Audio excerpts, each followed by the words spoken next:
Final guest that is the only person below White Holiday in the Comicsgate phone book.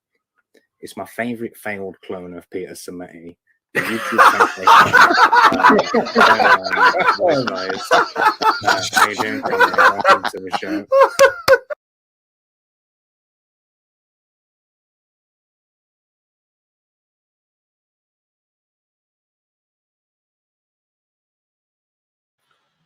Hello, hello, hello, Governor.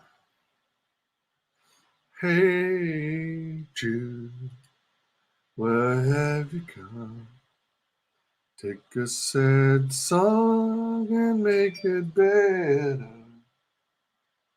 Remember, you let her into your heart. Dun, dun, dun, dun, dun, dun, dun.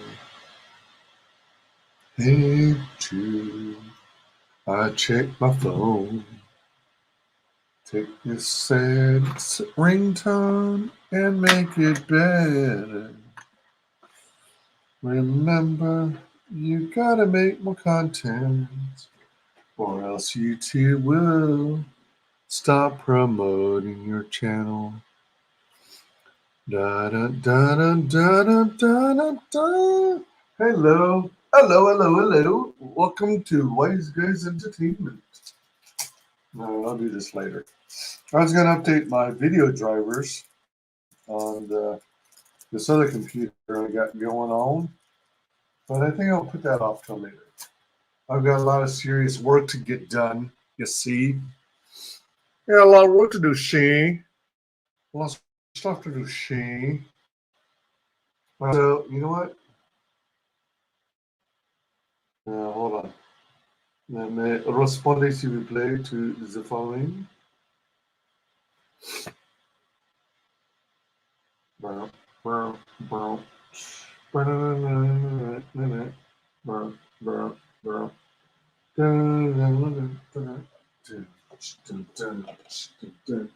I need you tonight. Who's not last week?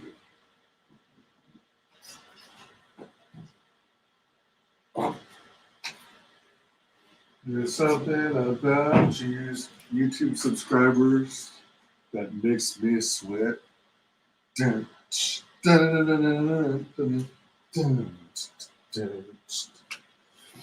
need you tonight. Whoa, whoa. How art thou, all you awesome people in the interwebs? All right, so I got a cable over there. Cable over here, cable over there. Hey, hey, hey, hey. Supersonic. Supersonic. Supersonic. Yeah. Supersonic. Yeah. Get a baby.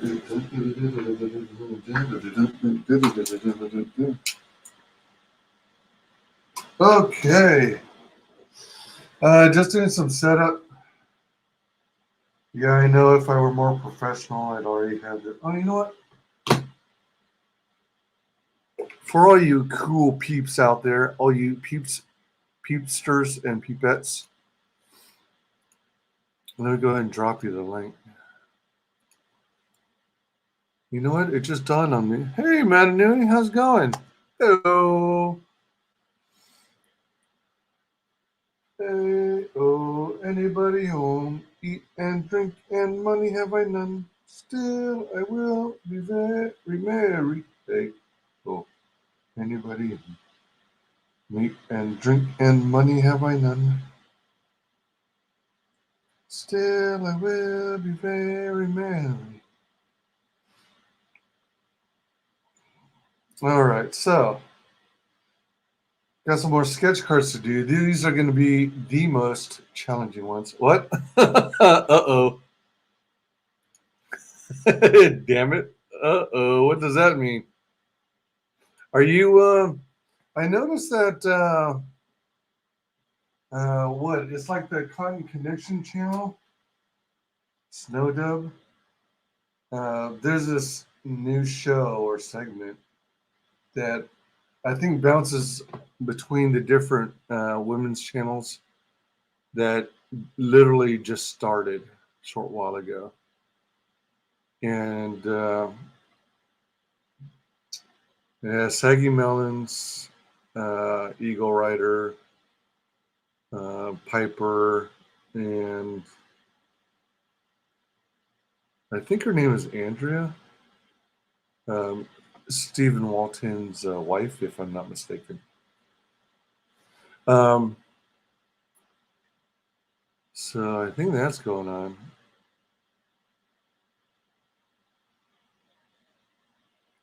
I'm not sure if Piper's going to be on that episode. Let me check something real quick. Let me see if I can find it on YouTube. Because if it's on one of the other ladies' channels, then dang. Shane's doing well. He's got 180 watching. Okay, I saw a notification, but okay, let's see.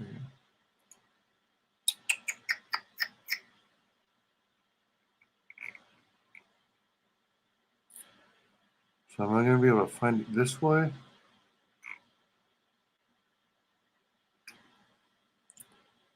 What is this? Okay. Yo-ho-ho, Queen Giant.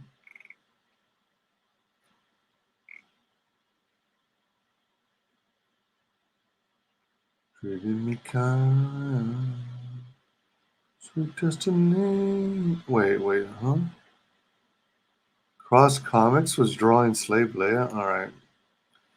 Let me put it on my watch later list. I'll check it out.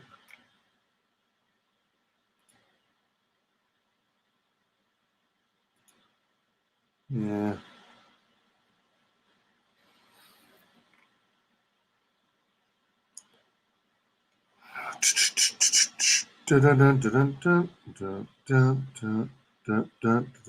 Oh, here it is. Oh, it was down here, lower on my list. Hashtag Rogue Cotton presents TWA. Let me see who's on there right now. For anyone who's tortured by gum disease, oh, come on. This solution is so simple and so sweet destiny. Skip ads. Rest, but we do enjoy them. What's up, Snow Dove? How are you, buddy? Oh, it sounds Stephen. Well, hello there, Arthur. Doing well. How about you this evening? I'm doing good, man. It's amazing. In the last 3 years, we've been doing this YouTube gig. I wonder who's going to be on 3 years. Been met a lot today. of people, done a lot of things. Been fighting the culture war, been fighting for our modern mythologies, and you know, every now and again, I get sick of being so serious. Okay, I'm gonna mute it for now and maybe revisit it later or watch it on replay. But right now, I want to try and focus because I want to get to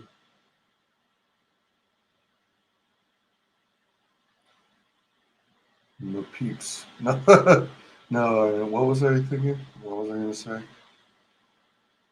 Let me find my channel on my phone. There I am. There I go. There I go. There I go. Let me find my channel on my phone. All right. So here's the link. Open that. Okay. I should plug this in. Yes. Boom, boom, boom. Boom, boom, boom.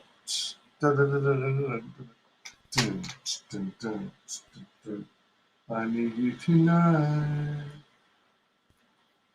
'cause I'm not sleeping. There's something about you. Actually, this is. I thought I was going to need more light, but this might actually be sufficient. There's something about you, girl, that makes me sweat. Dun, dun, dun. Give me a moment. Your move is also wrong. I've got to let you know. I've got to let you know. Da-na-na-na-na. You won the kind. All right, so anybody home? Eat and drink and money have I none. Still, I will be very merry. Hey, oh, anybody home? Eat and drink and money have I none. Still, I will be very merry. Let's see. How shall I? Reposition. All right. So maybe like this. Well, I might have to turn on the other. I may have to turn on the other ring light. Even under this light, well, actually, you can kind of see it, kind of. All right, so maybe I'll just put this up when I want to show the progress made. Speaking of progress made, as everyone leaves the channel, yo, green time. Hey, my sketchbook 340, how's it going? Ew. Dang it. Frickin' damn Wi-Fi. What the bloody hell? You're killing me, Smalls. Connection is unstable.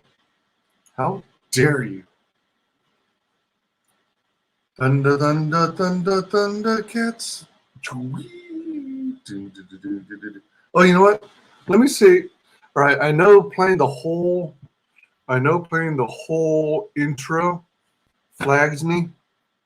And oh wait, hold on. The whole intro took down the entire stream, so it was not viewable worldwide, and it was like a 5.5 hour stream. Should I dare and try like a short clip? Whoa. Why did it refresh already? It hardly been on. Yeah. So,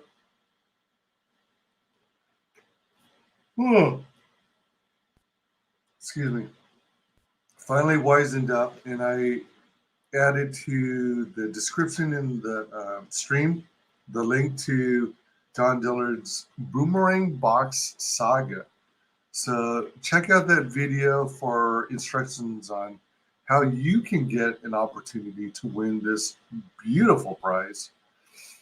And also check out all the creators who are involved in this Boomerang box.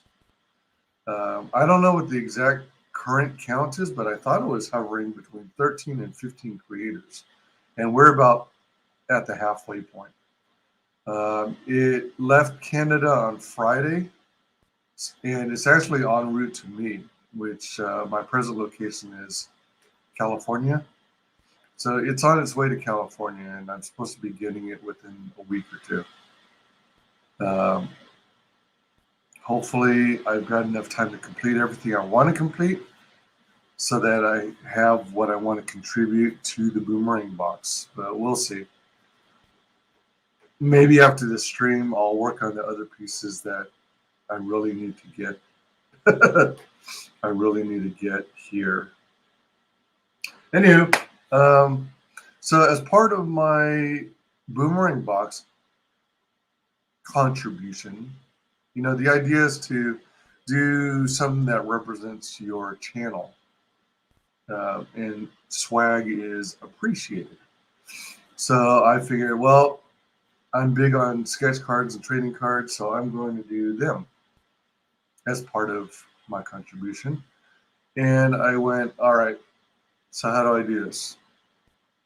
You've got these trading card pages that you put in binders, and those trading card pages fit 9 cards per page, right? So I figured, okay, I'm going to do 9. Well, a little background story. My channel, for those of you who aren't familiar, I the ultimate goal is to have like almost a half of my channel be Comicscape and Comicscape promotion, and drawing streams and stuff. And then the other chunk, almost half of it, is going to be Phantom Menace related, which is discussion on pop culture, reflecting on the franchises that we grew up on, celebrating all of the coolness we got to enjoy. I'm from the 80s. I grew up in the 80s mostly, and some of the 90s, early 90s. So that's my jam. So I need to make more content for that side of things. But so I'm looking, and then the rest of the channel is like assorted, goofy, fun things like chill streams and such and such subscriber count celebration streams. One of these days I want to do a giveaway. And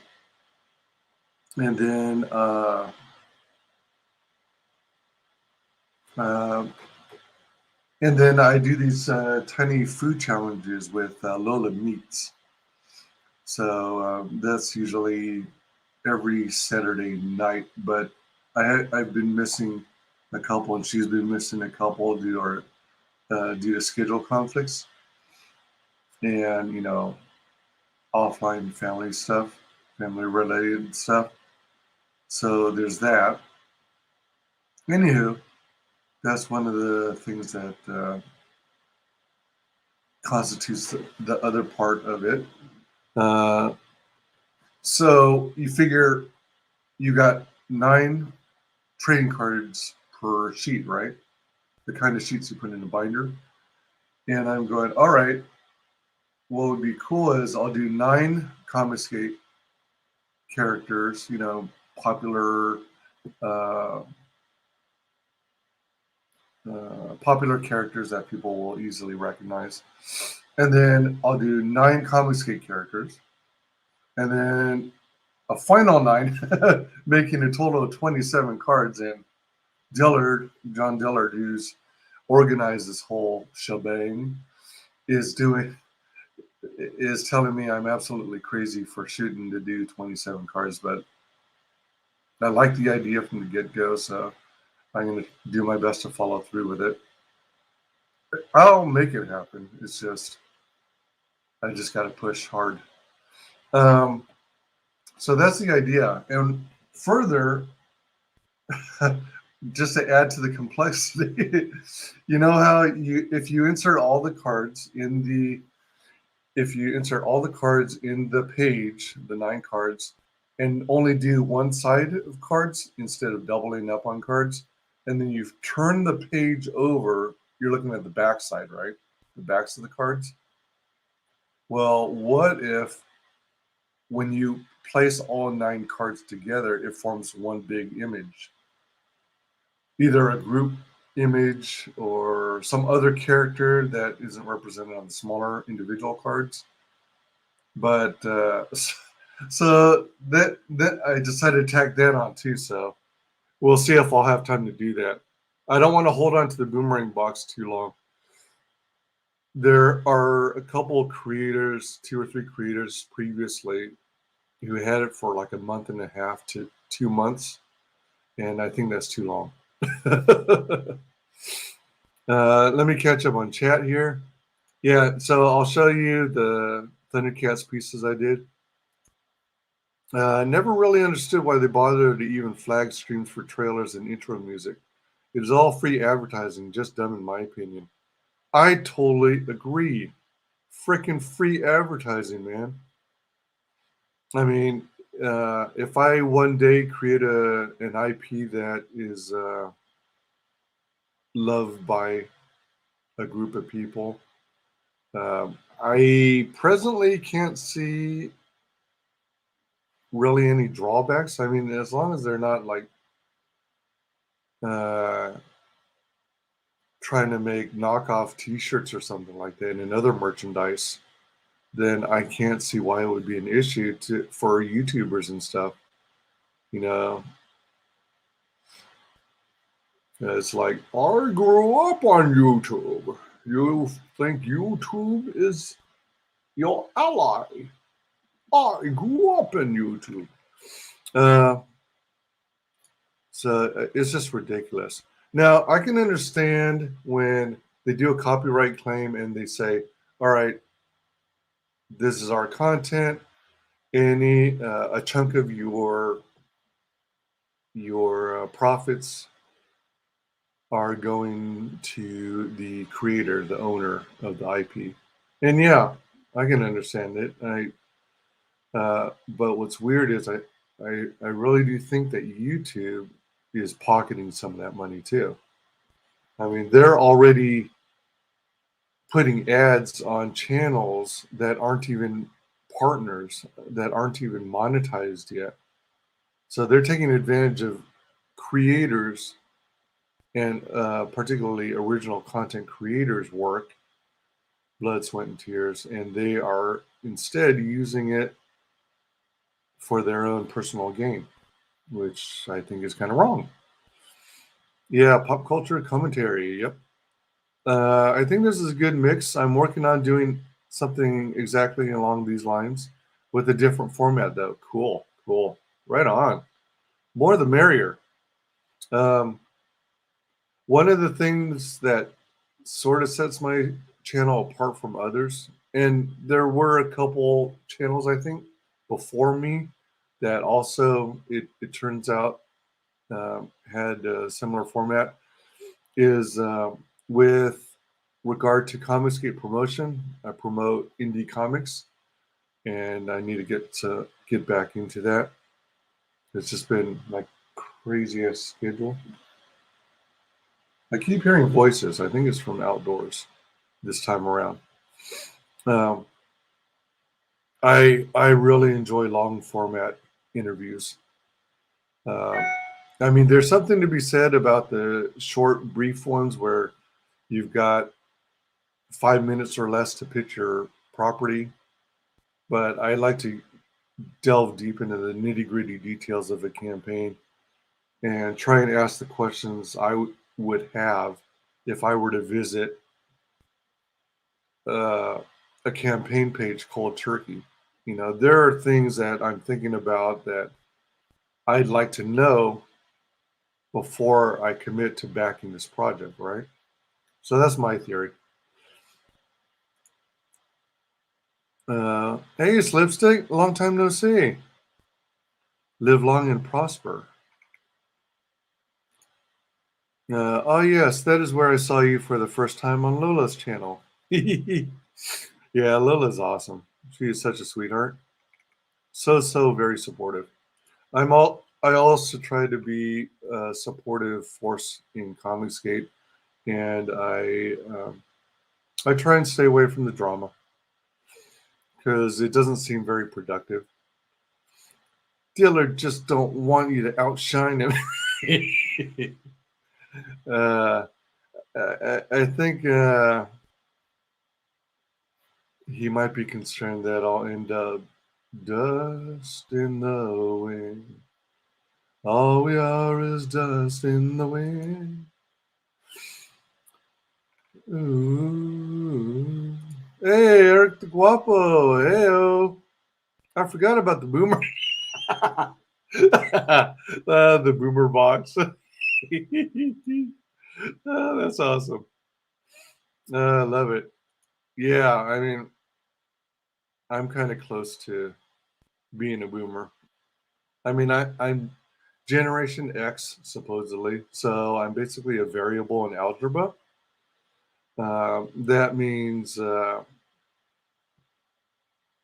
X equals Wyman divided by 2 or something like that. Yeah.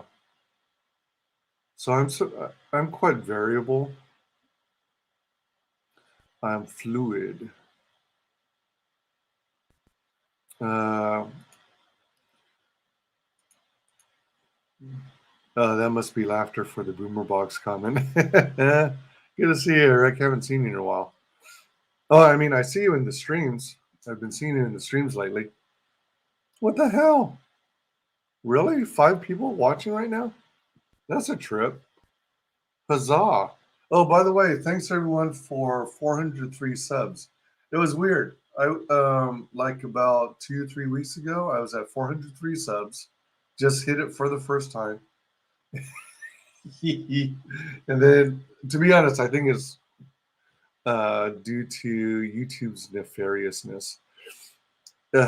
I went from 403 to 400 to 399 to 398, and then I went back up to 398, 399, 400,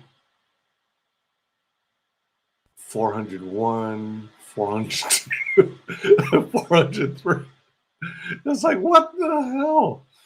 Supposedly, I think it's part of YouTube's periodic flushings, their purges, where they claim they're trying to get rid of any account that appears to exhibit spam-like and troll-like behavior, bots. But to be quite honest, I think YouTube's algorithm is full of those kinds of very bots. And though there are legitimate ones out there, I think really YouTube's might be the worst, because you'll suddenly find people who are instantly unsubscribed from your channel who have been longtime subscribers and had not intentionally tried to unsubscribe from you. All right. Yeah, I don't care for the drama unless I'm watching it. Unfortunately, the non-art writing comic channels are built on drama. Are the writing comic channels really built on drama? I thought the writing ones were usually about how to tell a good story. What does it mean to be a villain? How do you do a story arc? How do you do character design? Well, actually, I guess character design is more of an art drawing side of the equation. Coming up with a compelling story that doesn't have a Mary Sue in it.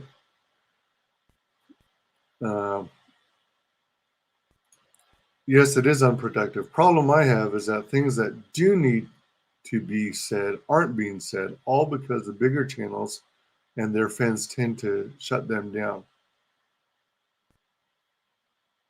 Well, I mean, if there are things that need to be said, say it,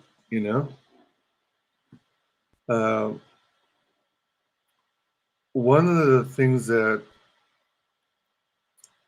seems to be happening, and I guess it's going to be natural in any grassroots movement kind of thing, or a community. I still use the word community in association with things like Comicsgate and Phantom Menace. I know some people out there don't like the term community, but I think it's still valid and accurate and applicable, because you've got people, fandoms, entire fandoms of properties who are, trying to protect the very IPs that they help make successful. They are, I mean, we're fanboys and fangirls. We grew up with these characters, these franchises. We made them into franchises. And it's like, why are these companies, why are these studios shitting all over us? I mean, you should be thanking us for the passion we have for your properties, or the properties created by the creators of the past who you now shun and call ists and phobes. Hey, Cross Comics, how's it going, man? Hello. Hey, Timothy Olsen, how's it going? Hey, Sketch. Dun-dun-dun-dun. Madden Nui. Oh man, I don't have to worry since I'm not subscribed. You're not subscribed to me? How dare you? Don't ever change, Madden Nui. No, the ones that don't have.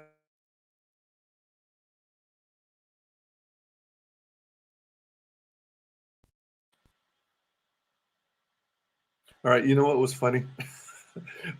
my on my end, my signal went out momentarily. I don't know if you guys saw a black screen, but because I've got two windows side by side, this side with me and this side with my sketch cards. When my entire screen went black, I had two little spinny things. I had two buffering symbols, and it looked like two nipples. Oh man! All right, we know where my mind went. All right, so let's see. It's this darn Wi-Fi is inconsistent. Sometimes it goes great for a while, but oh, okay, all right. That must be a like on a comment that I made on someone else's channel.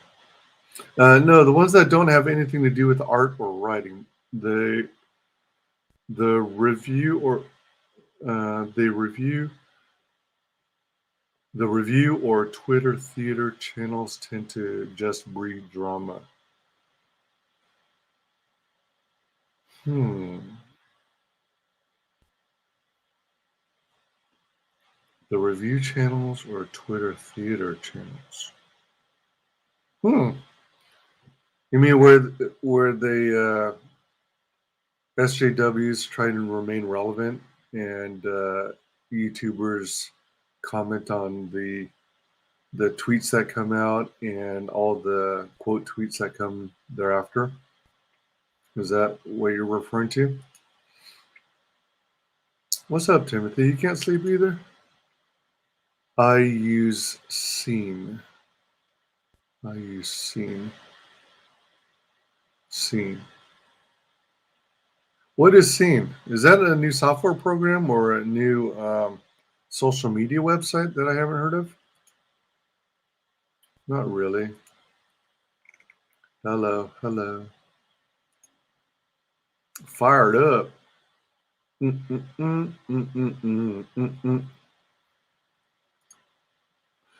I don't mind the term. It has a bad moniker because of people who abuse or misrepresent the communities. What's up? Stop this kinks of shit. This motherfucking thing sick it. Hello. And now we must let them die. Narwhal and Vonster's channels are good writing forums. Yeah, I get a kick out of. I should check out Vonster's channel more, but I pop into Narwhal's from time to time and watch some of the replays. He talks about some interesting stuff. He discusses a lot about stories and writing. I can learn a thing or two from him. Thank you, Wise. That is exactly what CG really is. The customers are first in everything. Damn straight. Darn tootin'. Just recovering from Chris. Just recovering from Chris's stream. I just subbed today when I saw you on Cross Comics' chat while I was on stream. Ah, awesome. Thank you. Yeah. Cross Comics' page is coming together nicely. I like the shading he was doing on the character in the foreground. At first, I thought it was considered a finished piece. I was going to ask further about it, but I was thinking to myself, all right, so the one in the foreground looks pretty darn good because of the way it's shaded, based on the light source. And I'm guessing that because it's in front of a fireplace, that, well, actually, I can't remember if it's in a log cabin or if it's in a more modern home, but I thought it was a cabin. And usually, if you have a cabin, well, I can't say for sure. I guess it depends on how modern a cabin you have as to whether you have ceiling lights or if you rely solely on like oil lamps and lanterns and fireplace. Thanks for subbing. I didn't see a black screen. You just froze for a second. Oh, okay. All right. Dang it. That would have been funny if you guys could see the same thing I was seeing. Um, cool. Not usually that crazy on Chris's stream. Honestly, I'm bored of politics. I pay attention to politics on and off because ultimately what the crazies up at the top do affects everyone's livelihoods down on the ground. You must be using some across comics Canadian Wi-Fi. Well, funny you should mention that. I'm actually uh, borrowing Cross Comics' Wi-Fi connection.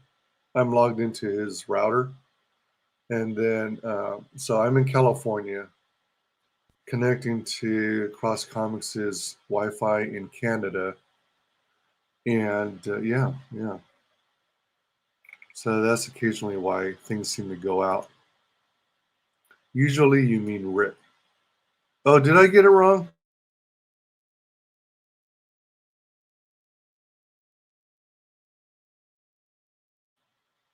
Oh, the screen went black again, didn't it? Curse you, internet!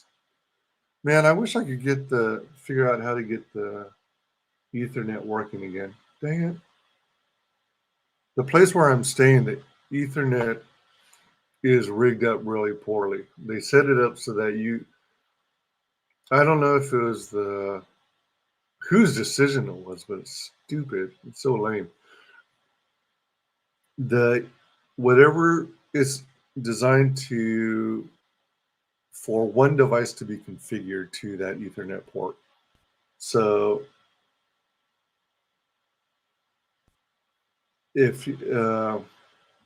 so it's like if you're having any kind of Ethernet issues, you call their support line, and as I experienced, half the time they'll tell you that they support Ethernet, and half the time they'll tell you they only support Wi-Fi, and it's like freaking ridiculous. But I eventually learned that the way their Ethernet is set up, you can only configure one device to connect to it. So because my 9 to 5 is currently my bread and butter, and my YouTube channel is the equivalent of charity work, something I do for fun and for free. I gave my work computer priority. I showed up at the end. I think I showed up for like the last third, if I'm not mistaken, because I think they were going pretty well before I entered the chat. I was kind of hoping to hop on if he would have me, of course. But I was at work, and over half my job involves having to be on the phone, so probably wouldn't have worked out in the end because I would have to keep muting myself while I was working on a call for work. Instead of the instead of community, I use the word scene. If I remember, that was a term that they used to use, I want to say in the 70s and 80s, maybe more in the 80s. Yes, Tim, I'm a bad speller. Speaking of spelling, I used to be, I'm generally pretty good at spelling. I'm not the best at grammar, but I'm pretty good at spelling and differentiating there, and there, and things like that. I used to do really well in all the spelling quizzes in school, and I was even on this spelling team for my grade school. I would have kicked butt if our team as a whole did well, but 2 or 3 members of our team lost it for us, so we didn't get past the first round. But it was fun. Sometimes I am too. Hey, old gargoyle. Thanks for the eggplant. Narwhal has a great breakdown of Star Trek scripts. Really? Man, I haven't come across one of those yet. That's a trip. You were going to ask further about it, but Dillard and I started in on each other again. Hey, that's cool. Right on, right on. Yeah,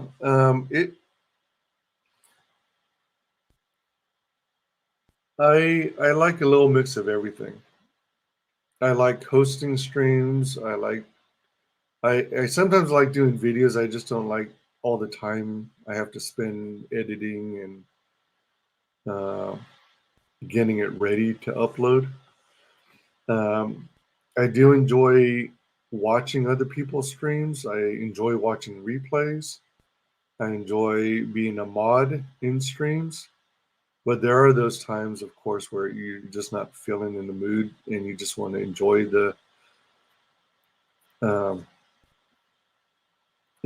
stream, and not feel like you have a job to do, which is modding. Because when I mod, I like to go full bore, drop links to projects, welcome people, thank people for their support of the channel that they're watching, thank people for becoming new members or new subscribers, thank them for super chats, help answer questions they might have on a campaign that I have the answer to, and dealing with trolls and bots as needed. It can be fun being a mod. I'm a mod on like 6 or 8 channels. It looks like a log cabin, but it would have all modern immortales. I think that's a new vocabulary word for me, immortales. I'm familiar with amenities, but I haven't heard of immortales. Emmytails? Not to be confused with VeggieTales. There should not be an electric-based cabin since it is in the middle of nowhere. Rick would know for sure. Man, I need to pay attention before I hit enter. Oh my gosh, are you trying to tell me that you did not you accidentally stepped into my chat without intending to? And now oh man, I must be behind because you're saying that I froze. What is the router doing? Oh, you only have a single port for landline? Yeah, I'm in a hotel. I'm visiting California. I'll be here another month. I'm hoping still to visit some more family and friends, but it's looking less and less like a possibility because of my schedule and because I'd have to drum up the money to get a rental car. And I had to recent unexpected withdrawals, if you will. Some unexpected financial obligations. So it may just end up being I get done when I get done, and try and make an attempt to visit everyone next time. Because I'm originally I'm native California, but I've been living in Ohio 8 years, I think. There's pros and cons to California. Yeah, so this hotel, it's got a single LAN jack. And would you believe it's still got a modem jack? I don't know if it's operable. But, you know, if your computer only supported... No, that doesn't make sense, though. What computer would only support dial-up and not Ethernet? Can't think of one. Unless you have like an IBM 286, 386. But no. Even my computer from 2011 that I'm using now, it's got Ethernet. Hell, it's got, I think, mini display connector. It's got Ethernet. I think that looks like Lightning. It's got an MMC card. Yeah. So it's a pretty nice setup. I'm glad I finally got it working. Man, I had some technical issues when I first came out here. Thank goodness I brought my operating system disks with me. Subbed. Oh, thanks so much. Appreciate it. Oh, yeah. All right. Sub to Cross Comics. Awesome. Right on. Support one another. You're always welcome on my stream, Wise. Just got to come in through my Discord. Gotcha. Yeah, as I was saying in chat, I don't know if you saw it. I have Discord, but I hardly ever use it. I know other creators who have Discords, but I'm finding I get so many notifications because other people are contributing to it. Because I'll pop in from time to time, but not very often. I know it sounds bad, but it's like yet another social media thing I have to keep track of. And I'm also a member of like five or six Twitter DM groups. So I only have so much time in the day. Thank you, though. I'll try and take you up on that offer. I showed up at the end, was answering Cross Comics, forgot to add them. Gotcha. Yeah, thank you for subbing to one another. That's one of the things about the Boomerang Box, The idea is to get our names out, advertise our channels, drum up interest, show them what we have to offer.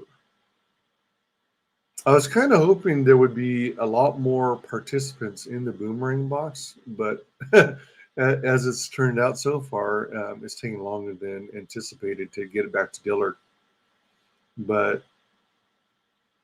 I guess we have a decent turnout this go around.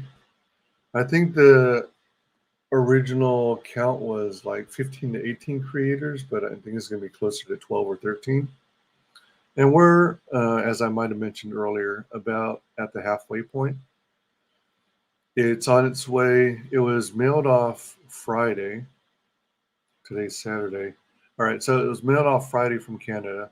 It's en route to me in California. So I'm the next target. So be anticipating.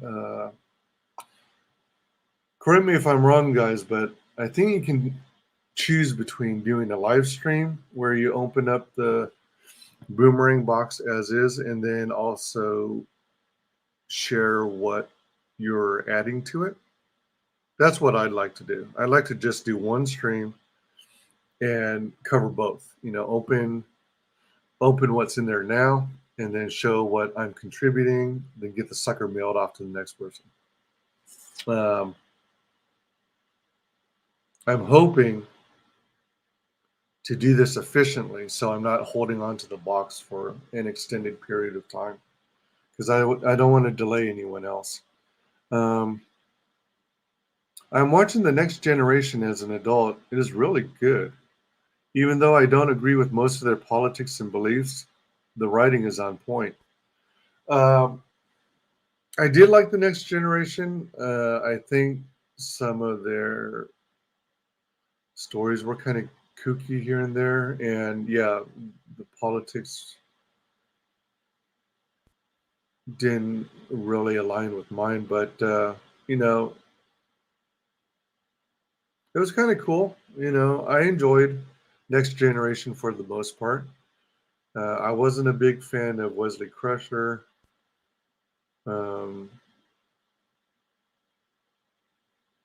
I was so about his mom, the doctor. I'm a Star Wars original series Kirk Spock fan, first and foremost. But I do like Next Generation. I kind of liked Deep Space Nine.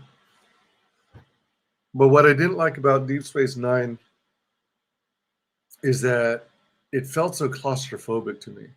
I mean, it was interesting to see all these different races, different species, different customs, but everything was stuck on a central space station. I mean, that was the point. Yeah, I get it. But I think that's why towards the end of it, even the fans, I think, were getting, what's that term where you're like stuck at home all the time? Maybe they were feeling a bit of claustrophobia as well. And eventually they gave Benjamin Sisko a spaceship, and they did a few missions in space so he could be away from the space station. And then I kind of liked Enterprise. That was starring Scott Bakula, I think, from Quantum Leap, if I remember. I definitely liked the actor. I hated that theme song, though. It didn't feel like Star Trek at all. It's been a long road, Jen, from here to there. It's been a long road, but our time is finally here. All right. And then I actually liked Voyager. But my problem with Voyager is it seemed like, at least in the beginning, the first couple seasons, it seemed like almost every episode she'd lose crew members. They get killed during the show. And it seemed like I couldn't help but wonder, man, they're going to run out of crew members eventually. And they'll be stuck in, what is it? Is it called the Delta Quadrant? I'm trying to remember. It's been a while since I've seen it.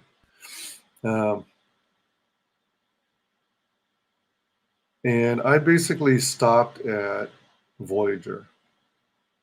I actually kind of had the hots for Kate Mulgrew. I found her attractive. And of course, 7 of 9. She was a cutie. I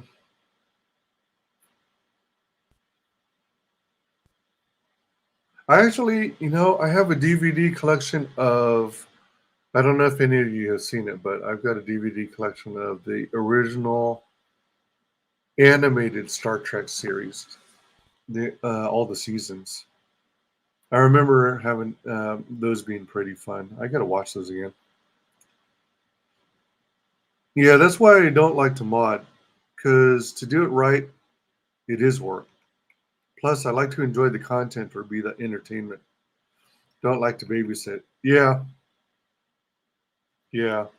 I enjoy being a mod, but I also relish the times when I don't have to be a mod.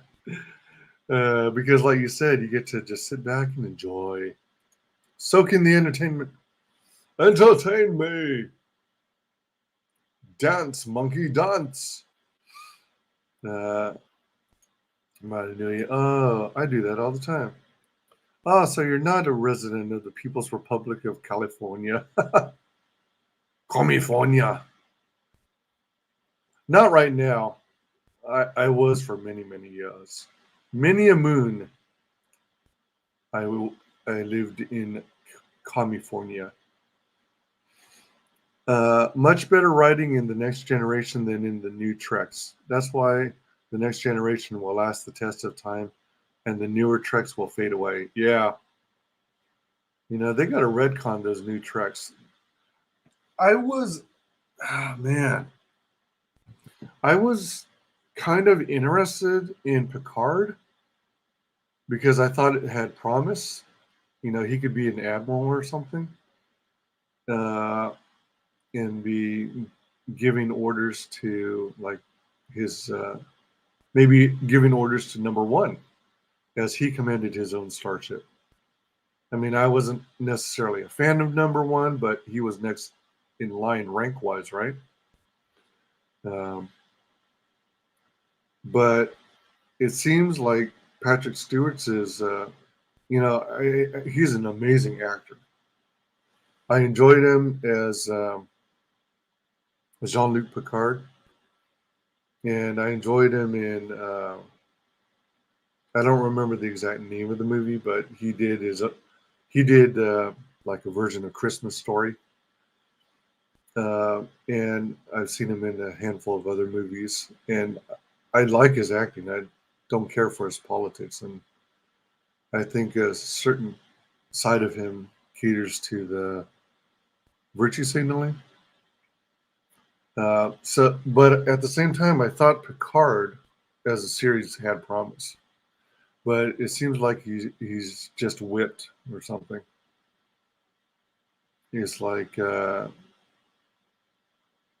he's emphasizing how he's supposed to be such a bad person, and you need to let the woman take over. And Star Trek Discovery, STD, that's very appropriate because it's a freaking disease on the franchise. They got to retcon the new Star Treks. Amenity is not emittales. Emittase. Emittase. Emittase. Emittase. I'm a bad speller, as I said. Well, it has a dial-up connection, or is it to connect to a digital phone? Digital phone? I hadn't thought of that. Wait, a digital phone? You mean like a video phone? Like they use now with the elderly and the old folks' homes, so that they can see their family on screen because of the freaking insane, unrealistic COOF restrictions. That stuff pisses me off. Good writing in Trek series up until Enterprise. Then it all went down from there. You know, to be honest, maybe you're right. I don't remember much in the way of the writing of Enterprise. I just remember I kind of enjoyed it. I was kind of iffy about the technology. I don't know. It seemed inconsistent, maybe. I'll have to watch it again, I think. Yeah, I never used my Discord until I started being on Cross's streams. It is good, but can't find the stop notification feature. The pings get annoying. Yeah, that's what was happening. I was a member. Well, I am a member of a couple channels, unless they booted me out since for inactivity. But I'm on some streams Discords where there are maybe 2 or 3 frequent commenters. And it's like ding, ding, ding, ding, ding, ding, ding, ding, ding, ding, ding, ding, ding. I'm out. See you on the next stream. 07. 07. Are you referring to Across Comics stream? Because on my Sketchin on the Dock of the Bay, I'm on. Today's is 13. I just started using Discord to bring people in because Google Meets changed the way they do things. Oh. I thought for a minute that Google Meets was discontinued. I must be thinking of a different Google tool, rooms, something or other. Yeah, take it easy, Slipstick. Hopefully I didn't miss you because I got blabbering on. It got mailed on Thursday. I thought you told me Friday. Dang it, that's one day less for me to goof around. Yeah, that was a good thing, Cross. That whole hour cutoff is dumb. Hour cutoff.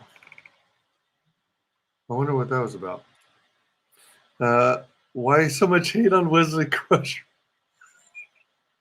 I just found him annoying. I mean, I guess he's supposed to be like a boy genius or something.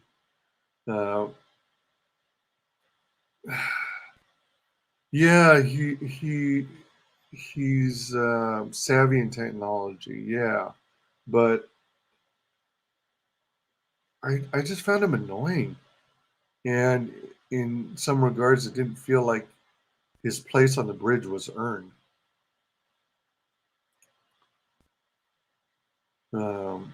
Wasn't Enterprise supposed to be the first version of the ship? That's why I don't get the whole Discovery thing. Yeah, Enterprise was supposed to be that's my understanding at least. Yeah, that's my understanding. Yeah, I haven't spent any time watching any of Discovery. So I only know what I hear from fellow YouTubers I trust. I have no interest in it whatsoever. I mean, I love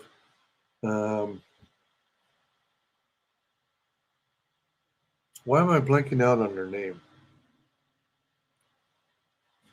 The Asian martial artist who was in movies with Jackie Chan and stuff.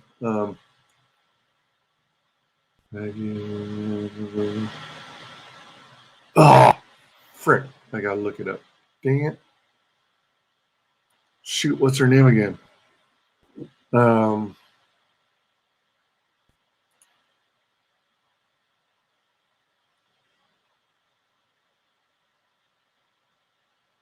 I popped over at the TWA stream and it's Eagle Rider, Saggy Melons, and Ashley Lynn.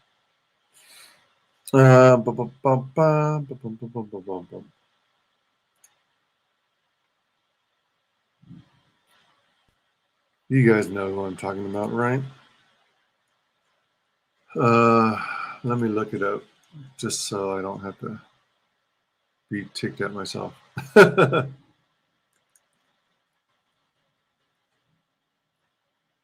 Actually, let me do it this way. She was in Crouching Tiger, Hidden Dragon too.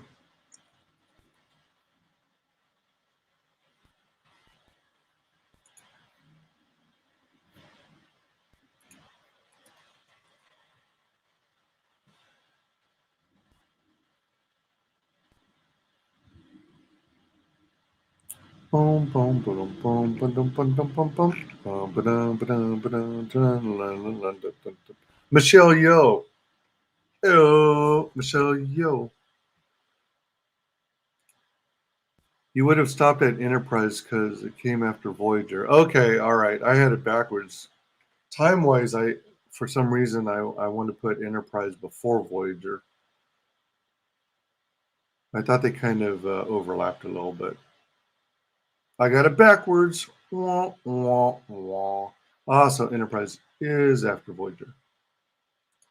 Yeah, don't trust my memory and those kinds of things, timelines and whatnot.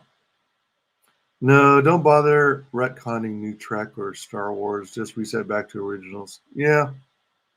I mean, I'm also a big proponent of physical media. So get your physical media while you can, because they're going to, as they push harder and harder for streaming content,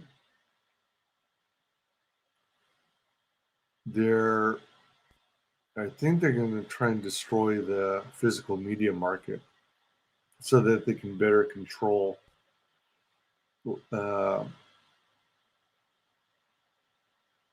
censorship. They can better censor. Because, I mean, in order to get, like, I don't know how many of you heard of Splash. They did some editing in Splash. There's this one scene where Daryl Hannah is returning to the water, and you can see her bare rear end. Well, Hollywood decided to digitally lengthen her hair so it covered her rear. So if you seek out the original version, the uncensored version, you should get the earlier one. And then, like, there was a Donald Trump cameo in Home Alone. I think it's Home Alone 2. And they edited him out completely. That was silly. Waste of time.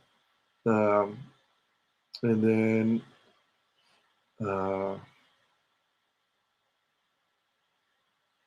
what's the one movie? Oh, that's just a notification. There was what's the Brett Butler or Scarlett O'Hara? Gone with the Wind? Gone with the Wind, they slapped a stupid you hurt my Fifi's warning at the front saying, yeah, this is not historically accurate and that kind of garbage. So whenever possible, if you also believe in supporting physical media, try and get the versions before they made those freaking edits, so you get all the wonderful goodness. Enterprise came out on TV after Voyager. Okay, but it is set before Kirk. Yeah, it's when I think it's technically supposed to be as soon as was it when warp drive was finally invented? I'm trying to take that Enterprise series and compare it with that one Star Trek Next Generation movie where I guess they went back in time and actually the away team met the inventor of warp drive. I'm not sure if they actually were able to match that up, and so it worked in the timeline, or if they screwed up and retconned it. But it was like soon at, I think the Academy was based out of San Francisco, and if I remember, that's where the first USS Enterprise launched from into space. But my memory's not the best, so you don't have to take my word for it. But you don't have to take my word for it. Okay. A phone line off the router instead of a real landline, just to run the phone off the internet. Oh, okay, all right.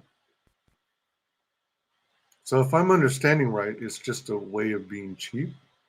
So you run less wire. Google Hangouts was discontinued. Hangouts, that's what it was called. Yeah, your Google Hangouts. Hangouts. They try to say that Wesley is Gary Stu, but all is established about how he can become a very rare human, a savant. I mean, yeah, I mean that's all fine and dandy. I never viewed him as a Gary Stu though.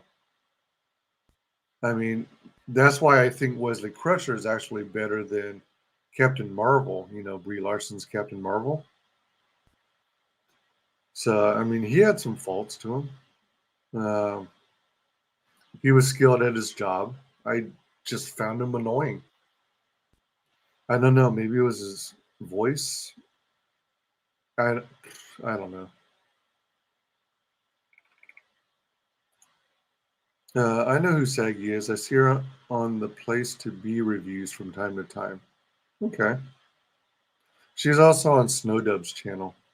She's like his. I'm not sure if his co-host changed. I meant to rewatch. I meant to watch the replay. Supposedly he has like a confirmed co-host, but it seemed like Saggy Melons was his co-host for a long time. I don't know if she still is or who knows. Zhang Zhang from Rush Hour 2. Well, no, yeah, Michelle Yeoh is who I was referring to. Is Zhang from actually one of the actresses in Star Trek Discovery? I thought there was only one Asian gal. I could be wrong. I think I would have the uncensored splash. Yeah, that's the way to be. I love the movie Splash. It's a lot of fun. If the Dave Chappelle thing with Netflix is a clue, there does seem to be some people tired of not making money. Eventually, they will feel it. Production is costly. Yeah, it's going to take a while, but I mean, I'll make videos on it, but that's why I'm trying to do my little part to, not fund this garbage that they're spitting out. But it is challenging because they hold so much of the market. They put a trigger warning. Yeah. Yeah, my friend is buying all the Mel Brooks movies. Oh, yeah. I think those won't be redone, just never redistributed. And there's this movie that I've never seen to this day, but everyone recommends it. It's Tropic Thunder. I hear people suggesting that all the time. They say it's hilarious. Enterprise set shortly after Star Trek The Next Generation movie First Contact. Oh, is that right? Shortly after First Contact. Okay. So I guess that works. The guy invents warp drive, and then humans tweak with the technology until they can build a starship that can leave the Earth's atmosphere. Hey, Risey Lee. How have you not seen Tropic Thunder? I just haven't seen it. I don't rightly know. Watch it tonight. If I could find it on the Mary Seas, I might. Or if I can find it cheap, maybe at a Walmart, I might pick it up. But I'm not subscribed to any streaming services, mostly by design, because I view streaming services just like cable TV. They scam you into all these packages, and the problem with cable TV, I know this is on a tangent, but the problem with cable TV was that they never implemented a la carte programming. They did studies and monitored what was popular, what shows and channels were popular, and then they stuck them all at the highest tiers, the most expensive tiers. So in order to get some of the channels you wanted to see the most, you'd have to get like the gold or the platinum packages. And all the stuff at the bottom was like garbage crap. Infomercials, 50 Spanish speaking channels that I couldn't understand because I don't know Spanish. The colored bars channels. The ones with all the noise, all the porn channels. Garbage news stations. And,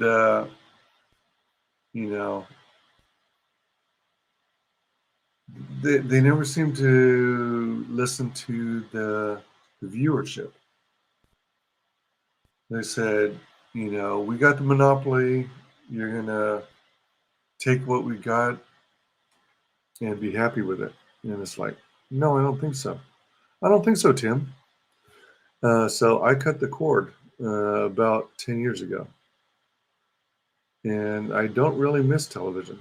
But then I saw the trend of people cutting the cord and going internet. What I ended up doing is actually getting big time into YouTube. So I watch a lot of YouTube content now. But I don't subscribe to the, what is it, RedTube, where it's ad free. I'm thinking that even if you go ad free, they're gonna change the rules again and start showing ads again, and then ask you to upgrade to a more expensive tier. It's hard to trust YouTube, You give them an inch, they take a mile. Seems really sketchy, especially with that stupid change they made where now they can run ads on YouTubers' channels who are not monetized. So it was bad enough when the very fact that you don't have a chance of monetization until you hit 1,000 subscribers and 4,000 public watch hours over the last 12 months. It made it worse when, it's like they're sticking their nose up at you. YouTube's going, pointing at you, going, you're not freaking monetized, and we're still making money off of you.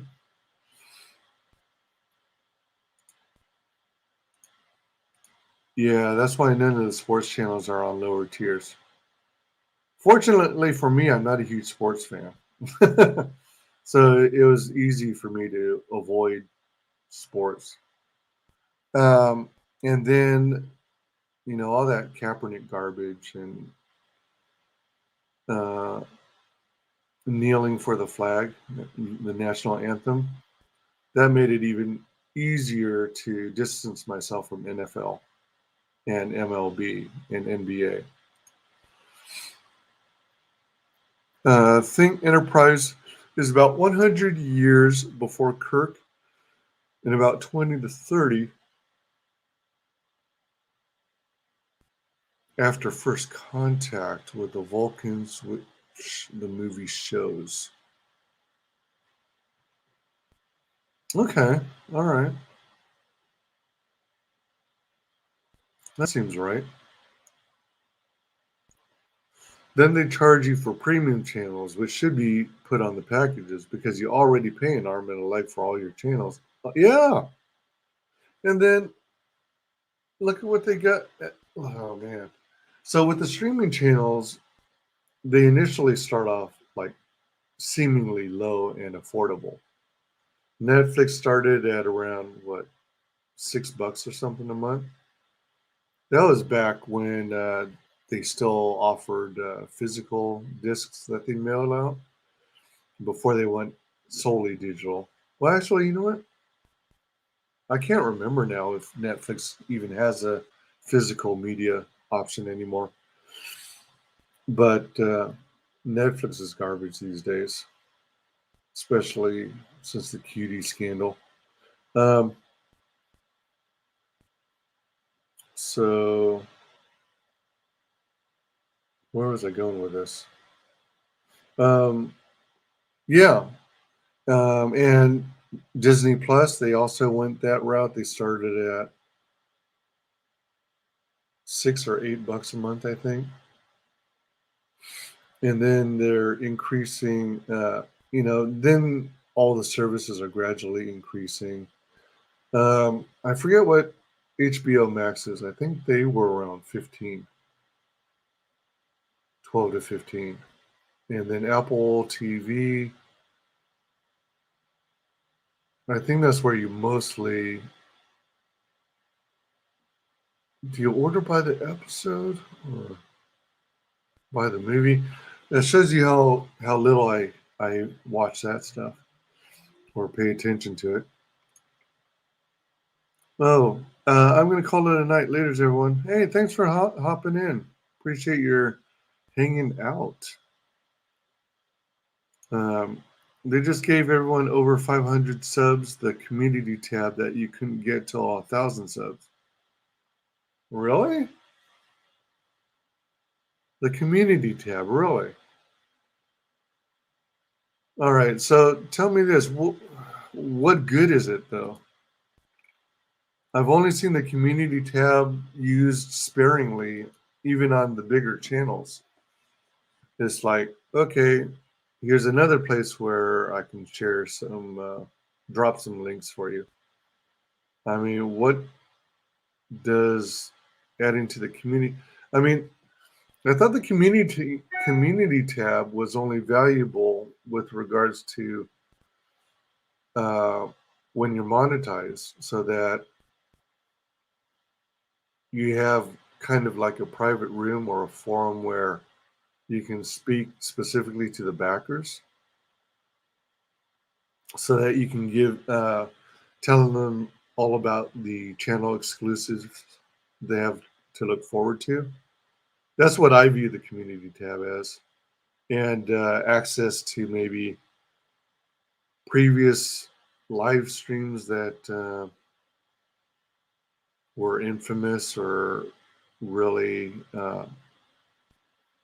exciting or fun that have since been removed from the channel. Don't rightly know what good it is to give 500 and under, 500 and over, 500 subs and over channels a community tab.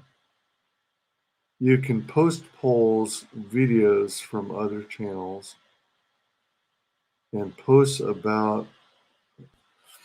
you can post polls, videos from other channels, and post about other channels, and post images.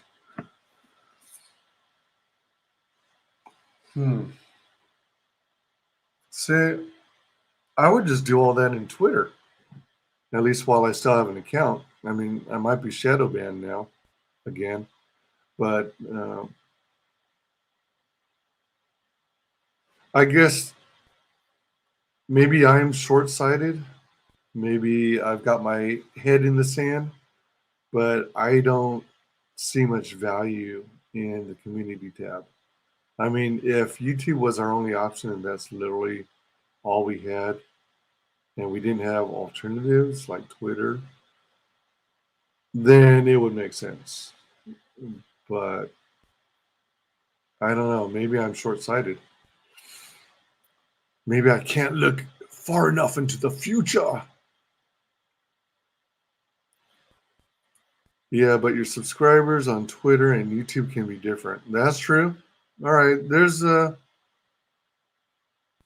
argument for it, for having one. Okay.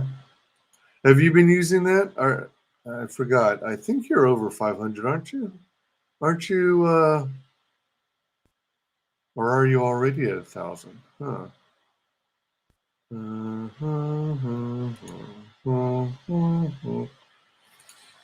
YouTube.com Cross Comics. In the morning sun, I'll be sitting till the day's over, watching the ships roll in. Oh, wait, huh? Oh, I put cross. I thought I was at YouTube when I did the search. There's your Rumble link.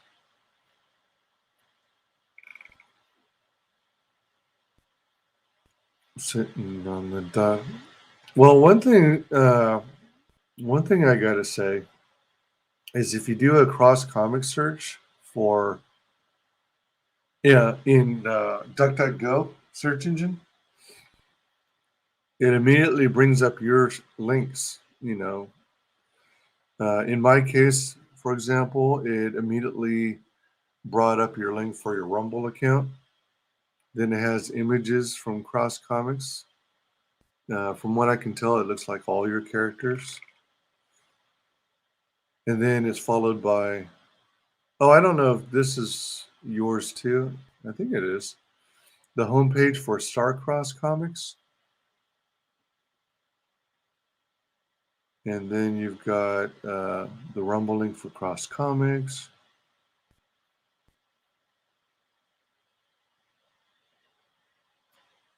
And then I think this one's unrelated. It says Crossed, and in the parentheses comics, Wikipedia.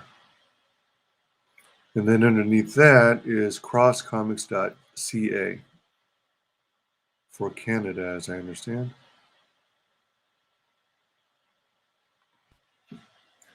And that might be related to you too. It looks like you've got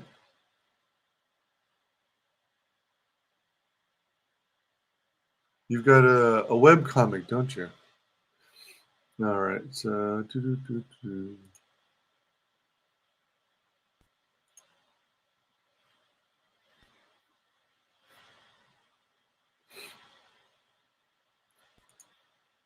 little bit about 690 subs. Are you part of that race to 1,000 subs thing that is going on? I'm on that list, but I'm at 403, so you're ahead of me by quite a chunk. Well, that is good. Starcross, not mine, but they're good comics. Okay. Crosscomics.ca is my website. All right, right on. Sweet. So I'm finally caught. I'm finally caught up with chat. I went off on all kinds of tangents. So I wanted to do some more sketching. This is the part that's going to be more challenging because I'm trying to do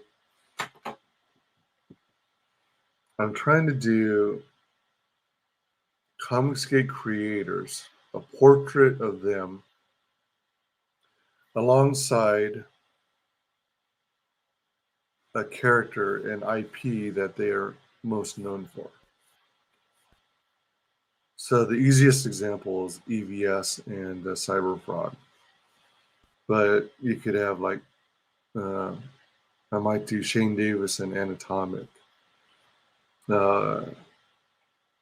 Cross Comics and the Canadian Shield, John Dillard and the Buckler, Mandy Summers and Wart the Wizard, Billy Tucci and She.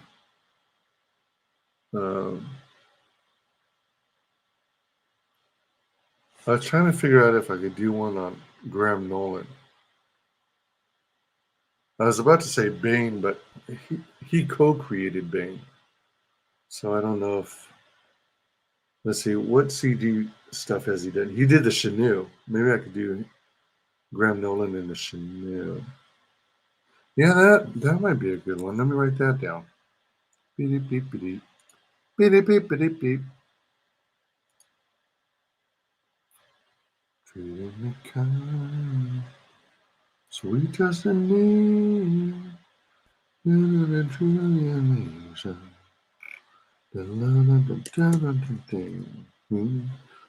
Have to be stronger. Man, these are going to be the toughest because I have to nail down likenesses.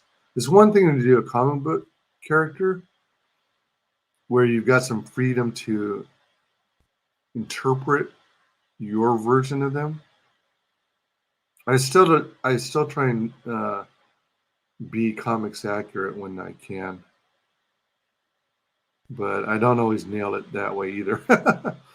But with portraits of people, I am not skilled in doing caricatures. That would be funny though if I could do a caricature. I'll have to work on that. I'll have to work on caricatures. Maybe I can. Let's see.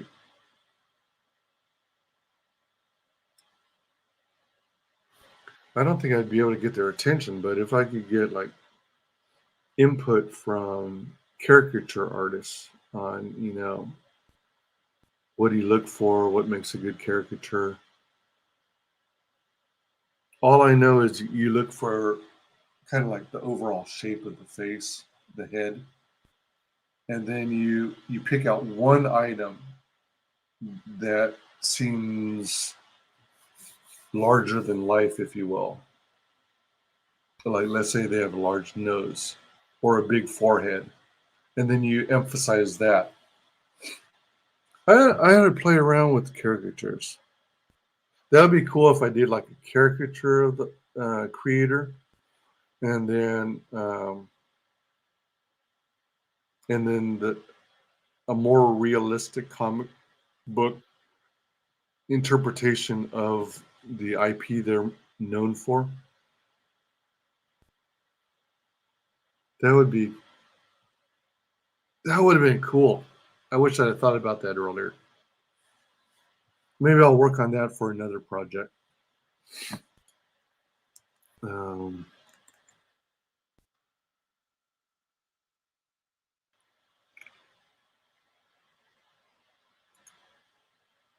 No, not on that list.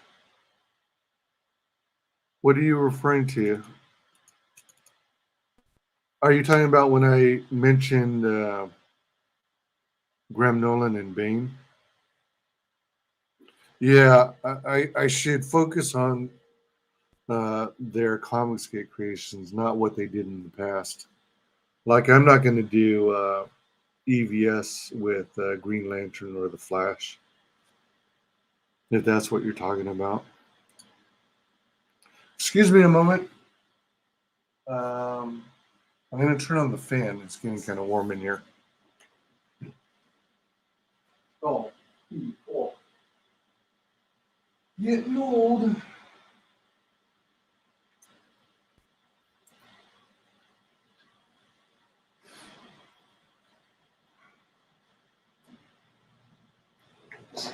Food go down the hole. Something go down the hole. Can't remember what the exact phrase is, but I think it came from Tiny Toons. Someone was flushing something down the toilet, I guess. And they said, something go down the hole.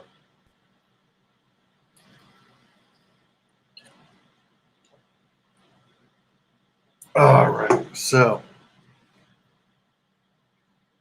Oh, all right. So you're not on the 1,000 subs list race. Okay, gotcha. I don't know how I got added. I just got added. I was in the. Hey, correct me if I'm wrong, but weren't you one of the participants? Actually, I think I saw that freaking list. I meant to add it to the description of my stream back when.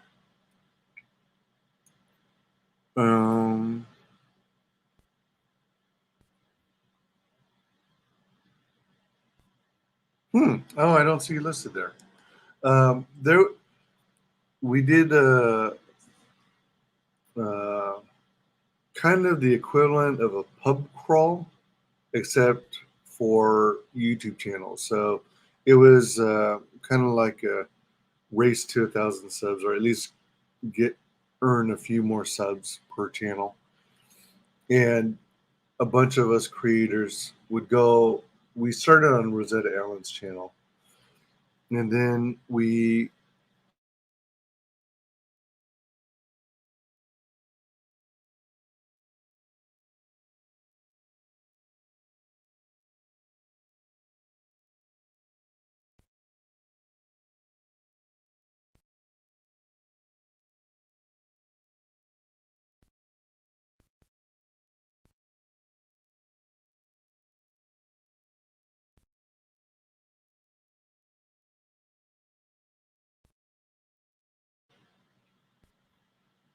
birthday. So we started on Rosetta's channel, then we went to Dark Gift Comics, then we went to Doc Hog, then Canvas Pirate. From there, we went to Gospel of Comics, and then we went to my channel. And for mine, we went to Purple Smurf 13, and then we went to Piper's, and then DJ Odyssey, and then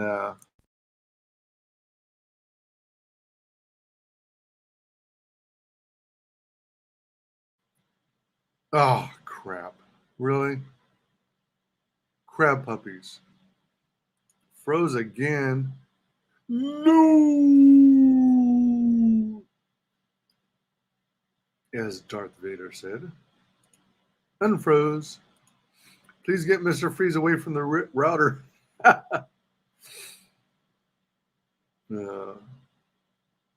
I'm cold as ice. I'm cold as ice.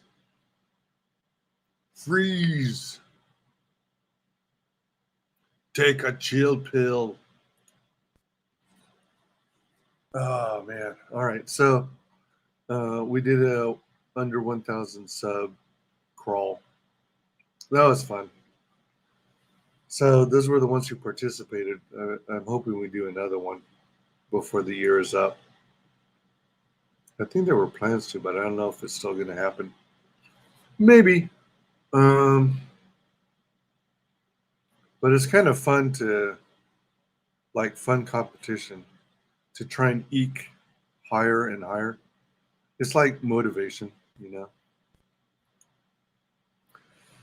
know, which I can get down with. I think friendly competition is fun. So sounds cool. No pun intended. Let me know if you do the channel crawl again. For sure. You might also reach out to Piper because she organized the last one. I don't know if she or Rosetta might initiate one this year. But I think it's a good idea, and it would be cool if we could get more creators involved. That would be fun. Part of it is making sure we get a whole chain of creators in a row, and cover different hour slots without having breaks in it. All right. Part of it is all the organization that goes into it. Because you also have to factor in people's time zones and stuff.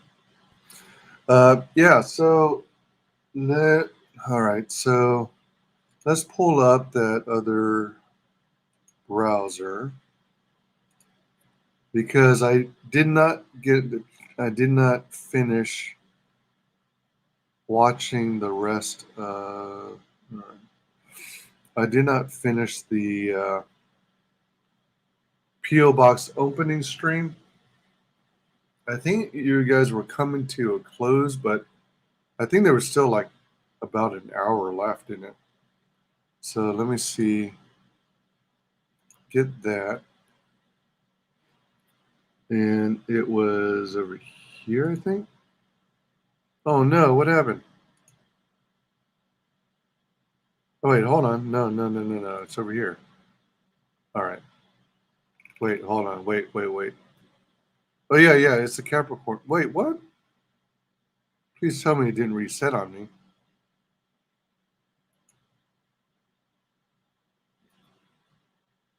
Oh, Sharing my screen. all right, there we go. I don't know.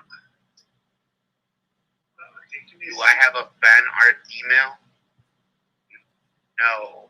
Do you mind if I? Okay, so that's good.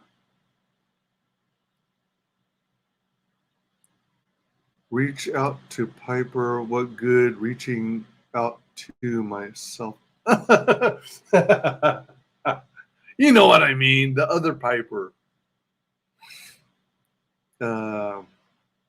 Fizz giggity. The hour left was most like me finishing my drawing. Okay. So what you're saying is we should probably speed through it. Maybe we can go in double time. But before we do so, let me show. Oops, my thing timed out, didn't it? Yep.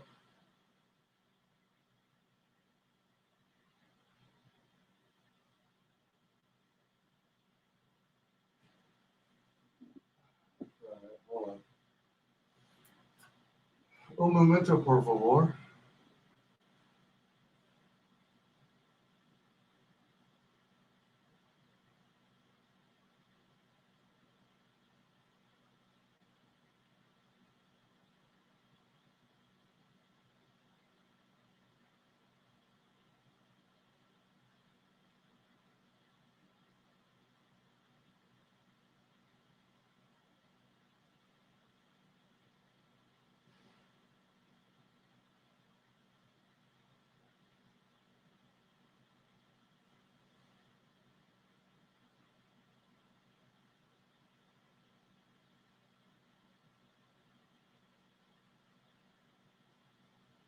Just one moment.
Okay, so let's see.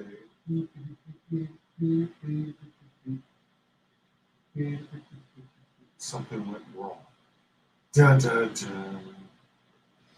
I mean, part of the reason why I'm leaving my phone, which is my overhead cam,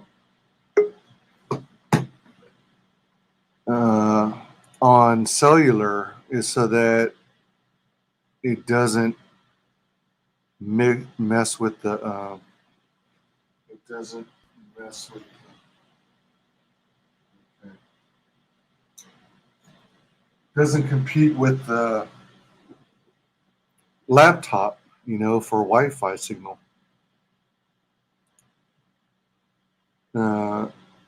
Yeah, I knew what you meant. Okay, so let's listen in. Play.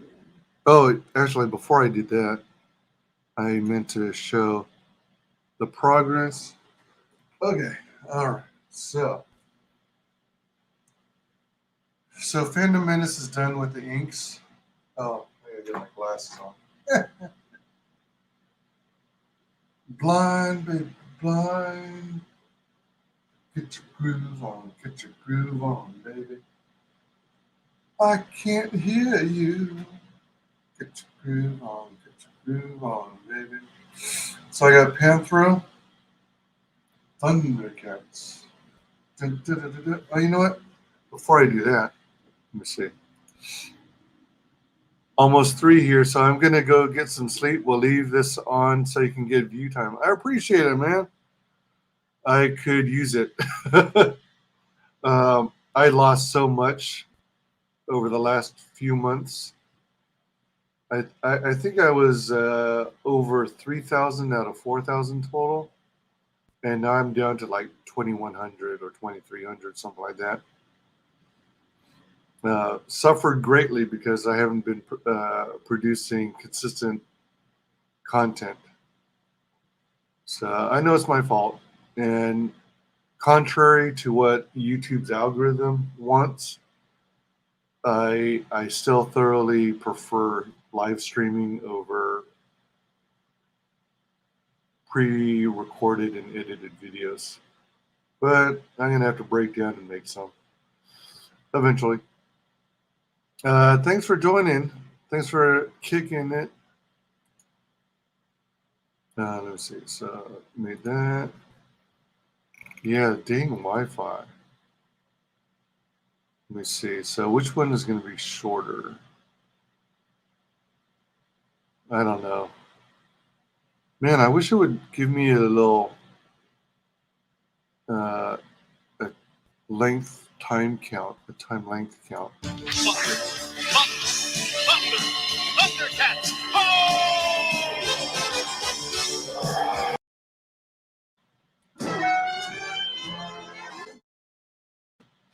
All right. Hopefully that's short enough to not get flagged. All right, so that was Panthro. Oh, somehow I got these mixed up. I got them jumbled. Usually I have them grouped by the property. Cyberman from Doctor Who.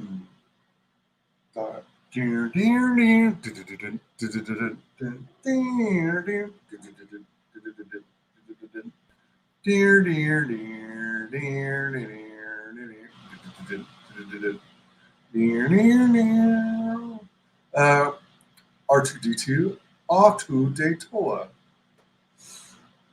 And as I always say, I highly prefer R2 when he's got his 3 legs over the 2. I think he looks so cool with 3 legs.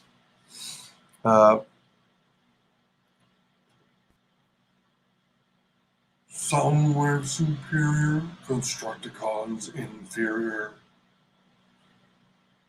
From the Transformers, the Transformers, more than meets the eye. The Transformers, or what in disguise. RC from the Transformers. Transformers. Autobots raise a battle to destroy the evil forces of the Decepticons. Transformers. Chitara of Thundercats. Thunder, thunder, thunder, Thundercats. Doing. Optimus Prime, Transformers. Yeah, the way I'm announcing these, it reminds me of when they introduce like Miss America contestants. Optimus Prime from Georgia.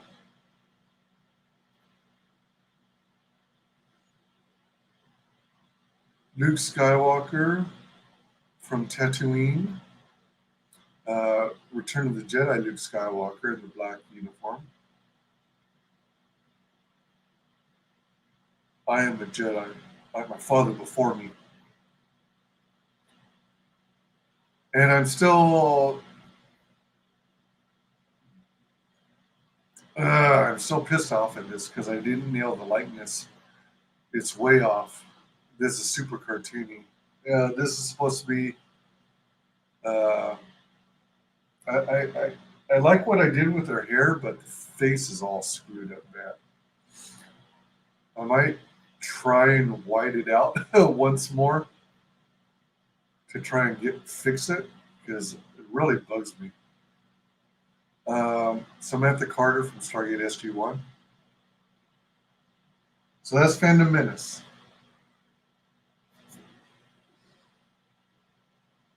Okay. And here comes Comicsgate.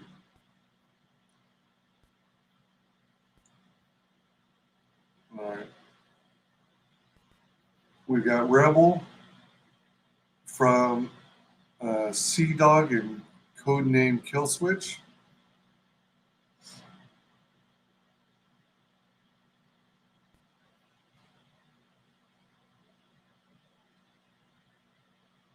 It's Goblin Girl, friend. Goblin Girl, Dan Plague's property. It's funding, by the way, back at today. Then we've got, this is, I don't remember her name, but oh, come on. Steady. All right. Vinny Tartamella's Shadow of the Kraken. I don't know if you can see it. Oh, shoot. But she's this tentacled kraken or giant squid has its tentacle wrapped around her, and she's got a parrot down below trying to peck away at the tentacles to get it to free its grip around her.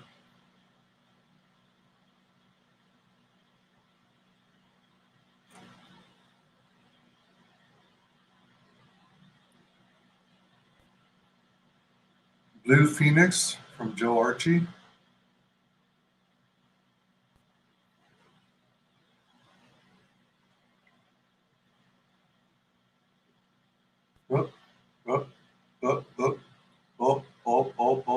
In Gangnam Style. Sexy lady. Gangnam Style. This is a robot that I should have zoomed out more so you could see more of the robot, but it's from Mavericks. MAVRICS. I'm trying to remember. They might still be in demand. I think that campaign is still in demand. Could be wrong though. Hold on. I've got some little, I guess, eraser shavings or lead shavings on the back of this trading card. Maybe I should hit it with an eraser. Let me try the eraser. Un momento, por favor.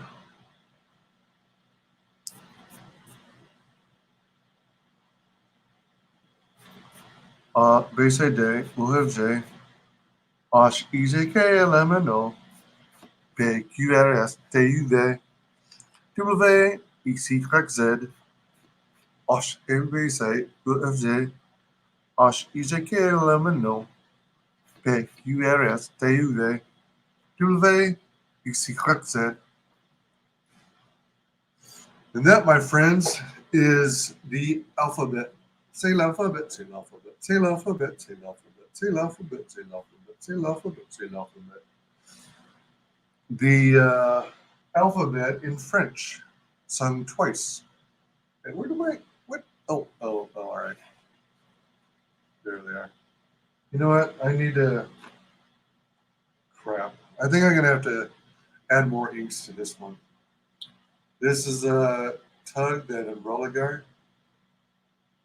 I'm thinking I should just go ahead and fill in the inks underneath the, what are they called? The lapel? Is that what it is? On either side of the jacket. Add a little more like cross hatching in the right shoulder so it makes it pop more instead of looking like some weird distant outline. And then spot black this part of the hat. I think I'm going to have to do that. Shoots. Just when I think I'm done, I find something that might make it look better.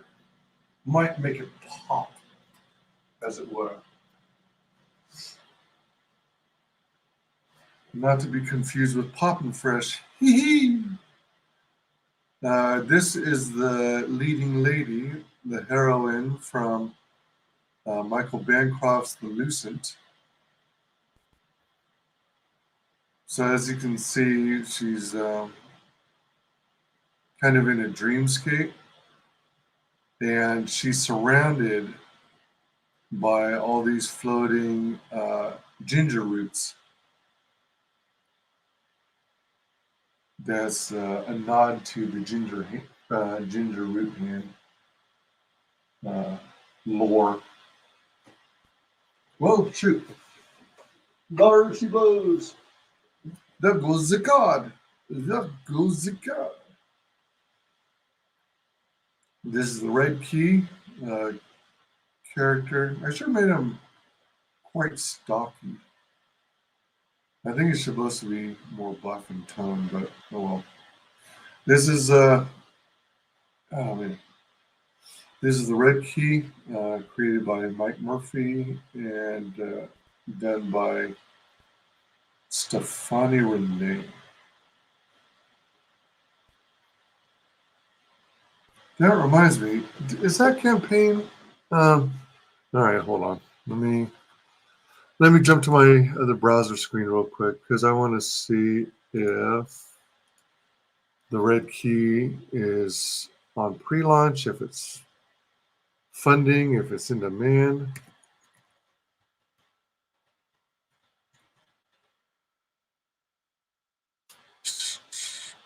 Oh my gosh. Oh shoot. Oh shoot. Did I miss it?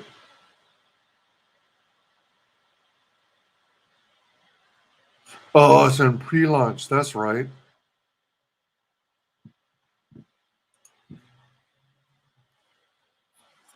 Okay. Whew. All right. So I haven't missed it yet. Let me actually hold on. Let me see. Yeah. All right. I can do that. Boom. Boom. Boom. Sunday, Monday, happy days. Tuesday, Wednesday, happy days. Thursday, Friday, happy days. The weekend comes. We're a sack of bums, waiting all week for you. Dun, dun, dun, dun. These days are mine. Share them with me. Oh, happy days. I figured out how to turn on dark mode on Gmail. Oh, nice. I have a Gmail account, but I run it all through an email client, Apple Mail. So, I mean, I also have Gmail on an app, but I rarely access it. I've been using dark mode on some other applications, though. It's kind of nice. Mananui, do you notice significant difference in, eye soreness on applications where the difference is only original versus dark mode? Have you seen? Does it feel like there's significant improvement? Like it doesn't strain your eyes as much? That's supposed to be the goal of dark mode, as I understand.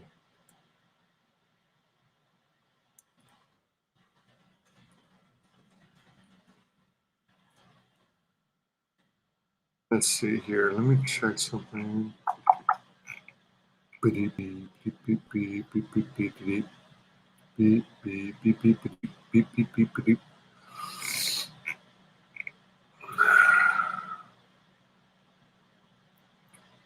Well, I guess that's why they call it the blues. Time on my hands could be time spent with you. Loving, laughing like children, rolling like thunder under the covers. And I guess that's why they call it the blues. Wah, wah, wah, wah, wah. Wah, wah, wah, wah, wah. Well, I guess that's why they call it the blues. And pre-launch back it oops today. Da da da.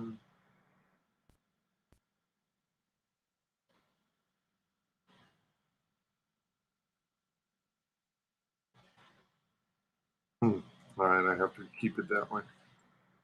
Na na na na na. Da da da da da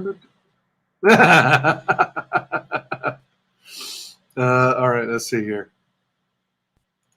I have a blue light blocker on my glasses that helps to reduce headaches, but even then I got more headaches with light mode on. Is that right? Okay. I don't think it necessarily gives me headaches. I think what happens is I just feel like tired and drained.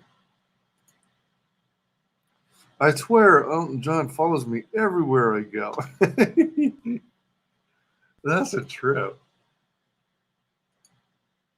I'm just trying to hum or sing different songs. I dropped the link for anyone interested in joining the early sign up for the Red Key.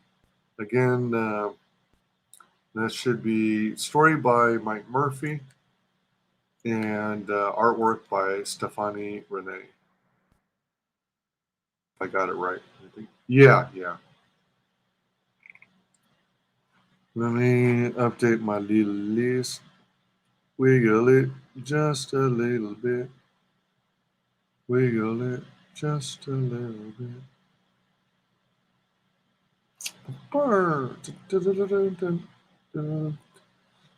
I took my baby on a Saturday, babe.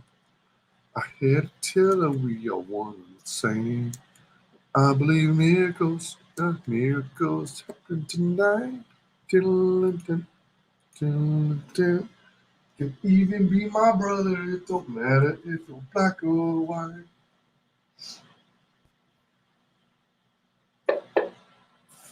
That's the sound of my coffee cup as I drink it to the last drop. Okay, all right. So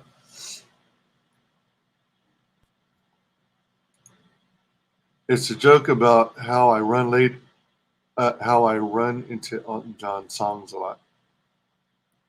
Oh, is it? Run into Elton John songs.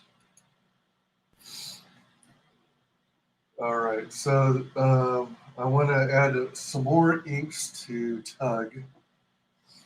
And this is Amanda Lynn. Oh my gosh, I'm finally starting to remember her name without having to look it up all the time. Amanda Lynn from Grave Robbers.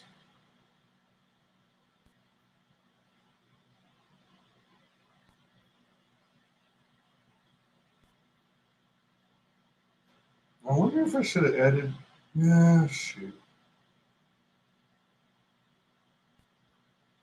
Maybe I should add a tiny bit of inks to her too. All right. So let's see what we got going. Let me see if a 0.5 is going to be sufficient or if it's going to look too horrible.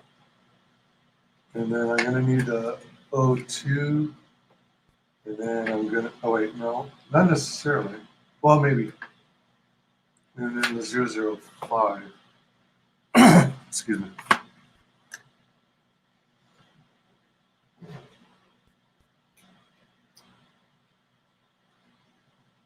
Okay, so I just wanted to like emphasize a little bit of depth.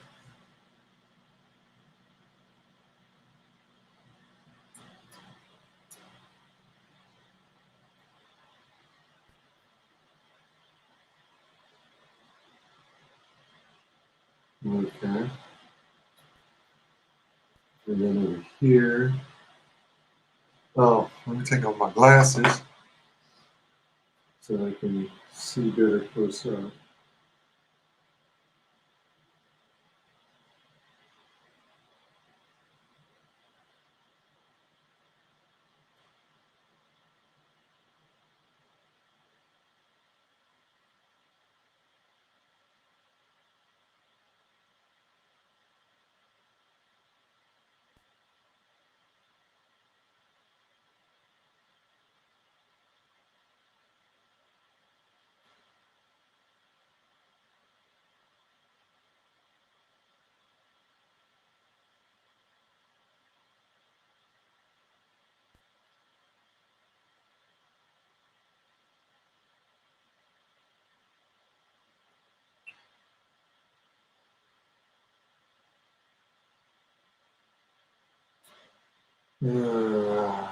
Let's see. I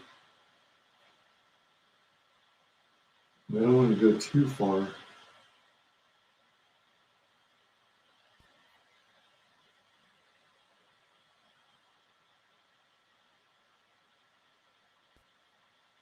Yeah. Excuse me.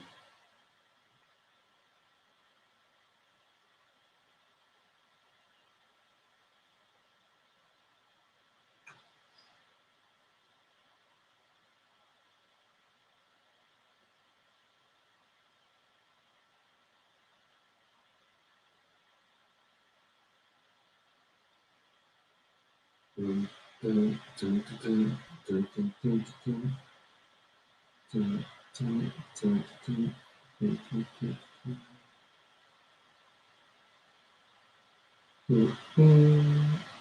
dun. Tonight, it's time to say goodnight. Let it tell, let it tell, let it tell. Let's do.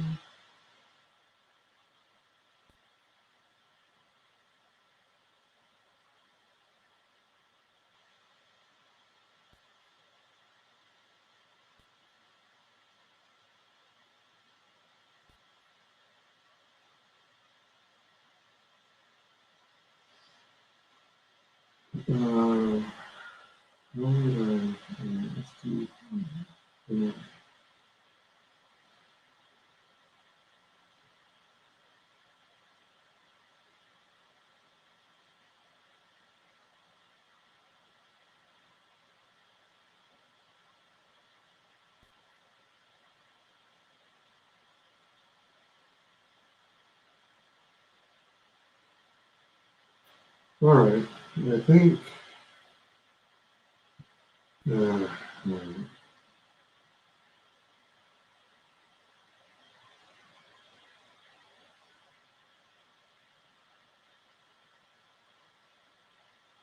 I think I'll stop there on that one. So I'm gonna consider a mandolin of grave robbers done. Let's do tug. Again, we're sticking with the 0.5.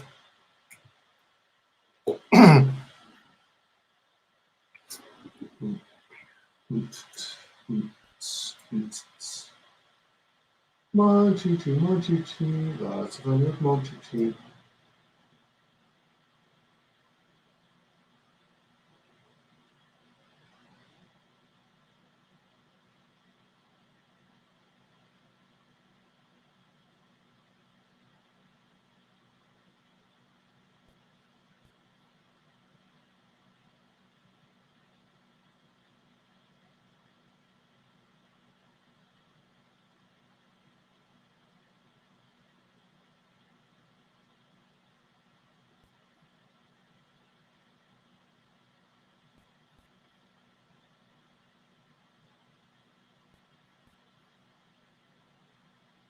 in a way, well, you know what? Shoot. I guess I could have theoretically also used a Sharpie marker to spot these blacks for tug, but I think just to have a certain level of consistency, I'm going to stick with what I can do with the microns and just go with the thicker one, which is 0.8.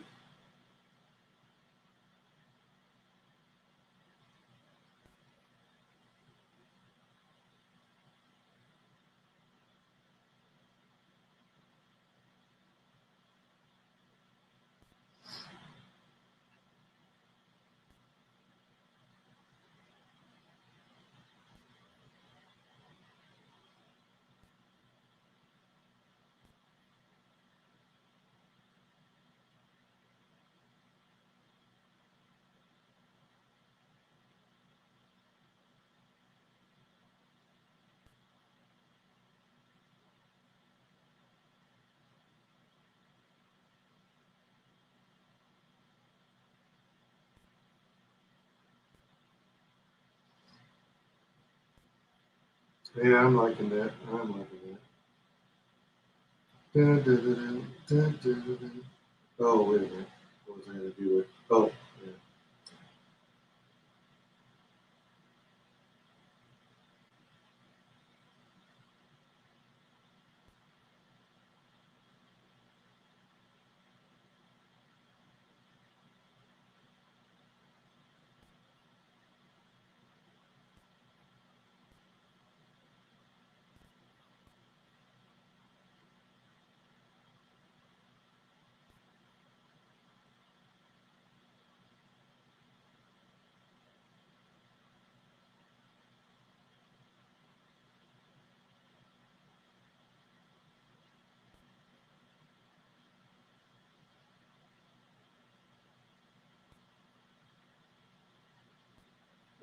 As a reminder, anyone interested in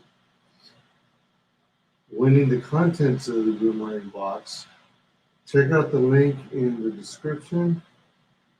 I finally got the got it.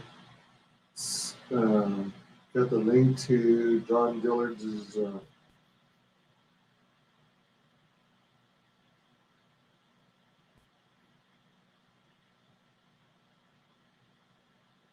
Boomerang Box Saga in the link description.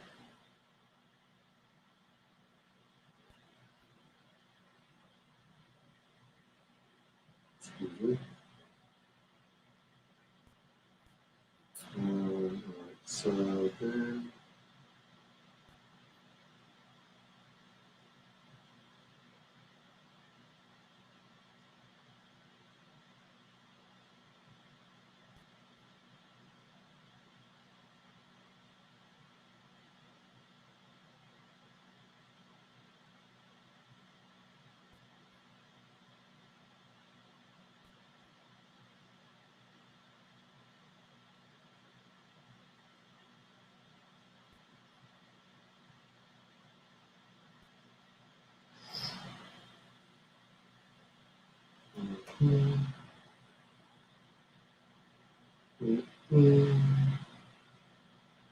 It's not easy.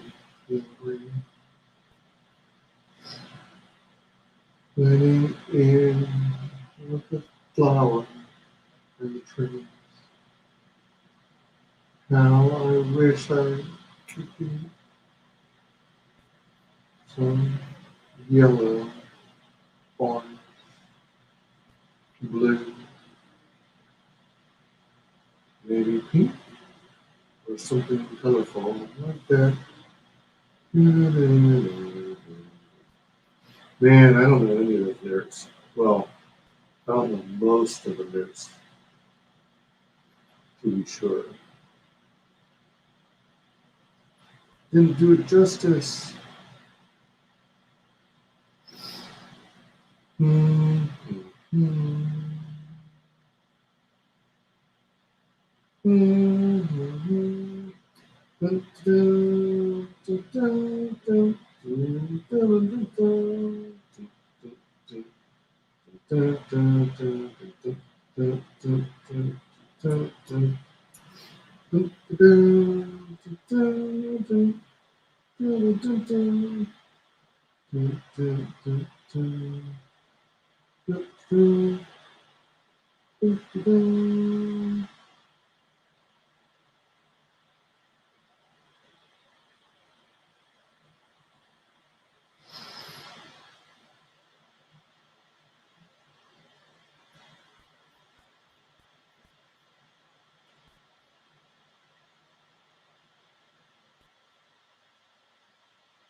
Sky of blue, red roses too. I see them bloom for me and you. And I say to myself, what a wonderful world. Colors of the rainbow, the dark sky.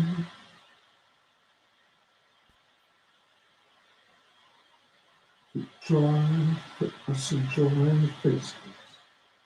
People walking by.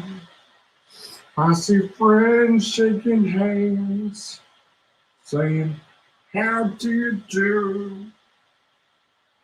They're really saying, I love you. I see babies cry. I've watched them grow.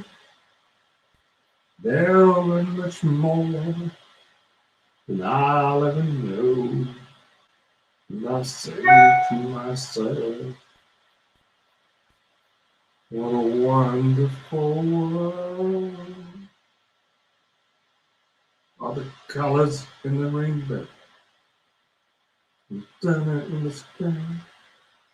I'm starting to repeat myself. The lyrics going by.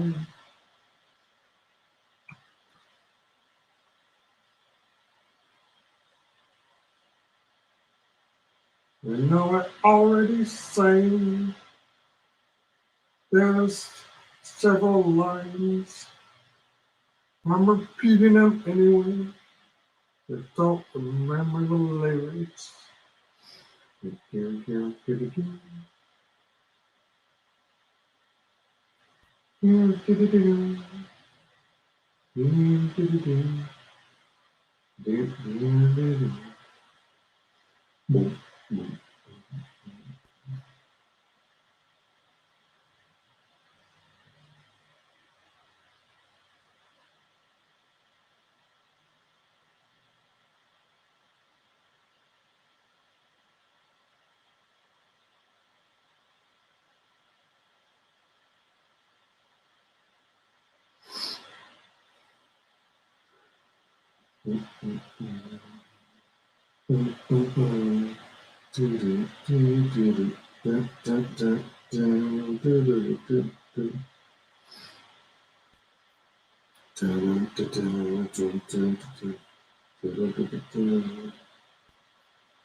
Overdrive. Right into the danger zone. Gonna take it right into the danger zone.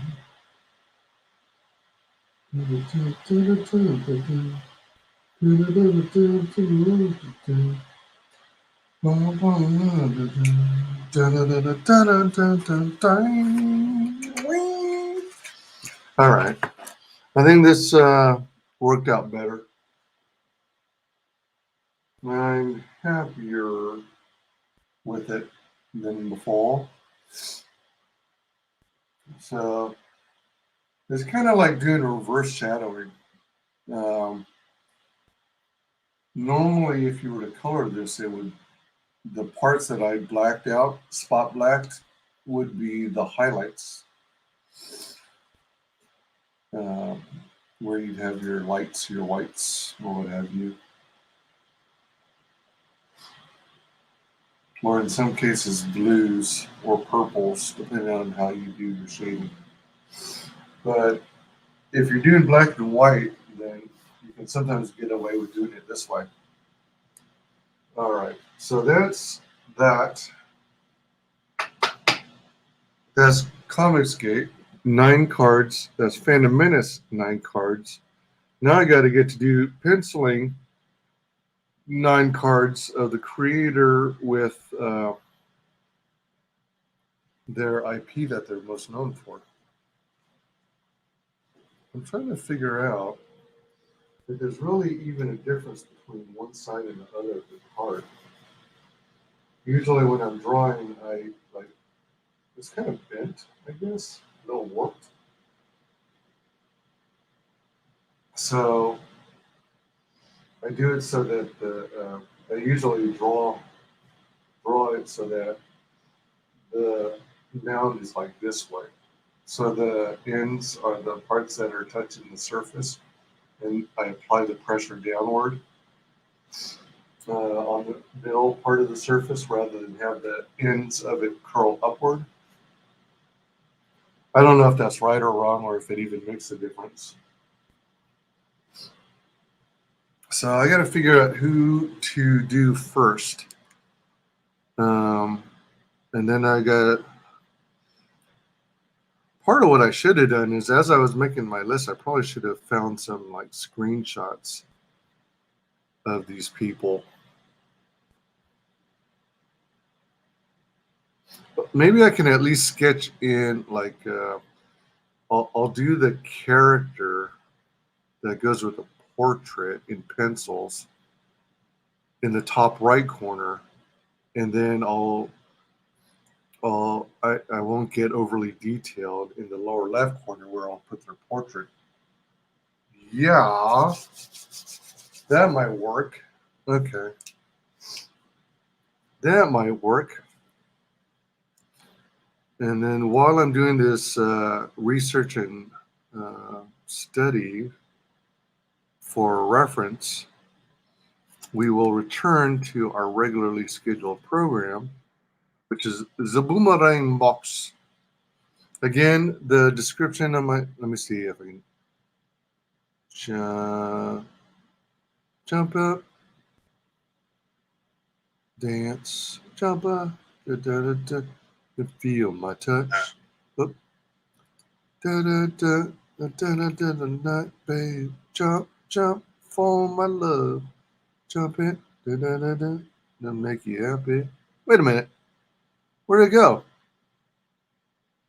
Oh, let me refresh. Maybe that's what happened.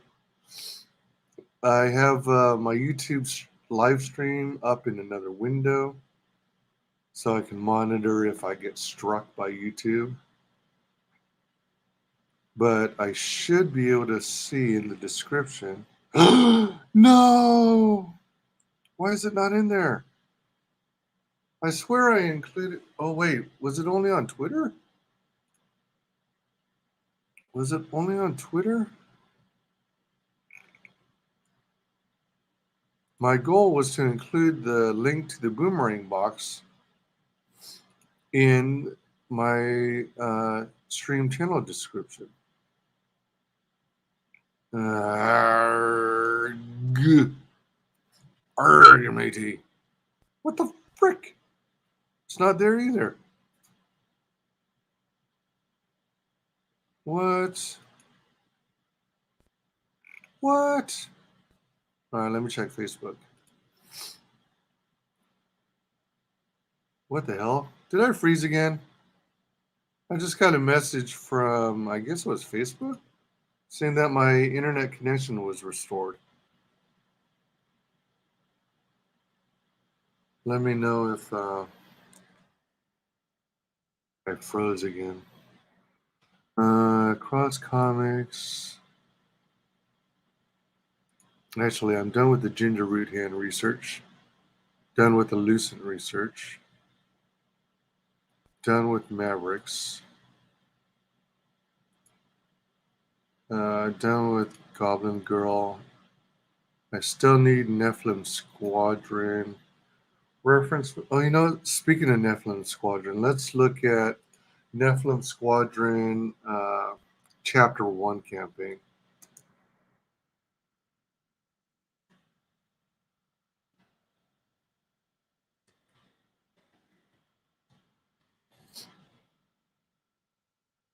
Oh, you know what? I could have gone the other way too. All right. I could have gone to the top of the campaign, gone to Creator, and looked at his other campaigns and then pulled it up that way. That might have been faster. I don't know. But I'm here. So he made 3,054 in this campaign.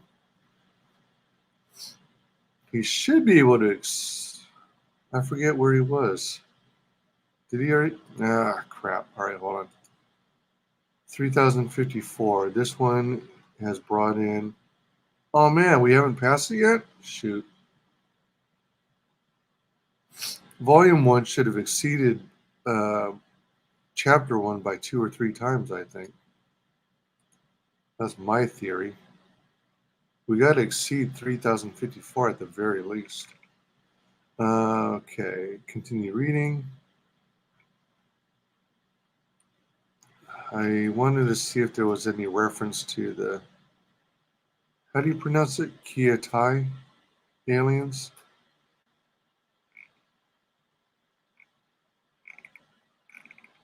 I think there were some character cards on the original. Well, there's like a face. But, alright, there's the good guys. Good guys.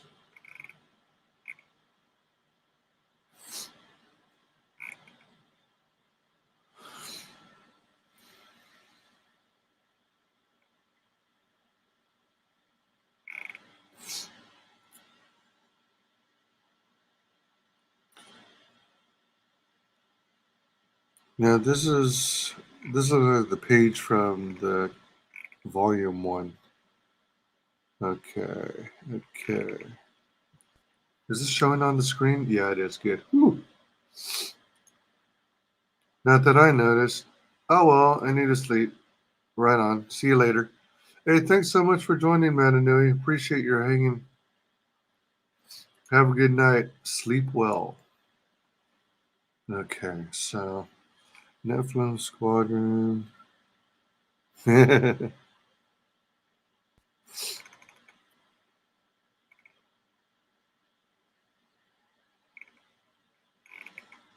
villains.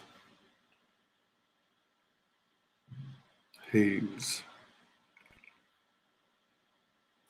Alright, Ketogen is the one I'm trying to draw, but I don't want to just do a head. I want to do like a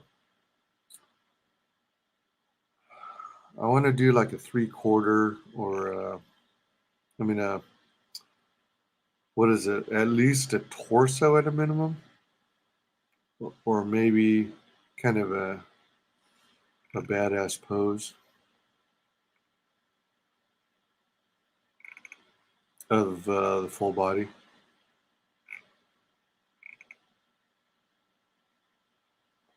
Man,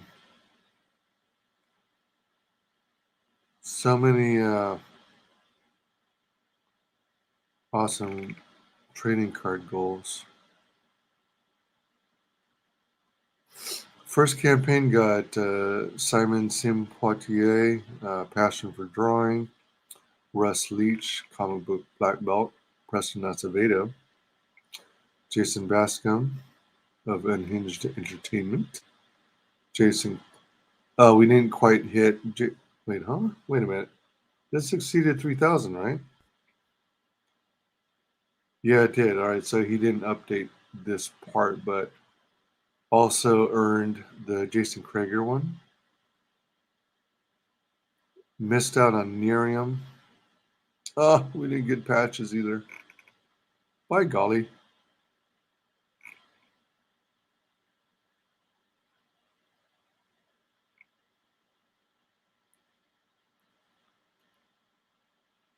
Dun, dun, dun, dun, dun, dun, dun, dun. Locked. Guest artist trading cards. Jason Krager, Hammer. Miriam Noah of Barnes, The Drive.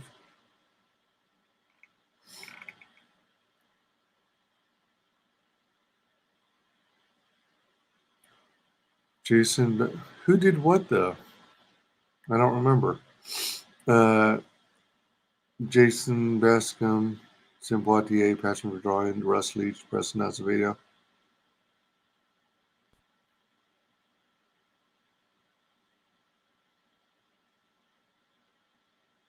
I think the lower left is Sim.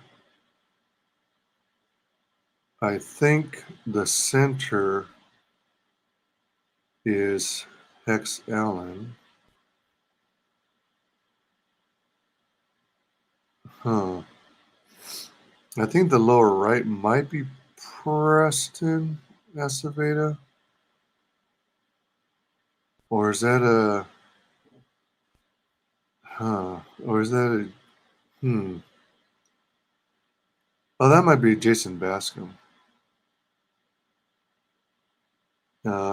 This might be... shoot. Is that Passion? And that Russ Leach? I don't rightly know. I don't know, Cotton.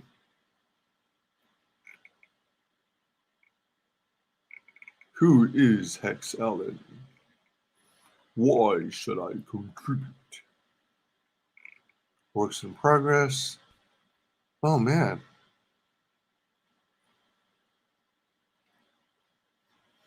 Cool. I like this, man. Ramona, sorry. Ramona. Damn, she looks badass. I like it. What's it gonna cost? What's it gonna cost? What's it gonna cost? Works in progress.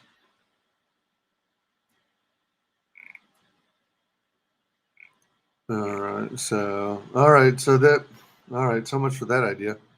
I thought there was going to be more reference material of that specific character. Turns out I'm going to have to ask Hex for some help, some reference material. Okay, so I've got all these extra tabs I don't need.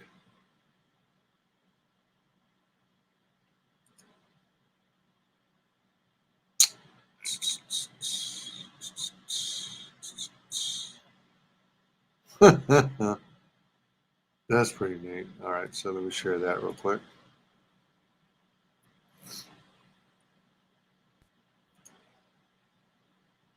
Okay, red key I'm done with.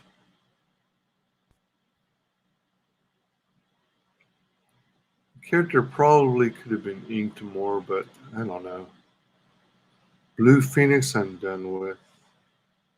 I already finished drawing him and inking him. Oh yeah, I was yesterday I was also listening to this, which is the F Off Well Read. He was talking about, he was reviewing Peregrine with a couple other panelists, and then Piper came on to kind of discuss some of the ins and outs of that project. Thank you all who are still listening, whoever you might be.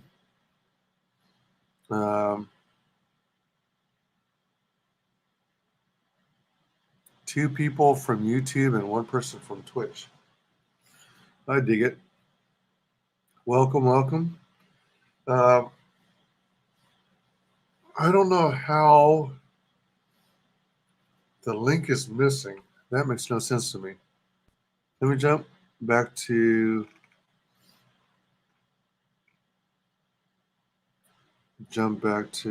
oh, there it is. I only included it on the Facebook. Jeez.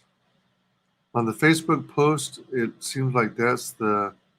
All right, let me add it first to here, to Twitter. Here's the link to the epic Boomerang Box Saga. Dun, dun, dun. Got entertainment. All right. Let's get that.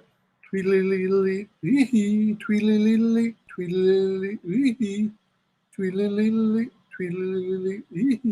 tweedly, tweet, tweet, tweet, tweet. She rocks in the treetops all day long, rocking and a bopping, just singing this song. All the little birds on Jaybird Street like to hear the birds going tweet, tweet, tweet, rockin' robin, tweet, tweet, tweet, rockin' robin, tweet, tweet, tweet.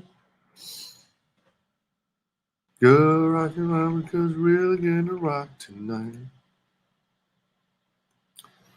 Every little birdie, every chickadee. Dun, dun, dun, dun, dun, dun, dun, dun, dun, dun, three. Dun, dun, dun, dun, dun, ba, dun, ba, ba, ba. Dun, dun, dun, dun, dun, dun, dun, dun, dun, dun, dun, dun, dun,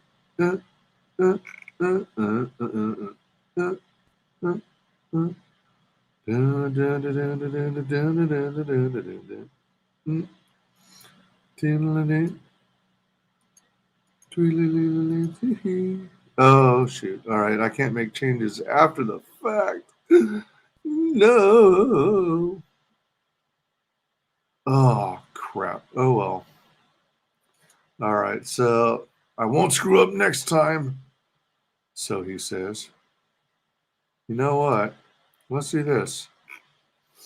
I can't edit it on the fly while it's live. I don't have access to the comments while the live stream is going, but I can post in the chat. Yeah, let me go and do that. Wowzers. Let's do it. Wild thing. She likes to do the wild thing.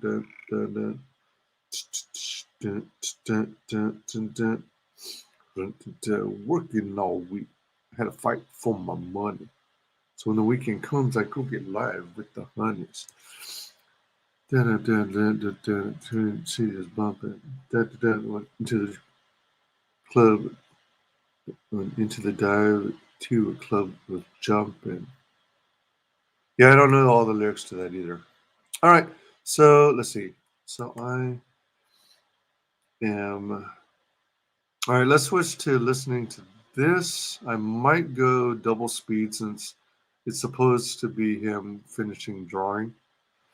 And then we'll go on to his next video, which is where he actually finalizes what he's adding to the Boomerang box.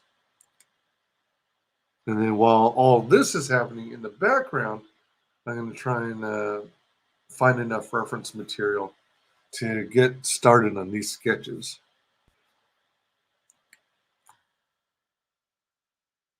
Oh, it. I don't know if Rick wants to. But Yeah, you want to take a look at it first, Rebellious. It's a cartoonish drawing. I'm trying to learn the Fire Alpaca program that she uses. Mudman says, God bless, Mr. Piper. Okay, God bless. You, Mudman. Thanks for stopping by. Wow, why is it so small? I don't know. Probably. Yeah, that's kind of a cute Probably character. because I had that minimized earlier or something. I'm guessing is that a boy with long hair or a girl? So there No, is. is it in your channel, pastry? It's like evil pastry. See camera. Oh, it looks evil to you too? Or is it because of the eyes? Yeah, it's the eyes. I look like I feel like I'm coming to kill you. She says, well done. Well done. Thank you. Anti-pastry is a thing. That would totally, instead of like a donut though on the shirt, you should maybe put a bagel. Well, it could be a bagel. You wouldn't know. I'm on 1.5 speed. I think that might be That's fast so true. enough. Because if I went to 1.75 Well, at speed, least that might be way too fast.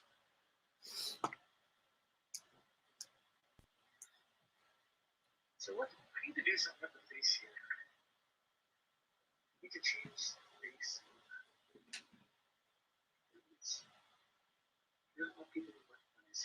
So Sketch, tell me, does a Capricorn look kind of like a Planeteer? Yeah, I could see that. But he also looks like Street Fighter 1 characters. Remember that? That's yeah. I could totally see that as a Street Fighter character. I didn't even talk over you. I'm just imagining it like in Awesome goes corn. Yeah,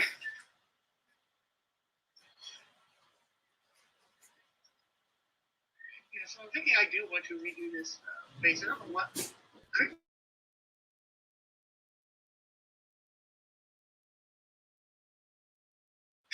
Be a special move.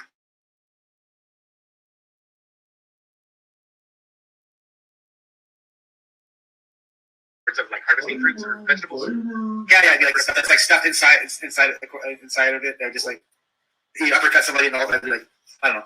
If a flame would be like a bunch of fruits and vegetables or something. What? Sounds real pretty. What?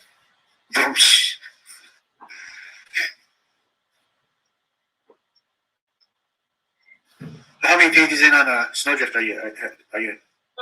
Well, in coloring, we're on page 4. Dillard, when he starts doing, we've got 10 pages drawn. I've got enough to get him to draw 4 more, which is good. So you're total you're on page 6 then. Well, once he does, no, I mean like once he does 4 more, I'll have 14 pages drawn. 14 pages, and how many pages are in the book? 22 or 23. Wow, that's pretty fast. 14. 9 more pages. 8 to 9 more. Yeah, I was pages. gonna say.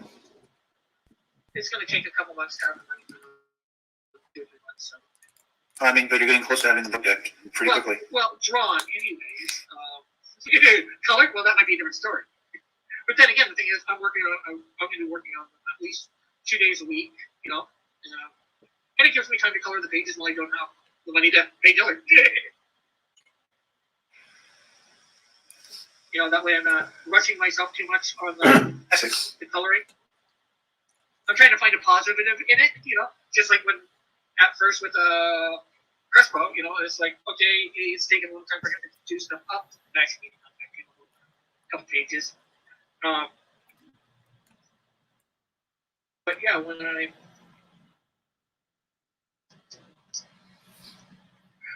I first started him and he was being slow as far as I'm concerned, well, he's still slow as far as I'm concerned, but, it gave me time to save up the money to pay him. So I'd rather have the money to pay him, be ready to pay him when he's done, and not have it. So.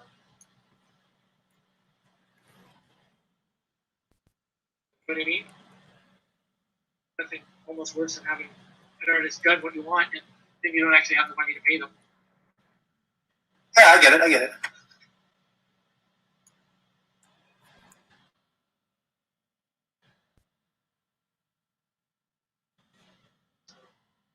But that's why I think May or June next year I should be able to do my campaign.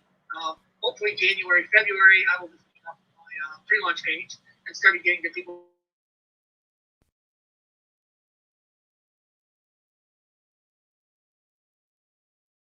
This campaign.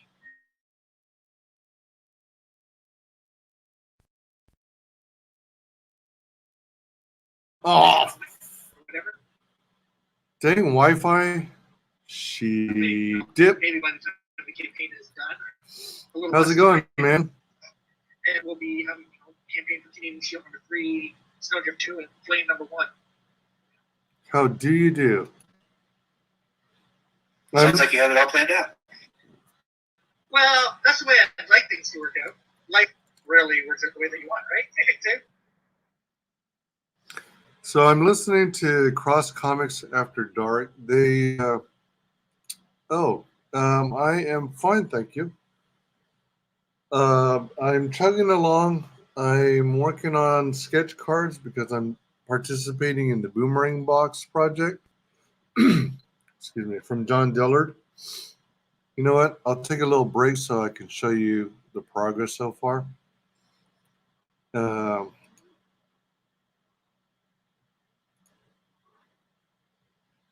Don't mind these snacks. So the idea is I'm doing 27 cards, right? 27 trading cards, sketch cards, as part of my contribution to the Boomerang Box. And excuse me. And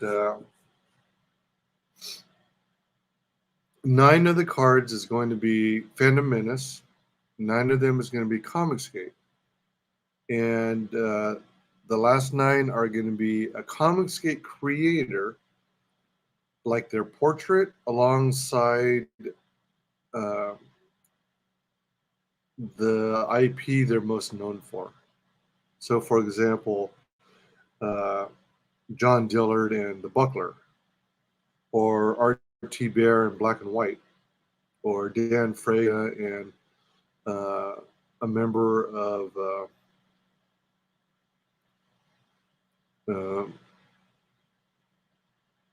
Dan Frega and a member of what was I going to say? Black Flag, Pineapple Perception. So I'm working on this last 9, which are going to be the most challenging, I think, because I'm not the best at likenesses unless I dedicate like a lot of time. Some of these cards are taking, pencils plus inks are taking half an hour to an hour and a half. If I have to make corrections, then sometimes it can take up to 2 hours. But I think the average is like an hour and a half per card. Haven't really calculated it. But here's what I've got so far. So here's Comicsgate. I usually start with Phantom Menace showing off, but it was partially because those are the ones I did first. So we've got Tug, that umbrella guy.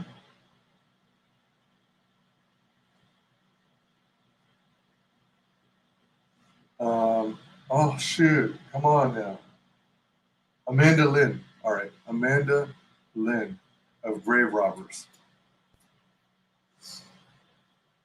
So I'm gonna leave it at pencils and inks. Well, and then after I ink it, I erase the pencils.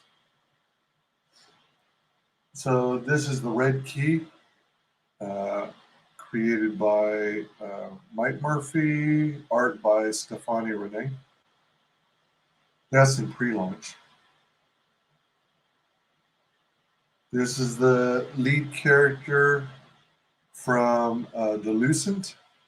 So she's in kind of a dreamscape, and she's surrounded by ginger roots.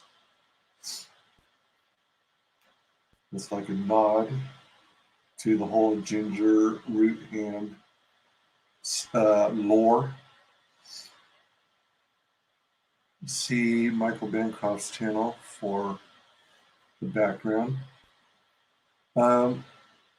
This admittedly should have been zoomed out more so you could see. Oh, frick. Right, hold on. My phone, which I use for my overhead cam, for some reason periodically kicks off. Wait, what? That's up there. What the frick? It looks like it's refreshing. Hold on, wait a minute. Everybody stop and shake it. Right. Granted permissions to access the Cameron. Okay.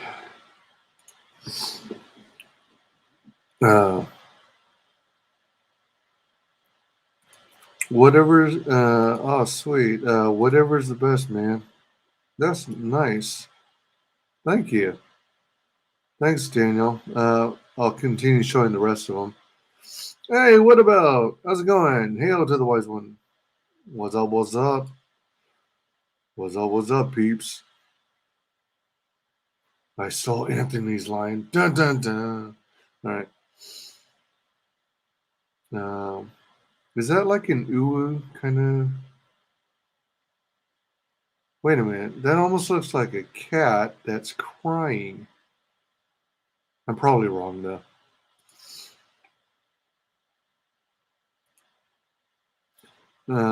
Hail there. Welcome to this show. Since you just joined, let me start from scratch. So I'm doing this.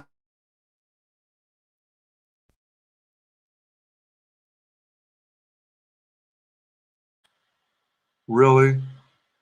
Really, Wi-Fi? What the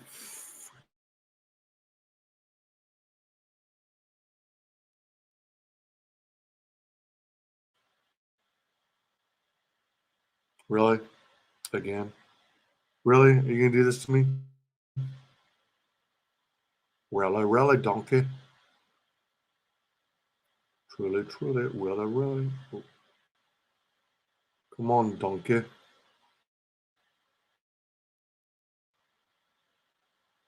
You know, live streams are like onions. They're made of layers. They're made of layers of Wi-Fi that keep dropping out on you. Oh, stuck a little. Stuck by stuck. Ooh, baby. Gotta get to your love. Stuck by stuck. Ooh, baby. Sarah, why does it keep acting like it's having a problem with Wi-Fi on StreamYard? It's working. I've got a big old full signal according to my Wi-Fi. I'm guessing it's StreamYard's having a conniption. Man, Chrome has another update for me to install. Jeez. So many updates. I wonder if it's Google's fault.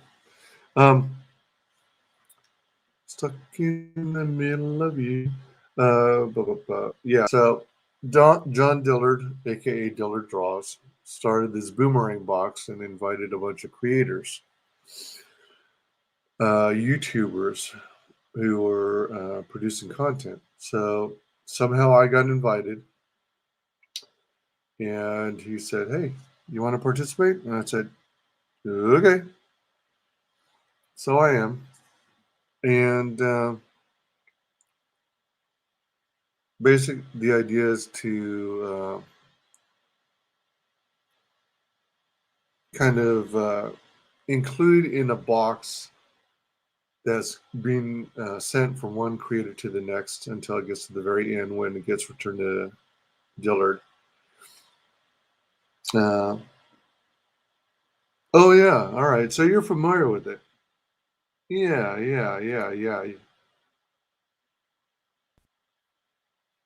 All right. Yep, Dillard, aka the Buckler. Yeah, he's been having this box thing going for some time.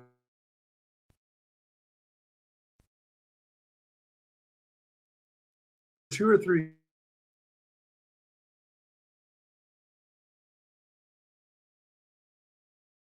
That's why it's taking so long. Yeah, I remember Malin getting it on a stream a few months ago. Yeah, good memory. Indeed.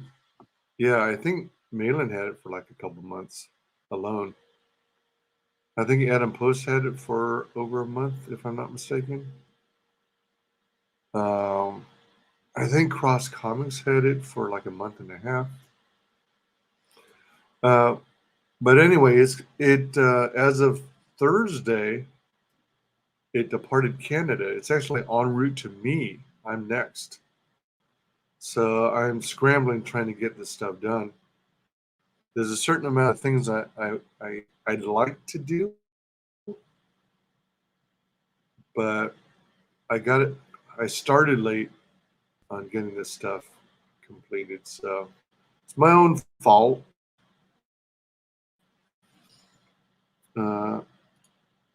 How long is this supposed to last, lol?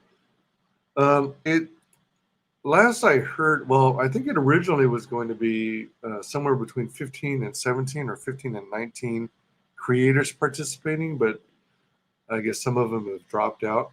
So it's closer to 12 or 13 if I'm not mistaken. And I think I'm like number 7, so we're around the midpoint, middle of the group. My goal, if I possibly can do it, is to knock out my part of the Boomerang box ASAP. So there's as little downtime as possible. Like, I get the box, I do a live stream either same day or following day,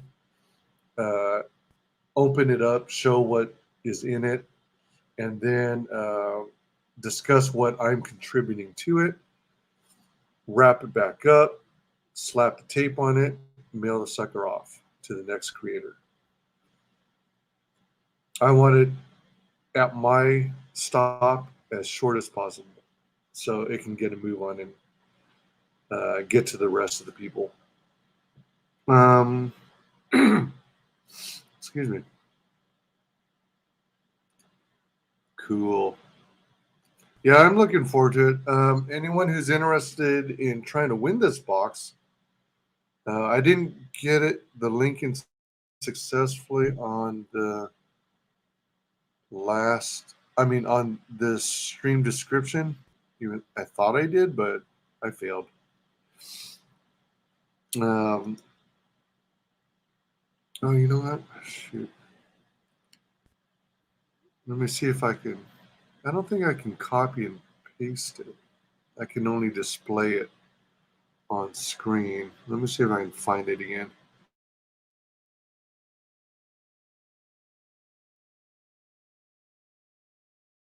So, excuse me. Oh, I better not share it in there. I should share it in here so it goes to all 3 platforms. All right.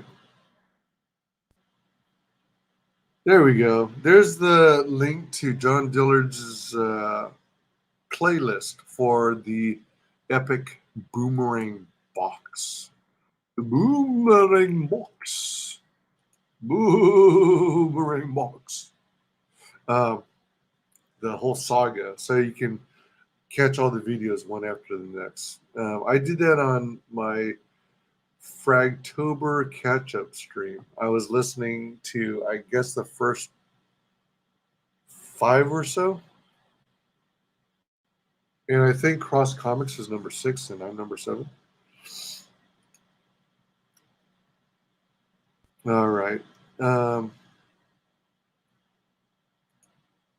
Do I drink eggnog during the holidays?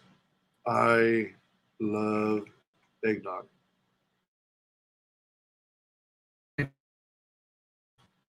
Not consistently. I think I have missed a few years. But you know what is good? There's this thing, I forget who makes it. I don't know if it's like a Jack Daniels product or some other company. But it's a rum and brandy mixture. Like, I don't drink a whole lot. It's pretty much a rare occasion when I actually drink, and that's typically on very, very special occasions. And if I don't have any very special occasions going on, I'll usually have a little something like champagne on New Year's Eve. So I'm very much lightweight. But at Christmas, if I get it, or if it's there. It's a bottle that has both rum and brandy mixed together, and it's a really nice flavor. It tastes really smooth, and you add that to your eggnog and spike it. Oh, it goes so well together. Oh my gosh, have you tried that before? Oh shit, really?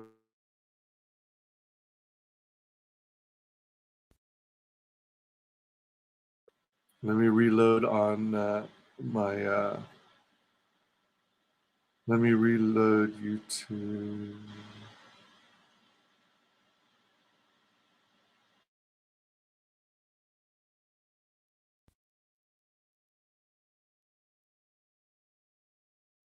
All right, it looks like I may be back. Okay, all right. Man, I was afraid you were going to say it got taken down because of that short Thundercats clip I did, where it went Thundercats, oh! And then I followed it up with the Autobot to Decepticon transition from Transformers. It says video unavailable. I think it's okay again. I love it as well. It tastes great. I only drink it during the holidays, though. I think that's also usually when the only time you see it in stores, when it gets close to Christmas. I might pick some up this season. I don't know. We'll see. We shall see. We shall soon find out. We shall soon find out. All right, so let me show the cards for everyone who's here. Oops. Go back to sharing the right screen. Oh, I already am. Huh. I guess I could do both. I guess it doesn't much matter. No, let me do this one. Yeah, so anyone who wants to try and win the Boomerang box, go to the Boomerang Box Saga. You'll learn all about it in the very first video because it all started at Dillard's place. He gives you the crystal clear instructions on what is required. Basically, it boils down to leave a comment, even if you say the word comment, on that very first video. And then subscribe to every one of the channel participants. Subscribe to their YouTubes.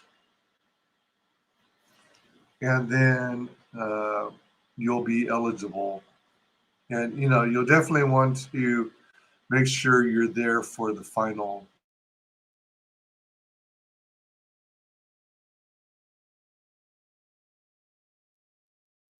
Oh, frick.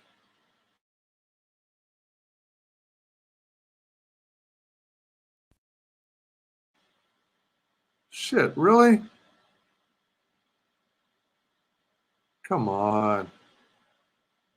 Throw me a freaking bone. All right, so it looks like I'm back, I think.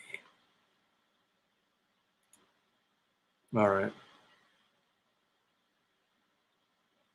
Okay. Yeah, so so for the chance to win, you do that, you subscribe to all the creators. Depending on what the final result is, there's a chance he might break it out so that there's a third place, a second place, and a grand prize winner. But there's also a chance that one lucky person will win the whole kit and caboodle. So that's pretty wild. That's pretty crazy. So yeah.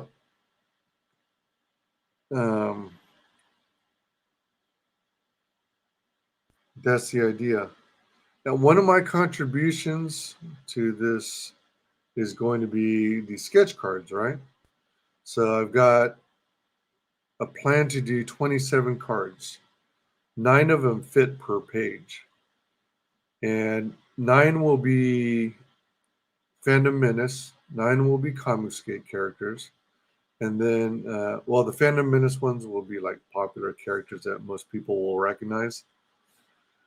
And then the final 9 will be a Comicsgate creator alongside the IP, the character they're most known for. So, for example, EVS will have Cyberfrog.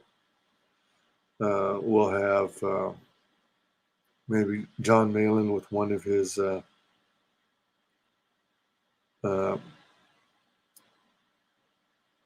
we'll have one of his Graveyard Shift. Or maybe actually now that he's got his own solo title, maybe something from Godlike, one of those characters. Yeah, there you go. Hold on. Let me look at my list here. I think I already have him listed, but oh, I was gonna pair him with Lilith, but let me do Godlike instead, because that's like true Malin.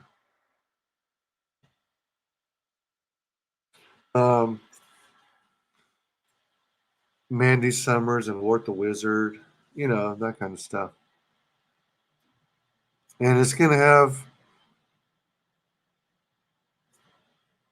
Hail Godlike. It's going to have like a portrait of the creator, which is going to take me a while. This is going to be the most challenging set of cards to do, because I'm not always the best at likenesses. It's easier to draw an interpretation, my interpretation of a given comic book character, than it is to do a likeness. And when I do a likeness, it takes me a whole lot of extra time. So let's see here. All right, so here we go. All right, so we'll start with Comicsgate.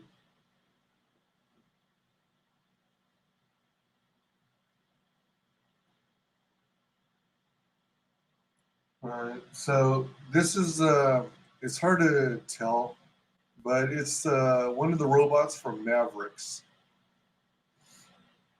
I keep saying I really should have zoomed out so you can see more of the body, so it made more sense. This is kind of like abstract, I guess.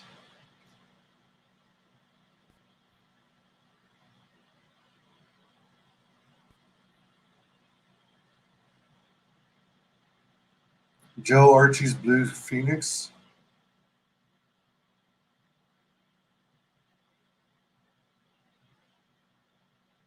All right, I don't know her name, but it's the lead female character from Vinnie Tartamella's Shadow of the Kraken. She's got a Kraken tentacle wrapped around her, and down at the bottom is her parrot attacking the tentacle to try and get it to release her.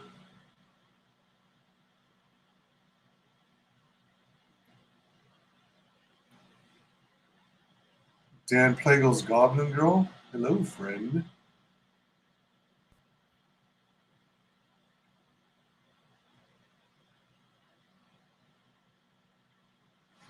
Sea Dog and Codename Killswitch from, yeah, the character's name is Rebel, but it's from Sea Dog and Codename Killswitch.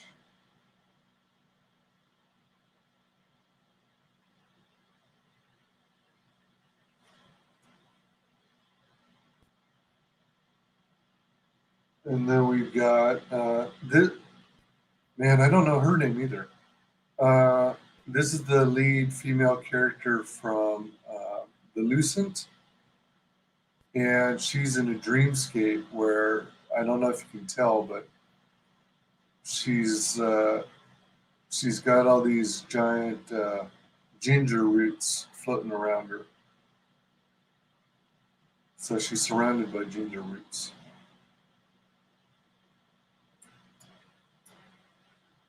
For the lore behind the ginger root, visit Michael Bancroft's channel on YouTube. And then this is the red key. The story is by Mike Murphy, and the artist is Stefani Renee. Oops.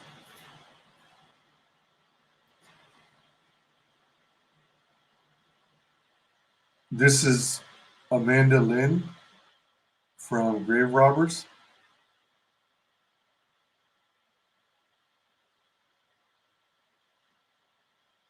And this is Tug, that umbrella guy. So that's Comicsgate. Here's Fandom Menace. Yeah, I keep debating I might white out her face and try and take another crack at the likeness because I think this sucks. I'm pleased with most of the other drawing. I even like the hair on this one, but the likeness in the face is ultra super cartoony and doesn't work at all. That's supposed to be Samantha Carter from Stargate SG-1.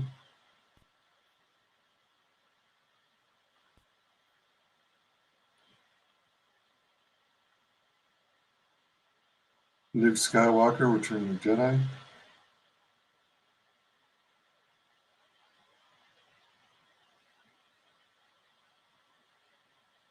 Optimus Prime, Transformers. One shall stand, one shall fall. Chitara from Thunder, Thunder, Thunder, Thundercats. Thunder, Thunder, Thunder, Thundercats. Thundercats. RC, Transformers.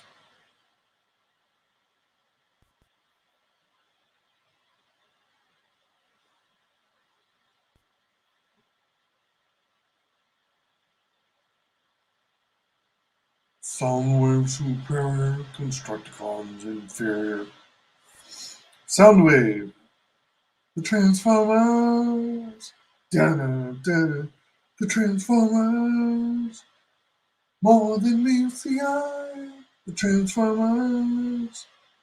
Robots in disguise. R2D2.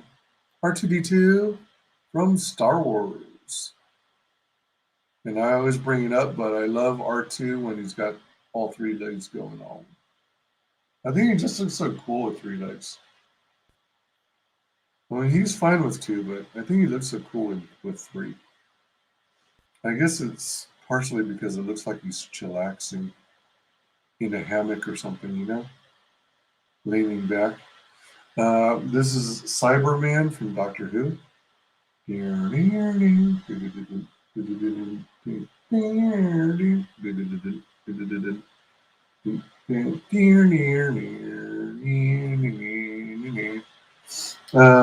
Panthro from Thunder, Thunder, Thunder, Thundercats.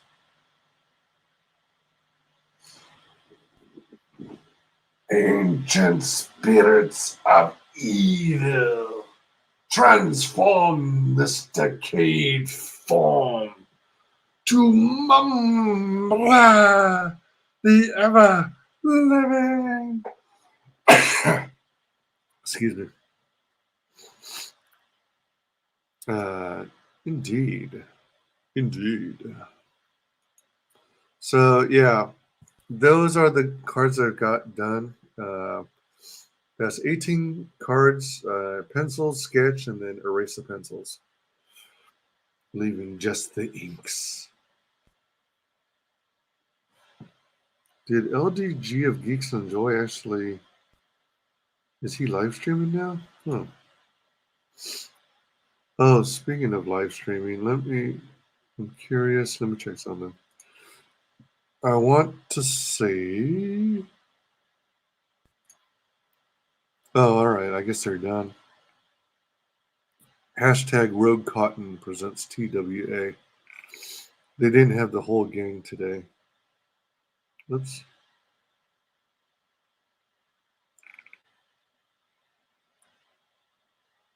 Oh my gosh. Oh shit. Fragaboom's streaming. Oh wait, no he isn't. When was this? Oh, that was Fragtober. Day before 23 when he brought on the Art Jedi. Man, that guy's good. Wait, why did that one queue up? Let me reopen, close tab. Let me go back. What did it autoplay from? Come on, you frickin' ads. Get out of my way. Alright, so there's the Rogue Cotton again.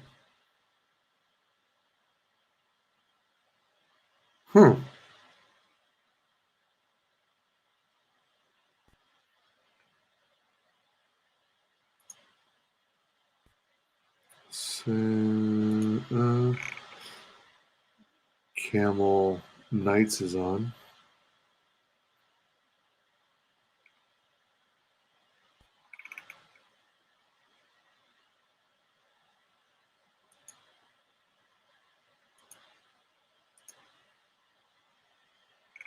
Oops. Oh shit, what's going on? Oh no. Expanding all the windows.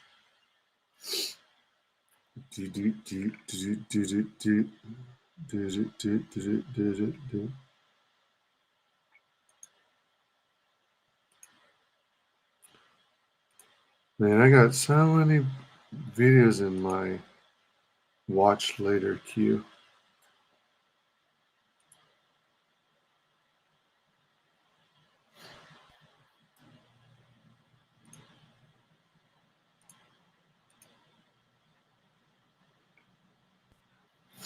Oh, you know what? While we're at it, oh shoot, wrong. Okay. Let me go ahead and drop the link for. Oh, do I have it? Hold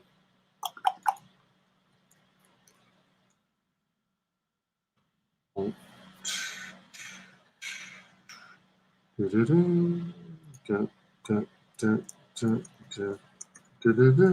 Time flies when you're having fun. I heard somebody say, subscribe to it now.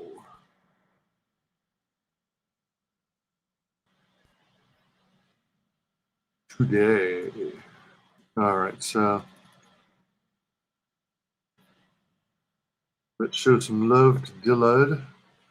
Starting this crazy thing called the Boomerang Box.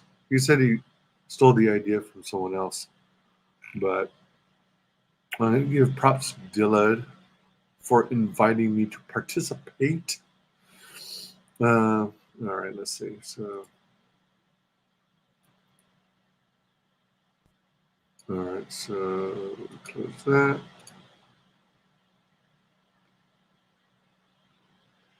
Okay, that's a video I was going to watch later, I guess. All right, so, all right, I guess we're back in business. So, what I'm going to do now is I'm going to try and at least get part of this. At this point, man, I'm taking forever. It's like I'm stalling. I want to at least try and get part of a sketch done.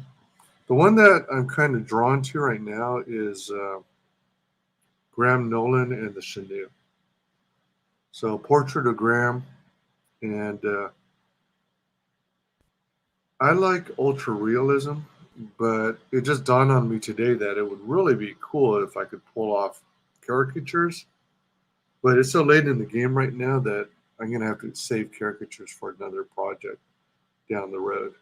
In order to get the stuff ready for Boomerang Box, I think I got to commit to realistic portraits, even if it's going to take more time. Because I would be learning caricatures from scratch, and I don't know if I could learn that fast. Well, I mean, I'm a fast learner, but still. So we're going to go to this camera. And this is the last part of Cross Comics. Is he did the box opening for the Boomerang box, and now the rest of his stream is just talking and drawing. So I've got it at 1.5 speed. So yeah. So let's play that while I do some intel, some research, munch on some snacks, and do some sketching.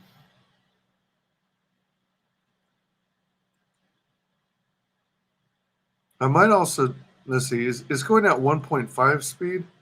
I might momentarily try 1.75 speed, which is the max it looks like.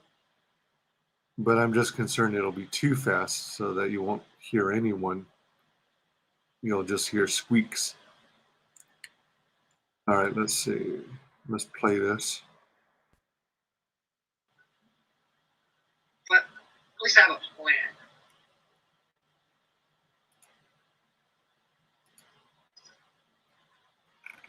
Oh, you can go twice speed. Oh, wow. All right, here's 1.75. You missed us describing Cross's character as a cross between a character from Captain Planet and Street Fighter 1. That's what you missed, Danny. But plain hair, Rick. Wait, what if they made a fighting game with Captain Planet characters? Okay, now what did you say, Sketch? Said what's up with his hair. Oh, I wanted to make it look weird. So like horns of like, I know they're not quite completely horns like you know, a goat or whatever, a ram. You know, Capricorn being ram, goat or goat, ram. So it says, please don't compare race to any properties that are actually cool. Captain Planet's cool. I missed that one. Yeah, same here.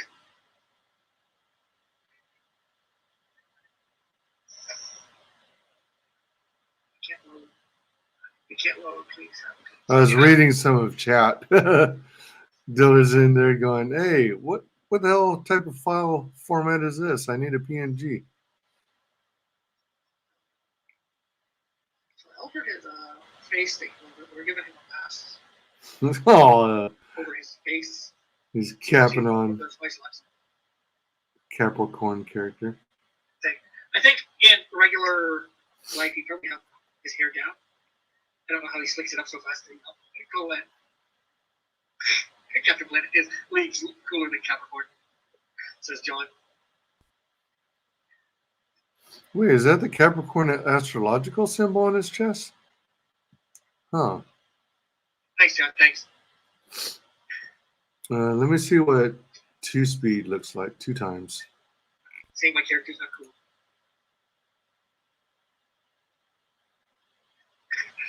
My sketchbook through my character. Yeah, we know. No, that might actually work 2 times. Are you pleased with it, Rebellious?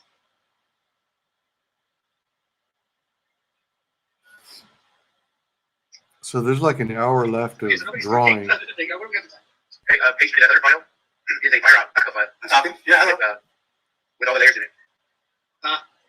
That's like sitting here at Flip Studio art file. Oh, shit. You use fire backup. Stupid bots. All right.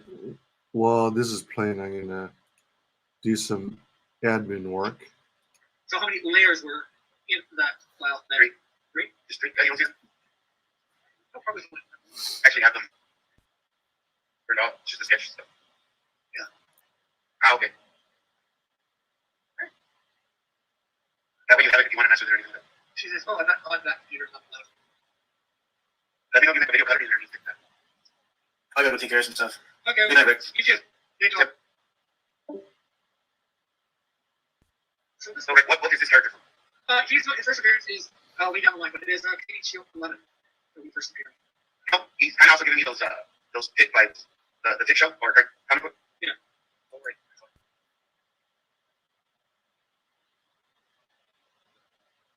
You know, not every character is meant to be, you know, Superman, right? Or the Joker. Well, yeah, that would be boring. I just want to be for popular. You know, eventually, him and a bunch of characters. I created the whole Zodiac thing, right? So eventually, they're gonna, you know, team up. They're gonna be like the Real Flesh gang from Gotham? Yeah. The Zodiac things? Yeah. I've created a character named Zodiac. What animal is Capricorn? The goat Ram, I believe. I was gonna say, well, this guy has horns like a bull, so. Yeah, that's Taurus is the bull. Is that clothes or is that fur? What? This? Yeah. It's clothes. It might be furry clothes, but it's also not just cut straight or whatever. You know, trying to make it look like, you know, like how goats or whatever thing would go from the fur to the hoof. You know, it looks a bit ragged. That's where that's the word. Thanks, John. I'm sorry. Congratulations on creating a character with hairdo, without hairdo to get out what could be cool.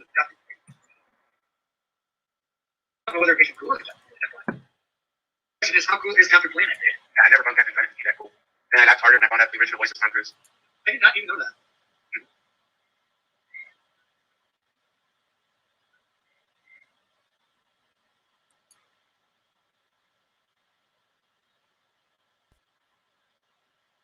Who else is here? John, Rebellious. You. Well, yeah, I'm on that. Well, I thought you were in the in the chat. Everything has to go to comparison.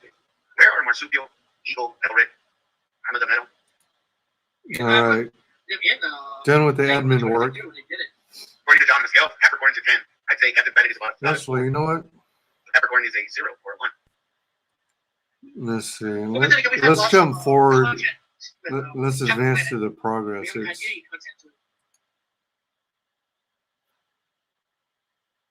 Was done on Saturday. The draw long. Well, that's not bad at all. Michelangelo. Yeah, and I did a Toledo spell and a couple others. You did Leonardo. Well, I was trying to do Leonardo, then I was getting all the records, and then nothing makes sense. Maybe change the servant of my key. Although I'm not sure who I'd like it to be. Maybe someone else. The other Toledo. Do the picture more about.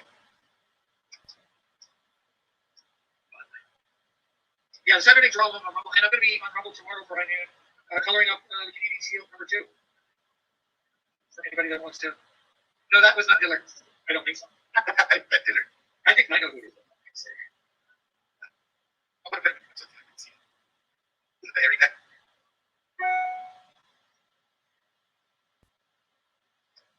Oh, how is that campaign doing for that friend of yours?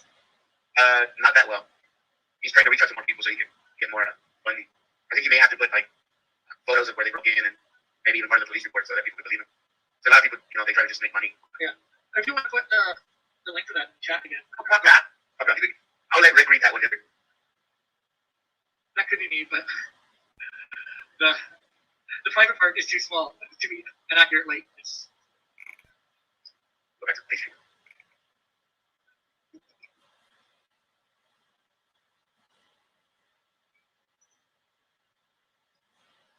Yeah, I think the major thing I was trying to do with this is I was trying to be not so literal and all that.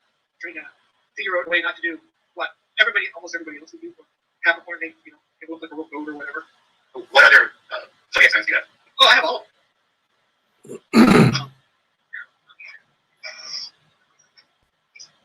Do you use a PC or do you use a Mac? No, I'm asking Rebellious because I notice a lot of people when they use Fireback on the Mac, they actually have the toolbar on top.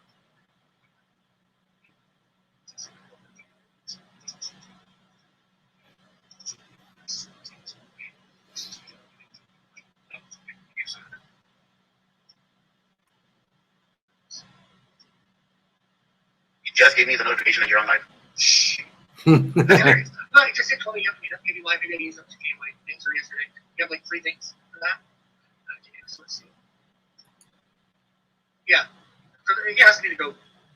I'm looking at some of these pieces that they did too. When he goes into water, he hits the tail. Water bearer. Wait, is it? Oh, that's probably Aquarius if he's doing. They find it much harder to to choose to draw something. Usually when somebody asks me to draw something, it's easier for me to focus. Every now and again, I'll be inspired to do something. Like I started drawing this when you and Eve were drawing. I'm trying to think of all that. Sagittarius. I guess he's doing all of the. I guess he's got. Do Aquarius have a fish bottom? What about Pisces? Yeah, she does too. I don't know if this is a side project. Don't think she can. I don't know if it's a side project or actually part of his universe where he's got characters based off the astrological symbols. I think out of my set, Omega Obsidian is the hardest to draw. Is that another one of your OCs? Rebellious?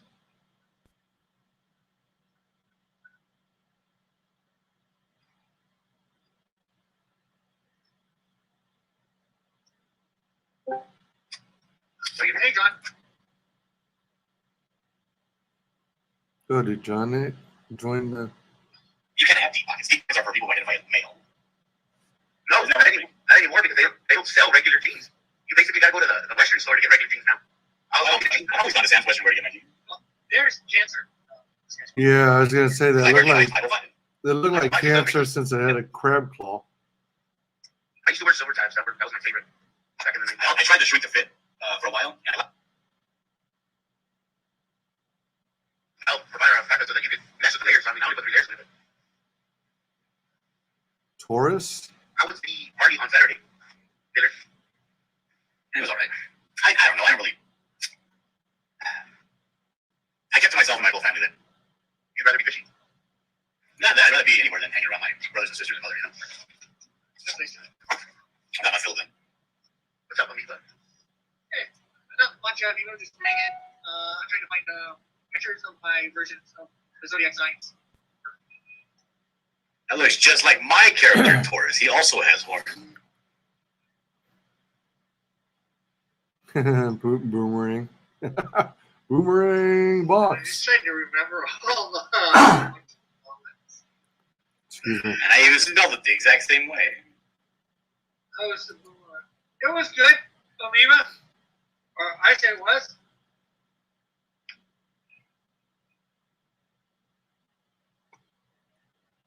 Talked about a little bit of what I'm putting in it. I'll probably do some sort of video of what I'm putting in the chat. What's up, Joshua? Hey, Joshua.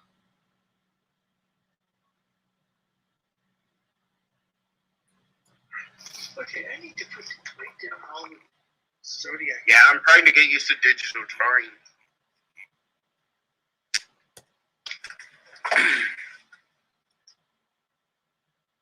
This is my character for Aquarius right here. Here, I'll share it right now. Okay, let me stop sharing my screen so you can share it. Well, you can go where I go over to Dillard's. It doesn't matter. Oh.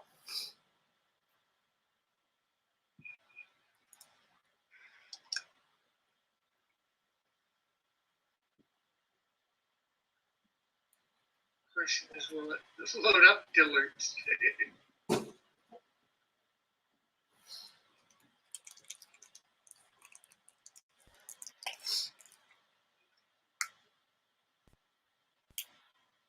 This seems to be taking forever.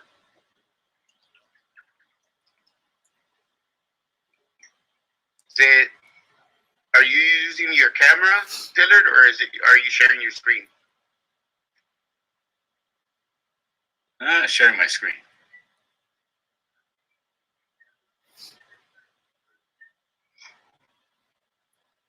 Yeah, that's awesome, Rebellious. I'll check that out.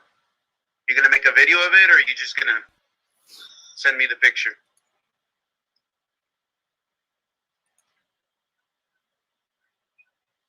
I think you guys should have an OC stream. Have Ross, Pastry, maybe Chris, maybe John. I don't have an OC, so. Okay, Rebellious. Send me a picture. For some reason, I just want to. What the hell? That's Aquarius? It looks like it's Aquarius. I should have known, though. It's good, right? Should have known what? Something that already Stimpy. Is this designed for the new Guillermo del Toro film? No, this is Aquarius. He's a super sexy merman. Jeez. I just asked Dylan, are you going to redraw my character? No, what? What's wrong with the first time? That's what you asked. If that was Lorenzo. He said you went down the street to McDonald's? I said I went down the street to the liquor store, down the street, and there was a McDonald's. You mentioned possibly doing that so that It's more of a silver yellow. awesome piece that you did with the guy with the metal mask. Who was that for again? The one with the Tim. Well, that was for Tim. That was for Logan too, right? Aviva says, hey, draw my OC hurting Joshua with OC. The tentacle out of the muscles. Sketch there's my Leo. I like these Aries. There we go. That looks like the Maestro from the Incredible Hulk comics. Oh, damn. Who drew this? Did you draw this? Yeah. That's actually not bad. That's one of your, Well, better sitting poses. I didn't draw the background, but I drew the chair and Leo. No, that's one of your better sitting poses. Like, it actually looks like you're sitting on the chair. I'm not trying to be mean to you, but Yeah, I know.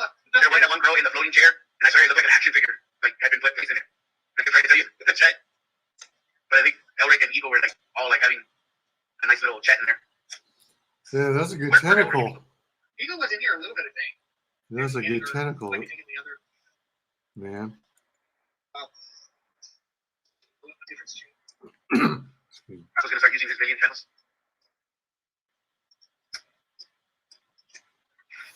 Doesn't Joshua have a channel called Joshua Draws? I don't think he has a channel, but It's an old account. It says Joshua Draws. yes, he has an alt account, but I don't think I would say it's a channel. I guess it is technically because you have to make channel stuff chat, which is stupid. Yep, and it was coming out of his ass. Yes. I don't know if I'm grossed out or kind of impressed. I've never seen that. Yeah, you're a little bit turned on. No, I'm not scared of that, sir. Oh, look at this man. Use draws. That's what it's called. Huge draws. I mean, let's see. There's my Libra. Sketch. Yeah, good. See, he has gills, but at the same time, he has a blowhole right in the middle of his forehead. That just blood. So he breathes. He has lungs for underwater and lungs for above water. So he never knows if he has a blow. I don't know. You know, this isn't a real thing that exists. Right? You can't expect me to suspend so much disbelief. I find get rid of those. Oh, Libra. Since Sketch loves the science so much. Here we go. Yes, I love the science. It actually looks cooler though. I'm not gonna lie, because you have this little like. Yeah, Leo is stupid. I'm like, what's stupid? It's an actual character I'm not tweeting with. Yeah, that's even better. Think of it like Wayne's World. Was it 1 or 2? Where he says, "I know the part is small, but we can do better than this, right?" You should do it. That hairdo you made for Capricorn? First explain that hairdo, then you can start critiquing my drawing. No, I'm not critiquing your drawing. It's bad. Oh, scheming me up. What I would like to do is draw or come up with an idea, but I need some. I'm not a sculptor, and I need some feedback on what would be a good pose that would be viewed in the round in 3 dimensions. I'm not sure whether I consider the character non-binary because the girl is a girl, the guy is a guy. Comments from an idea. Believe it, or am I afraid to ask?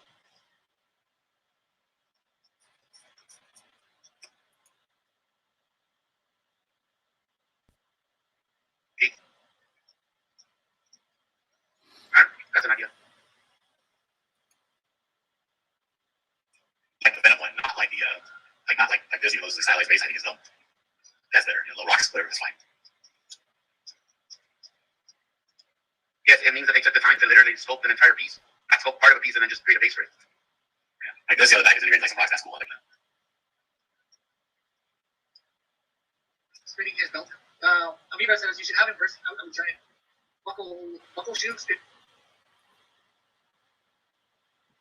So I'm not using. I'm like, oh, you get that expected. Because everybody He did at the same time because of that. He wrote the book on how to draw. It was Spanish blood, and other guys are red sunglasses, so it's pretty light. find out. Yeah, that's a cool character right there.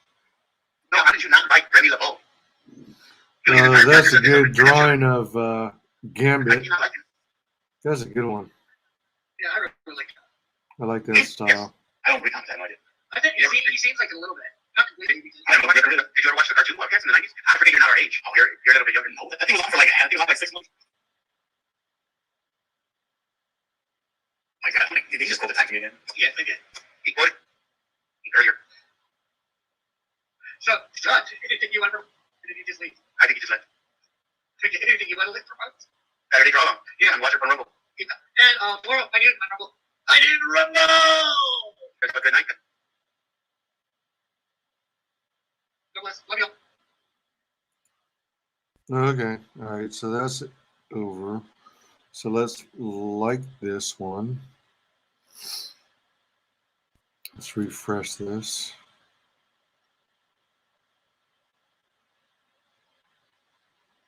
Make sure the like took. Yep, it did. All right, so let's close this. All right, so this is what is in the Boomerang box from Cross Comics.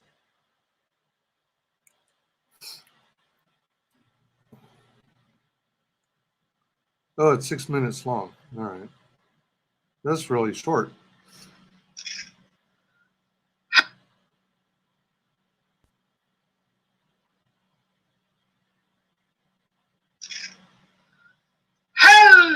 Hello, hello, hello, hello. How are you all? I hope you are doing good. We are here today because I am going to show what I am putting in the Boomerang box. Yes, I did the unboxing of it, and I said a little bit of what I was going to put in it. But I've got everything out that I'm going to put in it, and it should be going out within the next couple days. So, because I've got everything that's going to go in it, Marsupio has got I got the stickers from Marsupio, as you see from the unpacking that I did of them. And so, let's see. First of all, we're going to have the poster. This is of John's cover for the Canadian Shield #1. Maybe he will actually sign it. I will sign it before it goes in. What's up next is we're going to have both covers in. Both will be signed. Both covers for #1.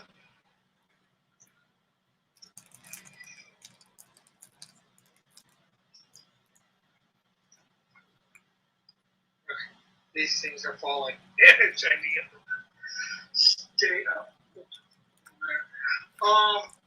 We're going to have a couple pieces of original art. My version of the buckler for Cross Comics. And then a thing of the Canadian Shield. Wait a minute, that's his version of the? We, of course, will have. That's his version of the buckler?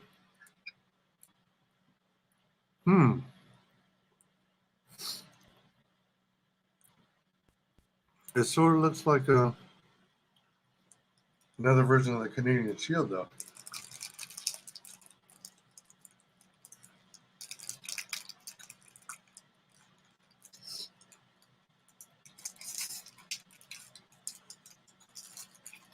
For anyone wondering, yes, that is the time of me eating.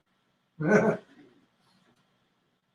got these packaged Danishes that I'm eating. Cross Comics. And then a thing of the Canadian Shield.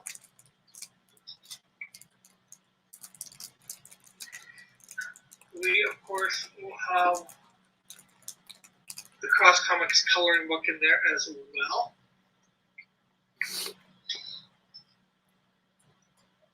And let's see. I did this like, I don't know, probably 20 years ago or something. A little bit different design for the shield, as you can see. Back when I was putting a circle and a maple leaf in. And all that. So this was hand painted all by me and all that. So that's going to go in. It's actually a set of, well, there was going to be a whole bunch of these, but I did like all my main heroes, a few others. But the Canadian Shield's going in this. So this is like one of a kind. And you know what? I will even sign the back of this too.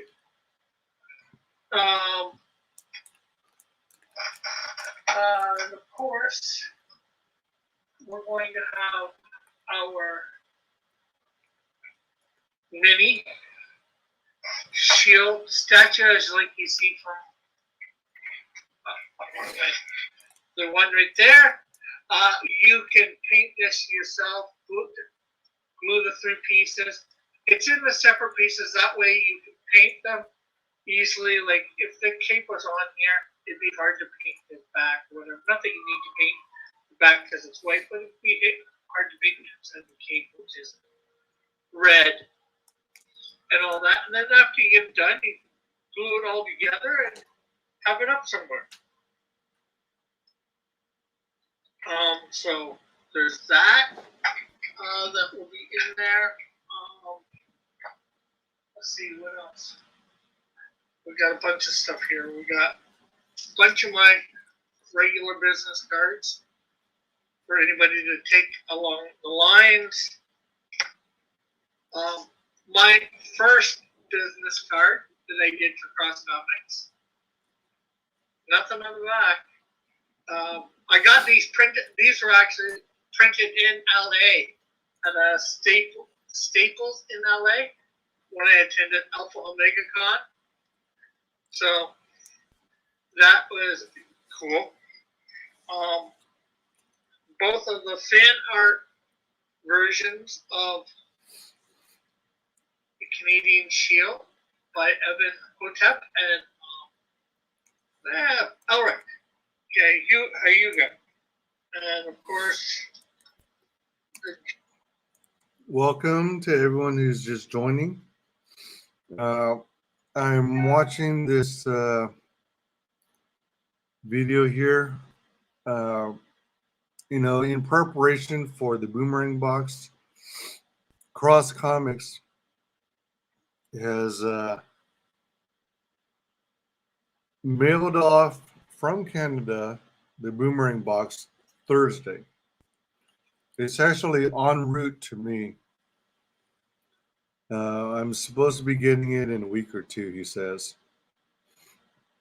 So in preparation and as I sketch, well, haven't really done any sketching tonight, and I don't know if I'll get any done at this rate, but well, maybe I'll get a little bit done.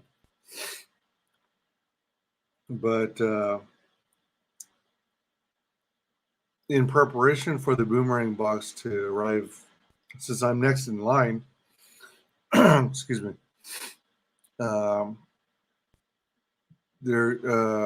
watching previous Boomerang Box videos to see what kinds of stuff they're putting in for their channel contribution. So pretty neat stuff. Some people are including comments, some are including posters. There's business cards, stickers. I don't remember hearing any magnets, but Cross Comics looks like he's adding a 3D printed character of his Canadian Shield character and like a portrait painted on wood of Canadian Shield as well.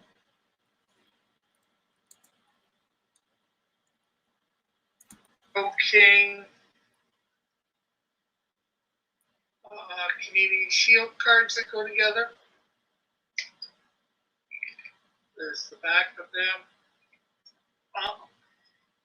Well, I'll sign the Canadian Shield one. I'm not sure whether it means anything. And then, of course, there is the trading cards that I created. These are all upside down. So these all go the right way.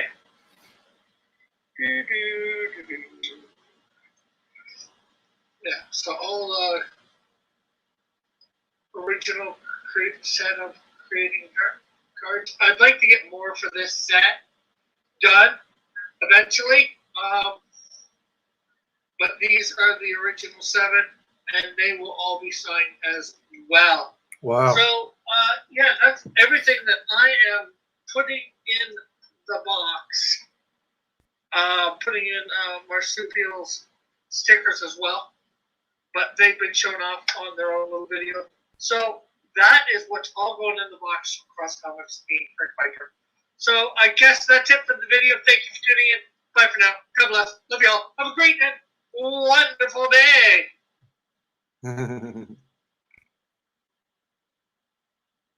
All right, so I might need to keep.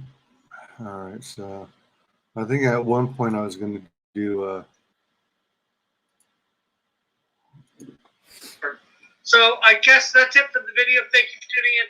Bye for now. God bless. Love y'all. Have a great.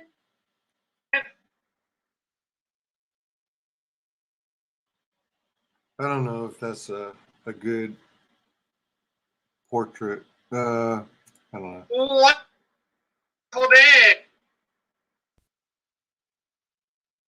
I don't know. Should I draw someone with an open mouth? I don't know. Maybe it'll work. Trying to come up with ideas because I'm probably going to end up doing a card of him with his Canadian Shield character. So that basically is the last of the Boomerang Box videos until I make mine. So it's on its way to me next, by golly. And I'm scrambling to get my stuff done because I started late. I had all kinds of other stuff going on. Oh, shoot. All right, so hopefully this picks up from where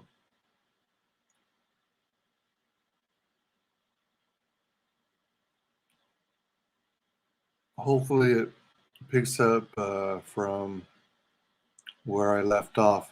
This is actually F Off Will Red. This is a channel where he and a couple other panelists are doing what is it? A review of Peregrine. And later on in the stream, Piper joins in to share, some information about what it was like working on the project, some background behind the scenes stuff, and the like. So let's go ahead and listen in.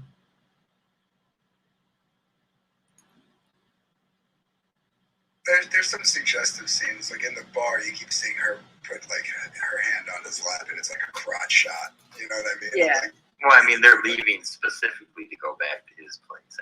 Well, yeah. Right. Yeah. Right. And well, what about like action? Do you think there would be anything ramped up there, or just probably also keep it at the same level? Actually, I'm hoping that that we, with more pages especially, with the action does get ramped up. Especially since I know you were talking about Sunshine, she's Superman-like, but we have figured out, there are weaknesses. Her dad, clearly died. So I can't wait to be able to, show all that as well. But she's going to have to keep learning and become an even more likable character. Yeah, I gotta say, I did like the fight scene. I think a lot of the fight scenes in most comics mainstream, are very short, if at all, especially in the mainstream. It just felt like an old Avengers or Fantastic Four book where it was just a good chunk of the book of being the fight, So. Well, a book that does have a very, very long fight scene is Xenotype, but people seem to not like that much fighting. Some manga can get away with entire 100-page volumes being a fight scene, but well, I mean that's the meme of DBZ of a whole episode of him just powering up. Right? So this might be worth bringing up because you might relate to this, Sunshine. Apparently, Amit Reina was also blocked on graded 0.5 by Xavier. Oh, that's a shame. Yeah. Do you want to tell your graded 0.5 block story? Or not especially. Who? Weren't you blocked on I'm graded not 0.5? blocked by graded 0.5. Oh, Not that I know of. What did you do, Amit? Damn. Ahmed can be a little spicy. Yeah, I'm sure it was, well, maybe at least perceived to be well-deserved, but Amit's intent is never bad, I guess. Not malicious. Yeah. I do know that that people getting a bit too spicy has been able to get stressful, especially like the more problems we were running into with fulfillment for a while. And so, I mean, that might be it. It might simply be need to just less BS to deal with. It was Mandy Summers that you were blocked by. Oh, yeah. Because I criticized whatever book that was. Not even in their chat. I just did it somewhere. One mod didn't like that. Right. It was like, okay. Yes, I did that. And then I was blocked. She's not in graded 0.5, is she, Piper? Or is she somebody just on the outside network? No. Yeah, she's way over with like fandom minutes now. Okay. Doing mostly Star Wars content, I guess. Yeah, I guess I don't really I don't keep up with it, but she doesn't seem to have her around graded. Corey Ransom Park joins the chat. So welcome. Nice to have you here. And Stephen Brown Art says, in the movie Crew, an actor was accidentally shot and killed by another actor. Do prop guy unknowingly put a live round in the gun? Not only did it kill the actor who was shot, but traumatized the actor holding the gun. I don't think that's... Which movie is that? That's The Crow. That's The Crow. Yeah, that's Right. what happened on The Crow. What I want to know, like, is why? Why? that was in the gun. Like, why not put that in? Well, with that one, it was a blank, but from a previous scene, there was a small piece of the shell metal stuck to the inside of the barrel. So when they reshot the scene and they shot the gun the second time, the blank, because it is like, it's basically a real bullet, which is without the projectile, right? So the blank, the firing of the blank actually dislodged the small piece of metal in that, and it just happened to hit him like dead in the heart. It hit him in the spine, and like the spine? Yeah, through the guts area, and it was an actual bullet head. Oh.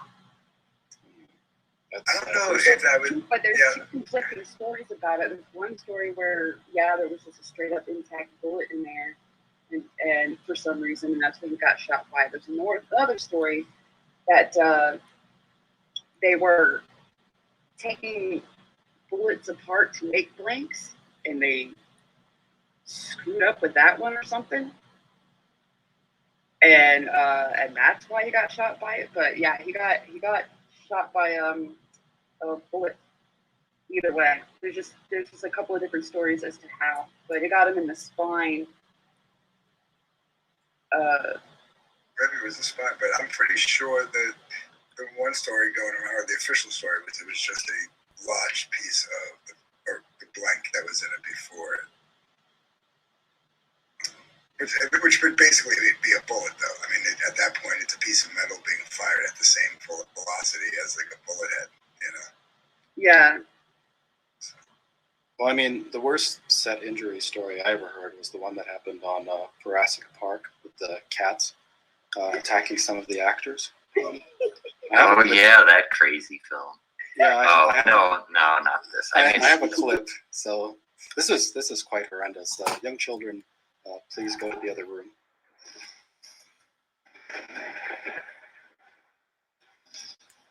Nope.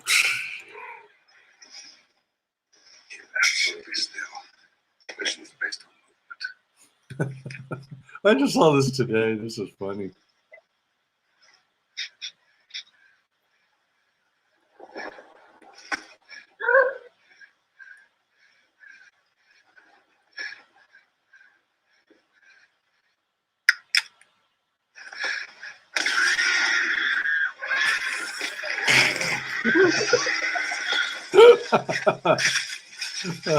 It's pretty funny. Good editing.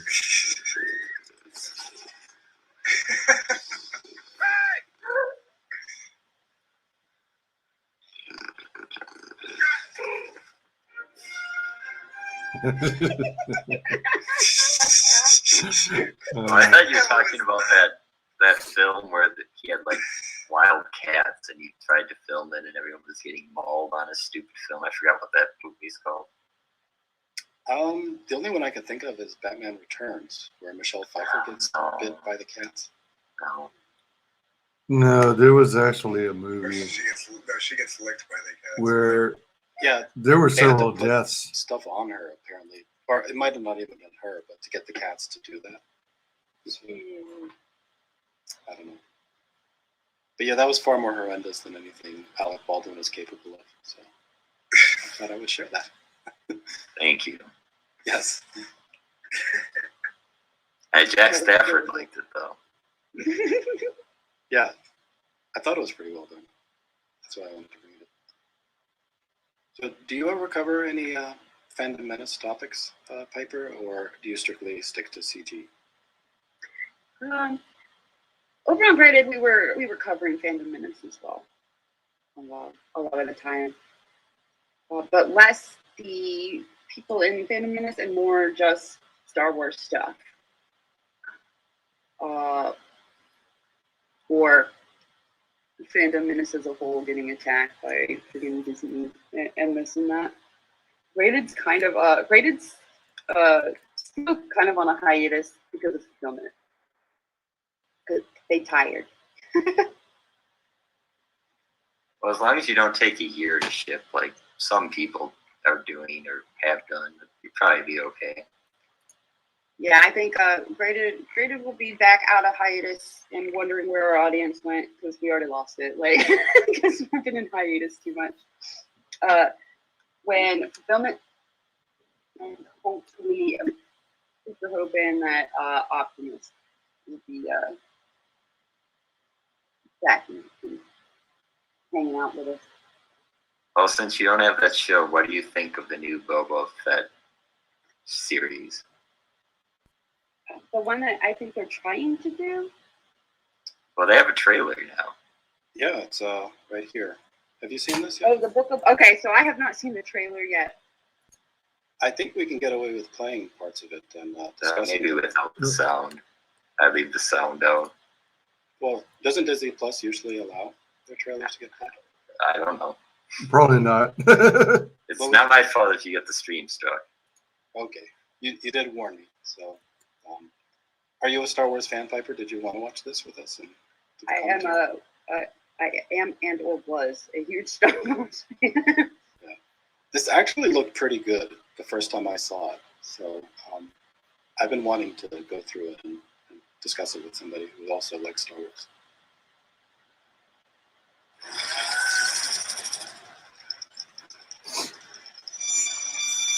I am not a bounty hunter. What? I thought he was going to mute it.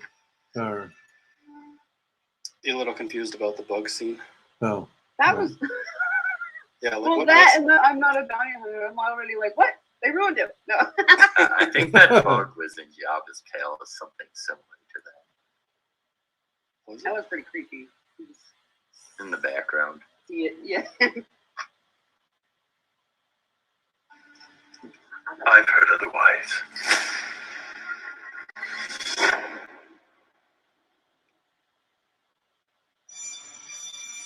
I like the blood spattering that they put on the Lucasfilm logo. Very That's- appropriate. Yeah. I've never seen that. Lucasfilm got taken out to the back alley and murdered. Yeah. I mean, that's just a series, I think. Yeah, really. I know that you sit on the throne of your former employer. So that's a really nice looking city to me. I mean, very expansive. Yeah. When is this supposed to take place then? Well, I think it's after the Empire fell, because obviously the city is much bigger than it was during Star Wars, if this is Mos Eisley. But Yeah. it's like it was just the valley, now it's going over the cliffs and whatnot. Stargate SG-1 was legit. OG Star Wars was good though. Star Wars is overrated, says Amit. And Stargate SG-1 is better than Star Wars ever was. Vic says Boba Fett reminds him of Sketch Therapy. No. I don't know. That's a really strange. It's a really strange comparison. I haven't gotten to the part in the trailer where he freaking spazzes and tells everybody go campaign. Is that? Oh, jeez. Well, Chad has informed us it's between Return of the Jedi and Force Awakens. Oh. Yeah. Okay. And it's not Mos Eisley, so that's why it's a bigger city. Okay. Yeah, that makes more sense, definitely. Okay.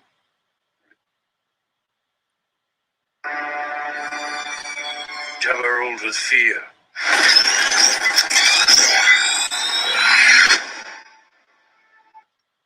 I mean, is this actor, though, working as Boba Fett? I know he was the original actor who played the clone. But should they have recast him, or does he seem to fit the part? I mean, he's old. I don't know. I mean, they could have made him look a little younger, because if this takes place at the same time as Mandalorian, which he was in the last few episodes. Yeah, but he was already. Yeah, Luke Skywalker's there. Luke wasn't that aged. You know what I mean? Exactly. Yeah, I feel like he's supposed to be younger. I did see somebody take screen grabs of like other characters that are supposed to be alongside him. And well, I mean, he's only age what he did. He's only slightly younger than Anakin, though. So, because he was just kind of like a 12-year-old during Attack of the Clones. So that's true. Maybe. Well, he would be at least 10 years though younger than Anakin. Something like that, yeah. Yeah, he was like 8 and Anakin was like 18. I don't think he was 8. He looked older than that. He looked like 12. I think he was maybe 10, fine 10. I'll go with 10. I intend to rule with respect.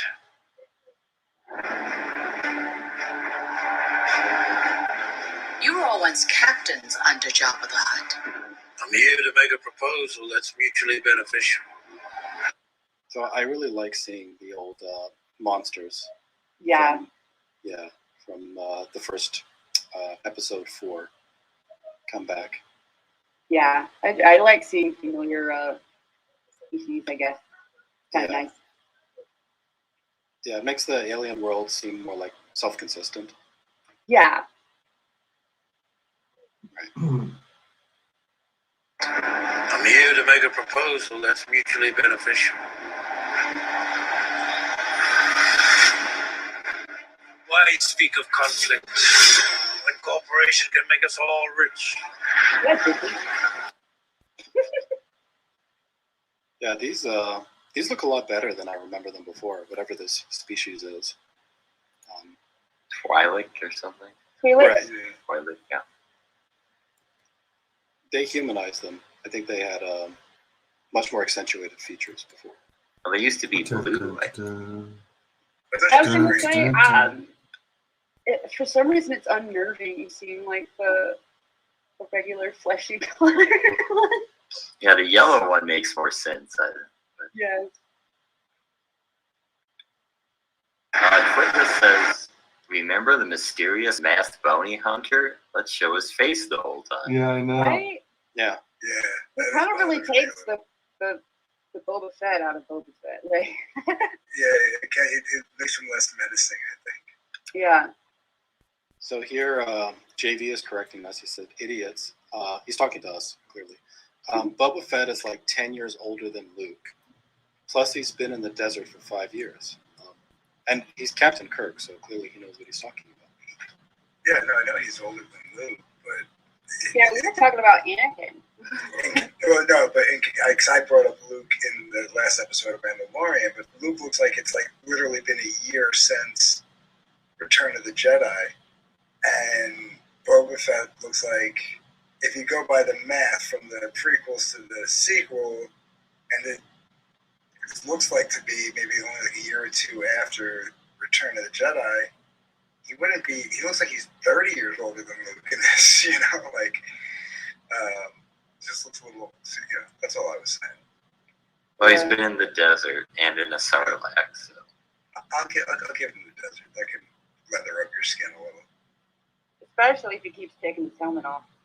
Seriously, Jesus. Jack Stafford says Jabba's second in command was flesh-colored. Yeah, but he was a male, so it wasn't as creepy.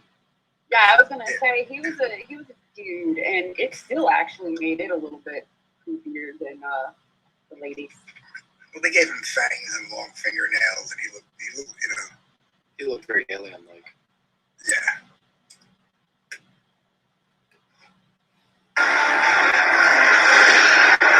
What prevents us all from killing you and taking what we want?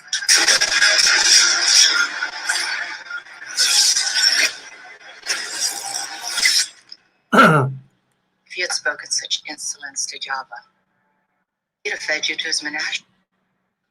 So they're going with this whole crime overlord aspect here, I guess, with Boba Fett. Yeah. I don't know. It doesn't feel like the same old bounty hunter character that I. He does not. Yeah, he doesn't pull the weight that Boba Fett had when he was just a dude in the mask, like dude in the helmet, being told no disintegration. Right? Very quiet. Just everybody being scared of his presence. Yeah. Or scared of him coming after you made him scary. Because everybody else. But now he's like, yeah, running around. Dad's taking too much shit. Like, It feels like they could have used any other character, literally, for the same role, and it would have had just the same amount of relevance. So yeah. suddenly, this turning them into a criminal overlord. Yeah. I mean, I get the concept of like someone filling in the slot of Jabba, because I mean, the Hutts are basically like the mafia of the galaxy, but you know what I mean. But yeah, should it be Boba Fett? I don't know. Yeah, I don't see Boba Fett like wanting to deal with that shit. I feel like He always seemed like a loner. Now he wants to be like the main dude in charge. You know? He wants to. People are complaining about Disney. Yeah. Well. Yep. This Disney Ruins everything it touches. I think it's well read. Disney only ruins like 99%. Right. The rest is me, clearly. I like Top Gear as well, but until they got rid of like until they got rid of the cool people, then I stopped watching. I don't know. We're big kids enjoying space stories, not little kids. Right? Nothing wrong Yeah, with I'm kind of done with Star Wars. It doesn't really interest me. Mandalorian was a good series. I mean, I did genuinely enjoy that. I mean, it was okay. It wasn't amazing. You know, the issue with these movie franchises that branch off into TV, especially when they're like continuations of some sort, like the Chucky TV show, I'm enjoying, but switching from like the short, when I say short, like the one-stop movie format of like 2 hours, 3 hours, you know, all in one sitting, and a series where you have to go episode to episode to get an idea of what's going on. It's a little jarring at first. Like you have to switch into that. Okay, this is a TV show. This isn't a movie mode. You know what I mean? Well, they're trying to copy Walking Dead and Breaking Bad and Game of Thrones. Like, oh, look at all that money there, and you don't even have to spend that much. But I don't know if it think actually that something shouldn't have been a TV show. Like Star Wars having a cartoon, that was kind of cool. But I don't know. It was a movie universe. Really hard to capture that in a series, I think. Willis is wondering if you're enjoying gender fluid Chucky. Vic is pointing out this looks much more interesting than Narwhal. I am enjoying Chucky. Y'all are so gay, this doesn't interest you, but you want to jump on Narwhal. Why are we jumping on Narwhal? Yeah, because we're gay. I don't know. I don't know. Narwhal tells interesting stories, except for in 499. To just quickly jump back to Twillis, if you think that Chucky was really sticking up for gender fluid people when he was talking to the gay kid, and not think that he was just manipulating him to get him to trust him, you know. So, yeah, but I feel like you're a writer. Come on. I feel like whoever wrote that didn't actually think that deeply. I really do. No, Mancini wrote it, and he basically, I think, if you watch the first couple of episodes on the Sci-Fi YouTube channel, they played like this like extended cut of every episode where at the end, like they were like, he was like sitting down with the cast and they were talking about the different scenes, and like he lies about killing like the housekeeper, you know what I mean, and to the kid, he's like, I swear it wasn't me, when it clearly was.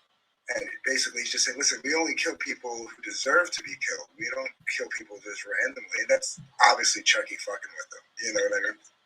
Okay, let's stop the Star Wars stuff and look at that link Velnet had posted. Okay, I was gonna bring that up. I don't think there's much more left here anyway. Yeah, title Disney Plus. I think my overall opinion is Disney Plus is not going to get me to subscribe to Disney Plus no matter what they do. I mean, they haven't done anything good. All these new Marvel shows have all been kind of just very average or even below average.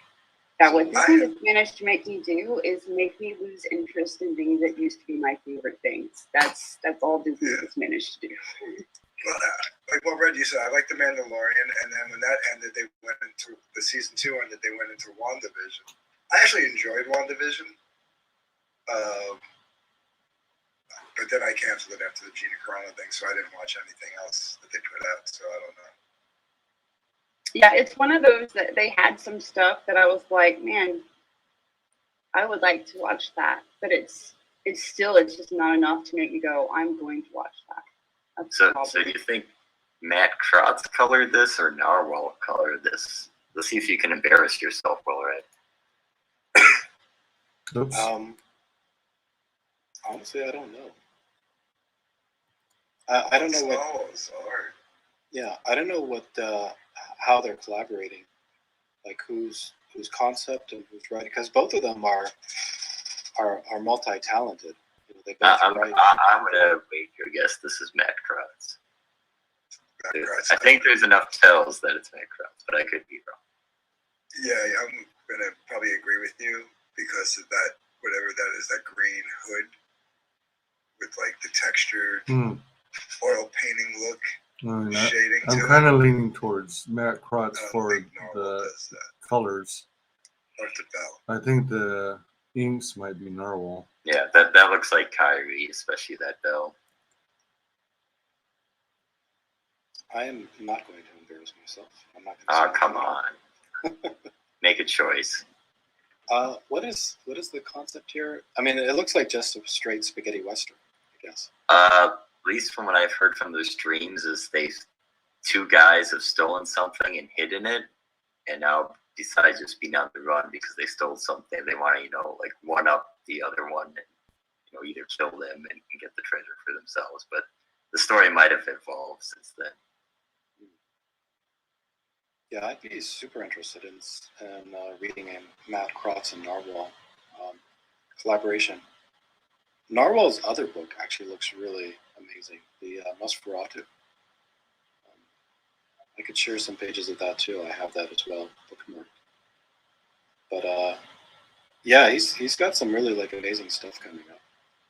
Java's requesting you go on cam and shake your titties, Will Red.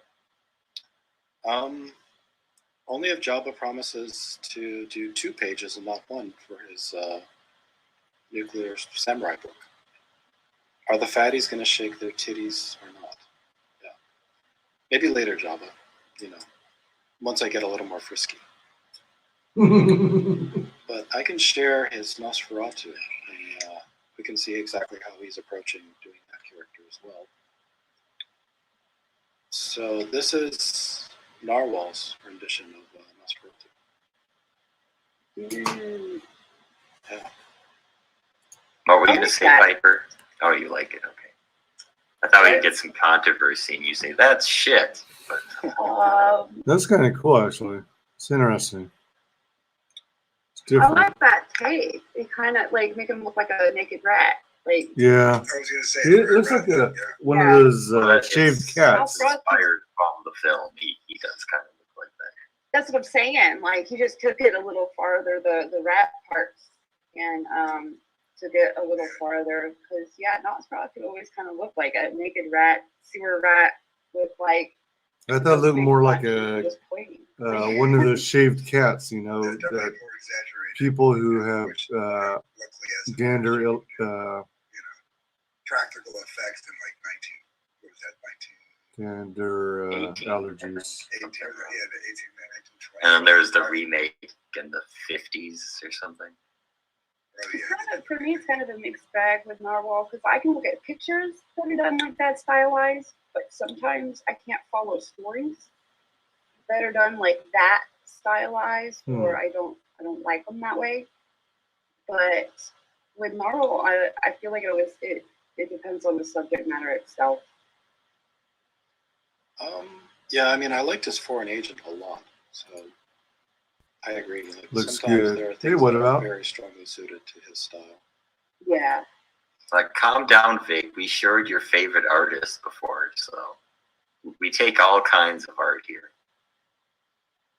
Crappy Master Splinter. Yes, damn us to hell. Narwhal in the chat. Damn. Vic just hates most things. That's all. No, that's just Vic. That's just Vic. I'm looking at Nick Kerr, Barry Burton, Twitless. How dare Well, Twitless is at least he's just saying, his opinion on a certain thing, where the other guy's comparing him to his 4-year-old gay son. I mean, Jack Stafford prefers Blackula. Yeah.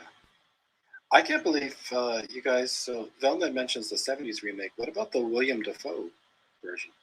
Did anyone mention? Wasn't that a TV series that they later aired as a movie? It's like a mini series that they aired as a movie, kind of like It. No, I think that was in the theaters. I saw it in the theater.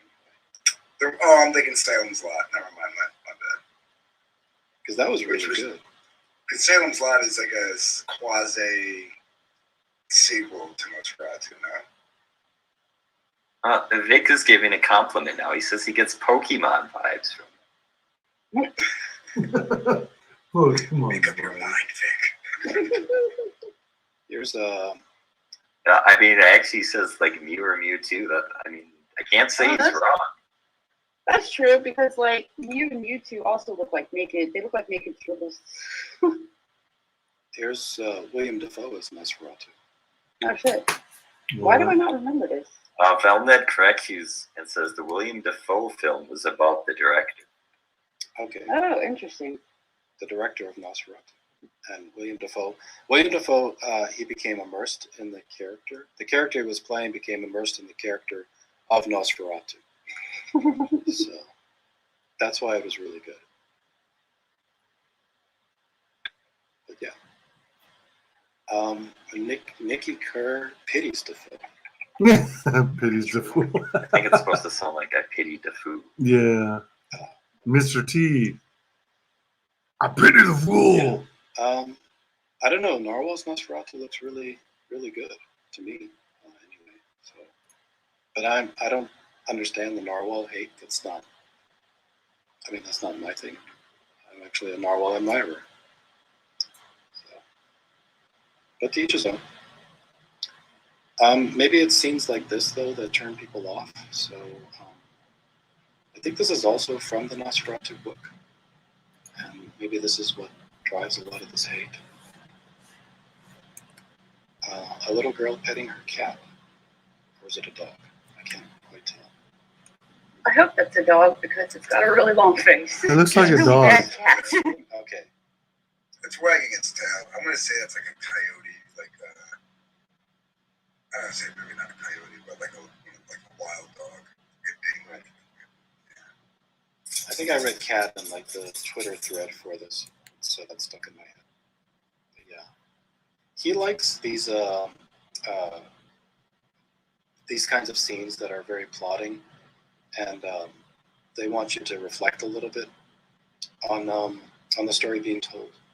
And he talks a lot about how he tries to do film, the sensation of watching a film in his comics. So that's why he kind of accentuates scenes like this, more so than other comic writers would, I guess. Velvet is correct. It says it looks like a coyote. Yeah. Yeah, it's massive. A very malnourished coyote with no fur on its tail. My mistake, everybody. I'm sure I'll never live it down. Well, I don't really have I like anything. that face, though. Tells you a lot of information. Yeah, she's immersed in the sun. She's just soaking it in, relaxed. I didn't really have anything else for the stream tonight, so I'm happy to call it at this moment. And hopefully the chat won't make me read Goodnight Moon with this sore throat. Sunshine, Dark Gift, do you have anything else that you would like to talk to Piper about before we go? I'm good. Yeah. Barry Bertson says, take questions from the chat. Well, we've been doing that the whole stream. So people have any last minute things they'd like to say. So tell us what your next 2-3 year outline plan for Peregrine. How many books do you intend to put out a year? Which other characters do you intend to focus on? So we're hoping to be fast enough to at least do 2 a year. And of the Peregrine series, but I'm trying to figure out how to schedule the other characters' books because I do not want 2 reconstruction campaigns sitting on top of each other. I feel like that's going to be way too much chaos, even if there's a lot of us. I feel like there's going to be too much chaos. I know that I had stuff in the works for. I think you muted yourself, Piper. Maybe she's yelling at something. Yeah. That was weird. You said you had some other stuff in the works. All right, hold on. It's, not my microphone. My. Sounds like she's her microphone switched on her. No. No. There we go. It's breaking. I'll fix it. Barry Bertson says, I have a question. Why did Piper stream here and not with Mike Curtis and his friend Wiggle? They talking about her book right now. I'm now skeptical that Mike Curtis is actually streaming. Yeah, I can't find his stream, so Yeah, I think I don't want to call BS. Sorry. So this entire time, this has been trying to use my headset as my microphone. I just now switched it to the right microphone, so that's awesome. Yeah, I mean, it did sound like you were kind of muffled. But I was like, okay, if that's the mic you want to use. So bad. I'll have to start remembering to check. But yeah. So I have a story that I'm trying to figure out when to release. It'll be about that wolf chick.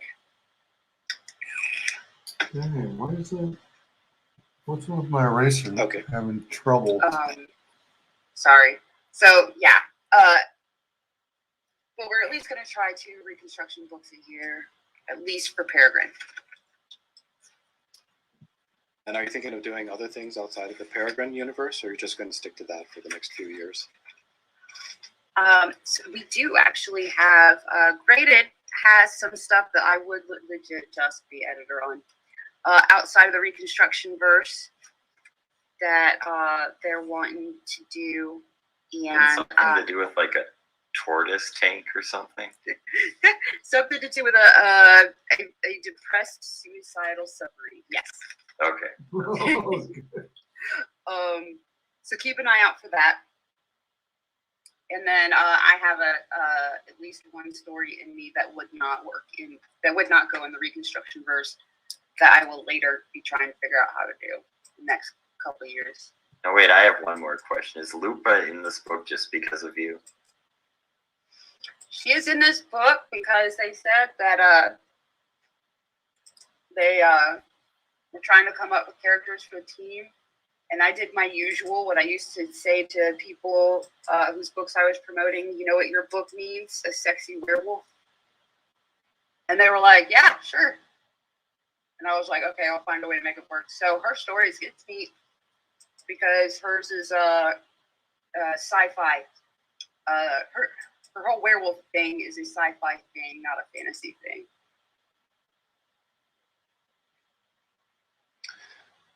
Ryzy has joined us. He says, oi, oi, Jack my ninja. Are you a Ryzy fan, Piper? Yes. A little bit. A little bit. Wait, yes. I think Ryzy will take that. Yeah, a little bit goes a long way. No, I almost got Ryzy mixed up with somebody else. So yes, Ryzy. Yes, Ryzy, and no, I did not draw that. I don't know why they keep saying I drew that. I did draw some sketch cards that I'm really reluctant to actually send out. Oh yeah, that I'm really reluctant to actually. Wait, what did I miss? Do they share? Almost got Ryzy mixed up with somebody else. So yes, Ryzy. Yes, Ryzy, and no, I did not draw that. Draw what? I don't know why they keep saying I drew that. I did draw some sketch cards that I'm really reluctant to actually send out. Oh yeah, there was a sketch tier one, wasn't there? Yeah. Are you? I'm very nervous because I have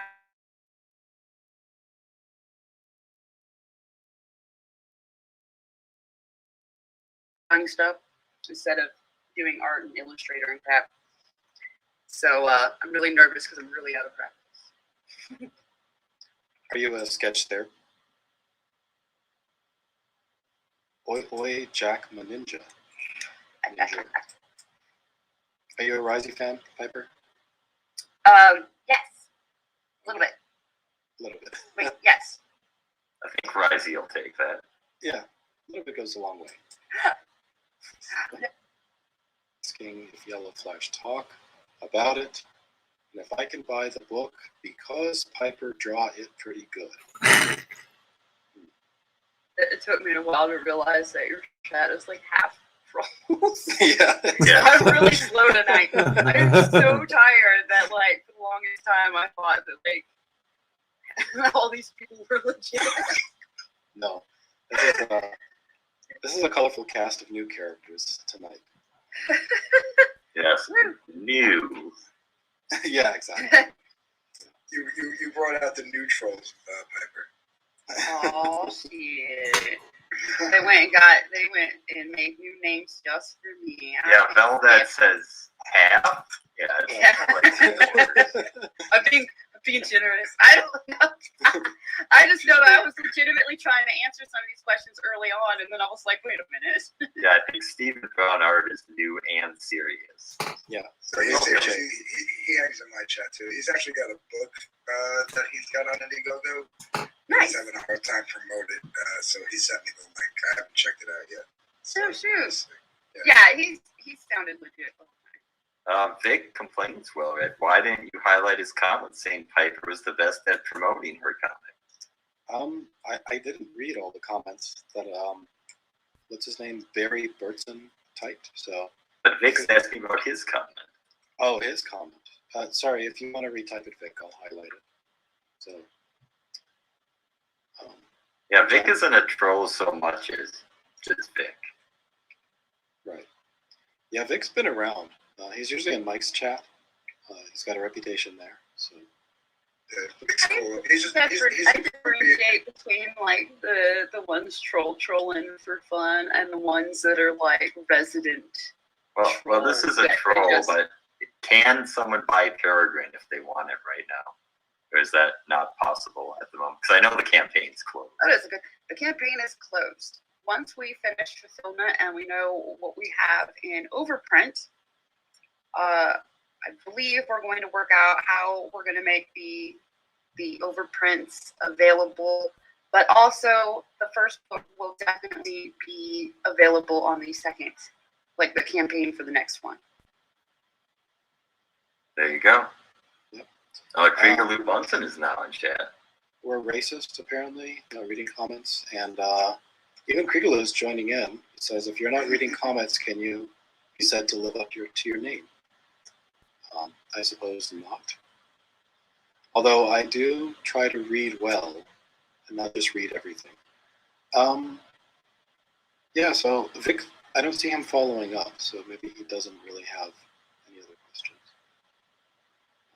I think he was just making a comment about Piper being the best at promoting, because she really did. She was one of the ones that was the only one, I think. I mean, the other guys were out there, but she was out there like everywhere promoting the book. So. Man, I was so tired. I remember that. Oh, getting teased left and right for like flubbing the elevator pitch because I had been on like 20 streams.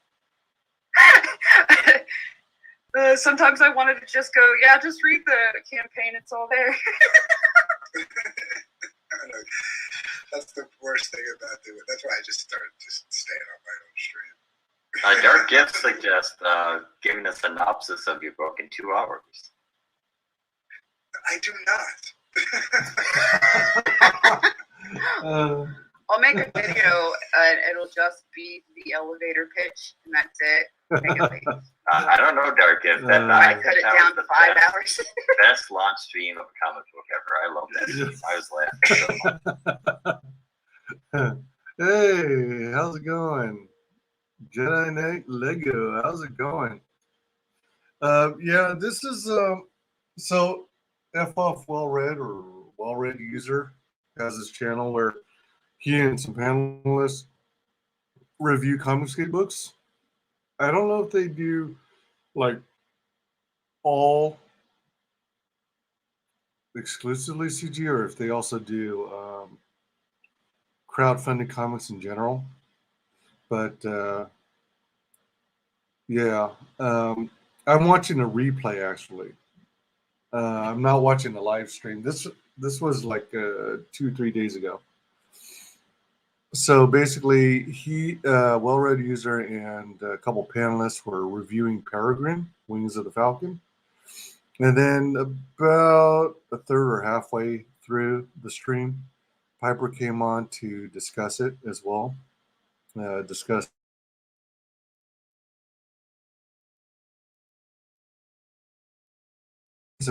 Share some insight on the project, fulfillment, you know, what their goals were in this book. Yay. Doing great, thanks. How are you? Not too shabby, not too shabby at all. Today's, this should prove to be a very busy weekend. After I do a little more sketching and finish this stream, and maybe this, how much more time is on this video? 2:07, about 15, almost 20 minutes. I'll probably go on it about 20 minutes more and then wrap it up. Because I'm already 4 hours and 39 minutes into this. Hope you're doing well. Hey, Jeremy Burtz, how's it going? Hello, hello. Could you send me a link in DMs on Twitch? A link for what? Oh, you know what? Hold on. You're talking about this well-read user stream? It's quite interesting. It seems like a pretty objective review of the book. And here, let me, let's see, well-read users Peregrine review stream.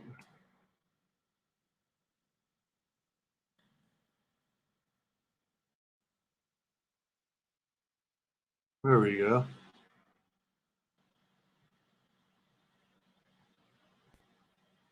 Okay. There we go. Nice. It was my birthday a week ago. A week ago, really? Happy birthday. Happy birthday indeed. So you're like late October, but that means you're a Scorpio, right? You're like in, yeah, you're an October Scorpio, I think. Because it's the 6th of November, a week from today, at least in California, it's still November 6th. October 31st. Were you actually born on Halloween? That would be a trip.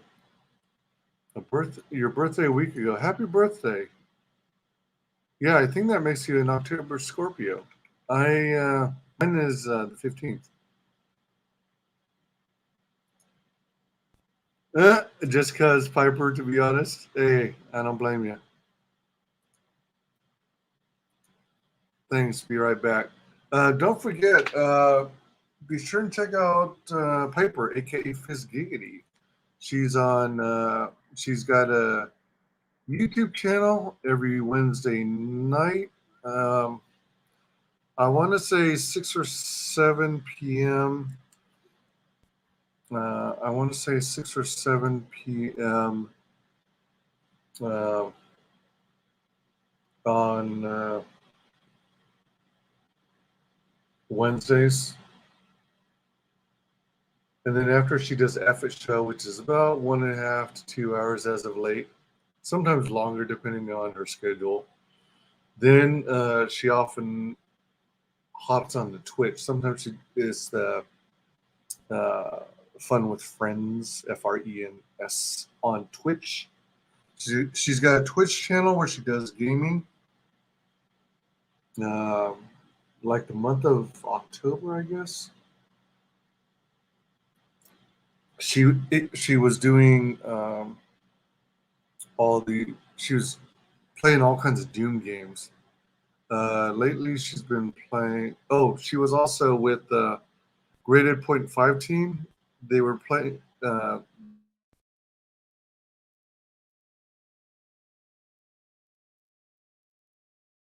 these. Oh, screen went out momentarily. They visit all these sites in this game where there are disturbances, ghost apparitions and stuff. And then you gather clues using your host of tools, and reference your notepad, and narrow down what kind of ghosty you have that you're dealing with,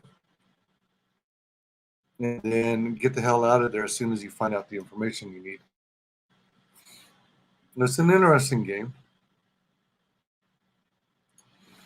And then she's been playing Destiny 2 as well.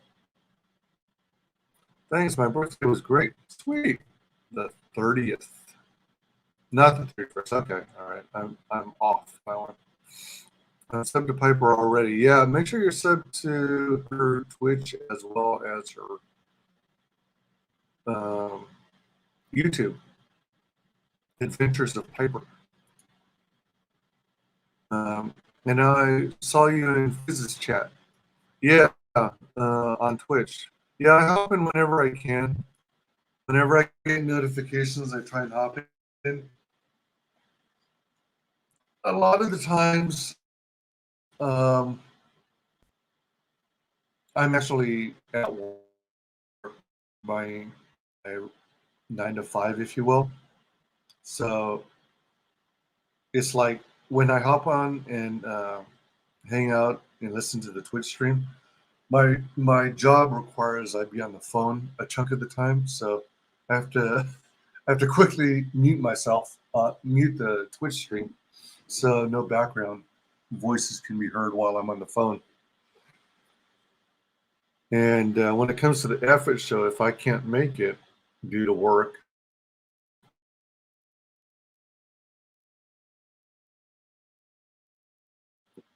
that crush you. I mean, what's weird is that the laptop says I'm at full strength Wi-Fi signal, but StreamYard keeps saying that I have an unstable connection. So it's like I don't presently have a router solution in place. All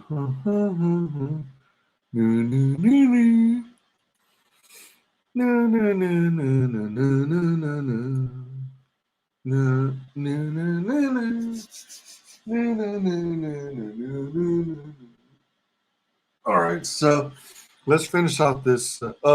Speaking of Piper, be sure and check out her affiliate site.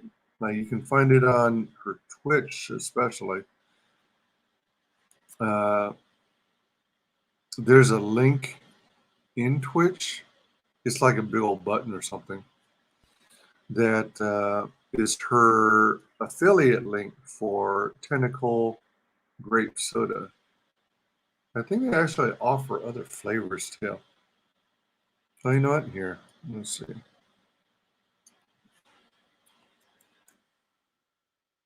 So, since we're talking about Piper, this is her YouTube.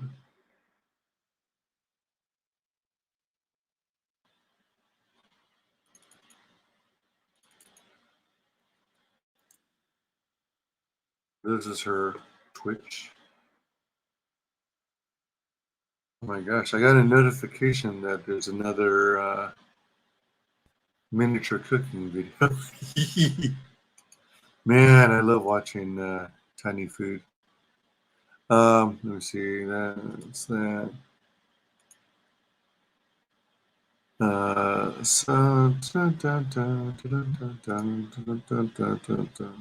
Oh, here we go. There's also a link so you can support her by. You can also support her. Yep.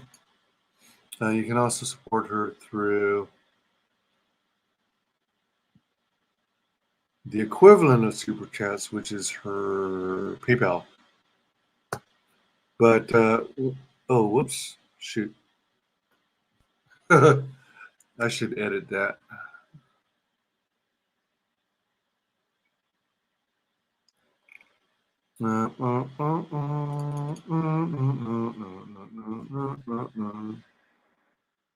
All right, so here's the PayPal link coming up. She's awesome. I haven't caught a YouTube Piper stream yet, but I love her Twitch streams. Awesome. Yeah, she's a fun gal. And here's her super chat, since she's not yet monetized. That speaking of her affiliate link, if she gets enough sales through it, then I think she gets like a little small commission. And the more traffic, the more sales from it, the more likelihood that she'll get another coupon discount code, which benefits everyone. So yeah, so that's her super chat PayPal. if you want to contribute to PayPal, be sure and put some kind of message in there so that she can read it on air. And also, I indicate how you want to be referenced because she doesn't want to dox anyone. And one more time, here's her affiliate link for Tentacle Grape Soda. You can actually get some swag. I think they offer t-shirts, but I know for a fact they have posters. They've got the soda itself, and I think they are offering other flavors besides grape now. I could be wrong. I should really visit the site again. Yeah.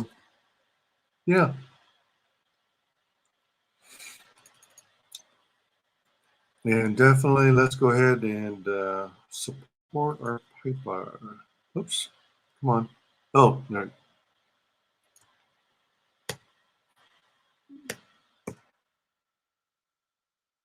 There we go. Da-da-da-da. Man, if I was still streaming to Periscope, oh my gosh. When I'm dropping all these links, Periscope would flag them as spam. So it got to a point at which, like, during one or two streams, I think, Periscope decided to flag my, reminders and my promotional stuff in chat as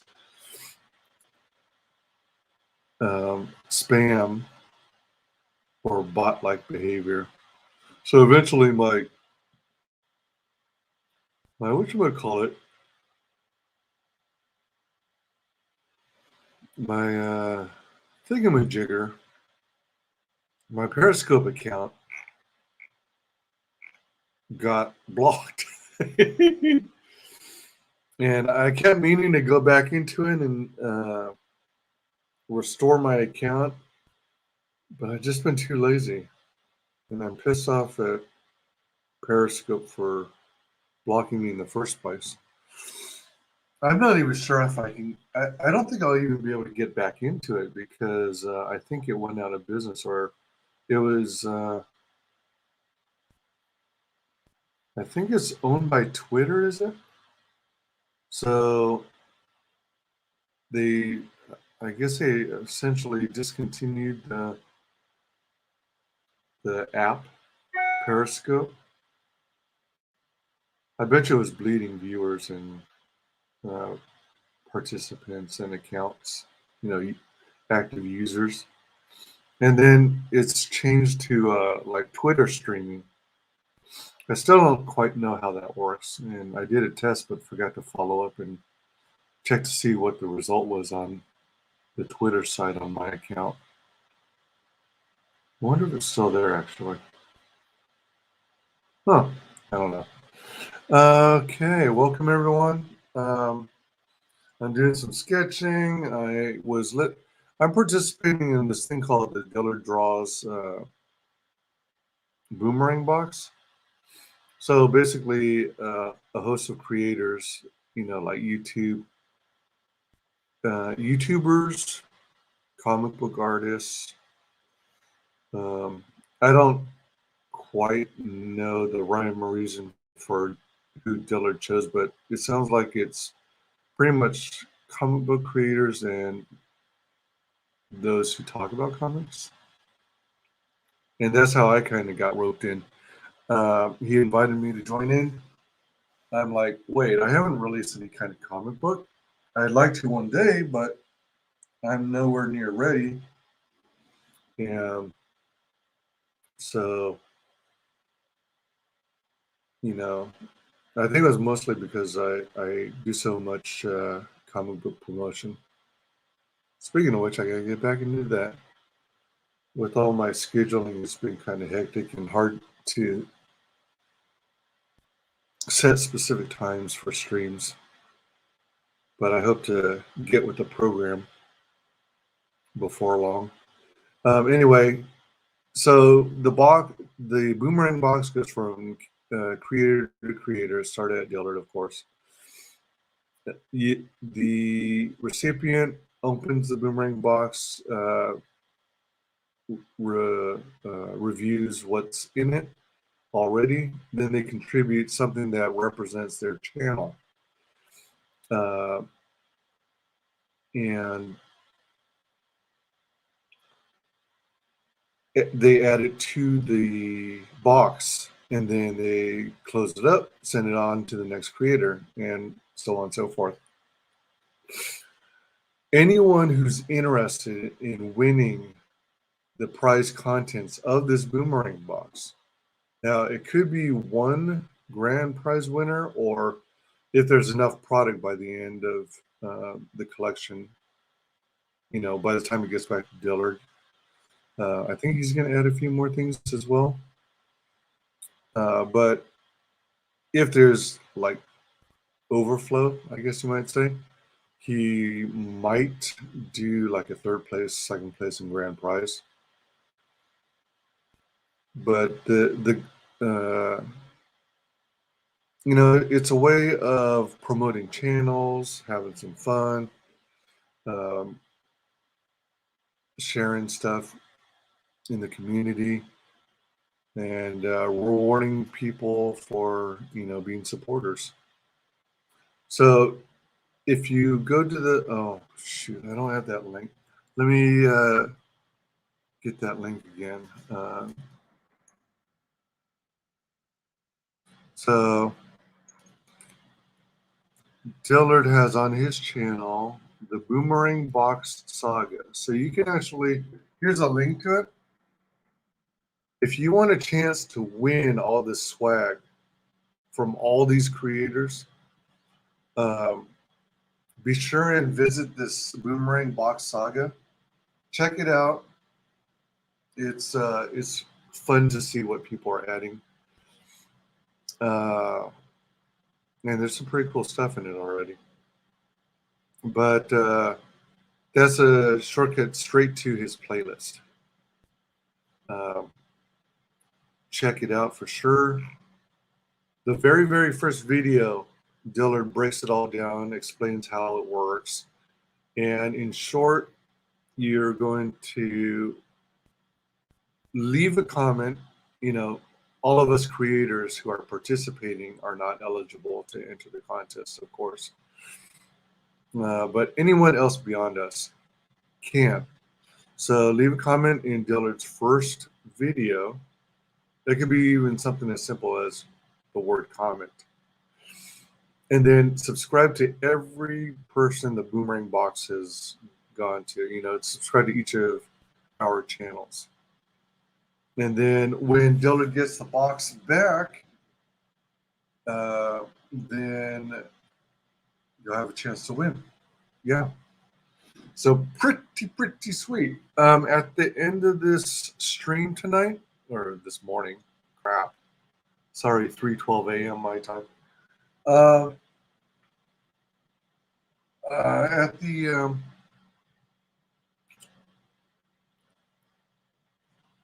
At the conclusion of today's stream, I'm going to,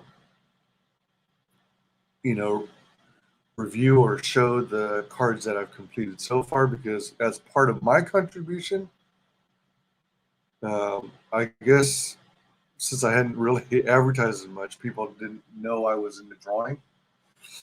I am drawing 10 a.m. over there.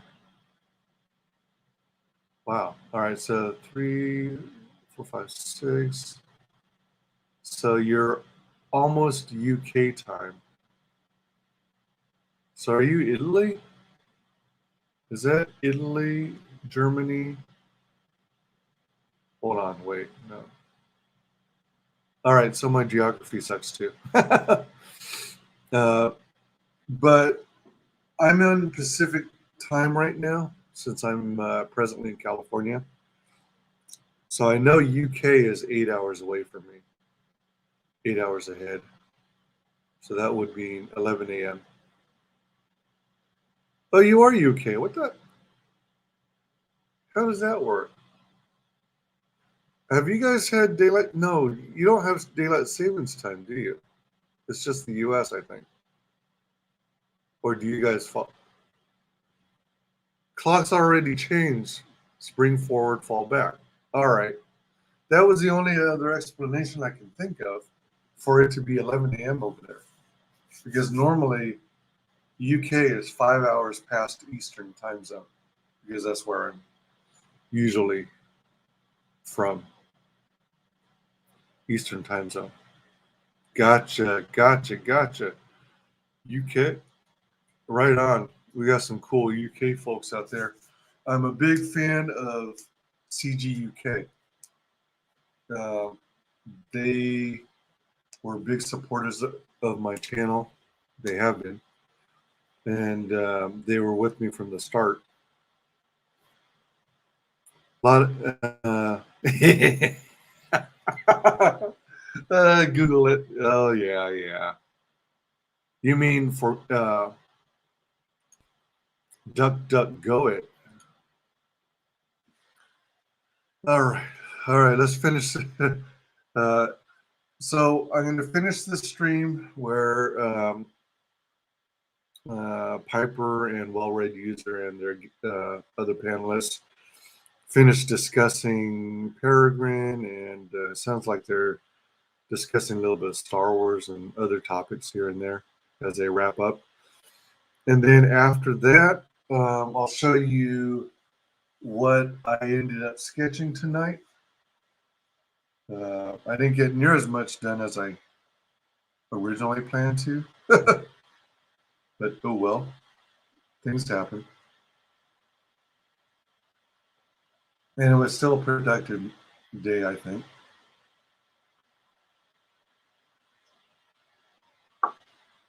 And then I'll show you guys the 18 cards I have completed so far. Okay.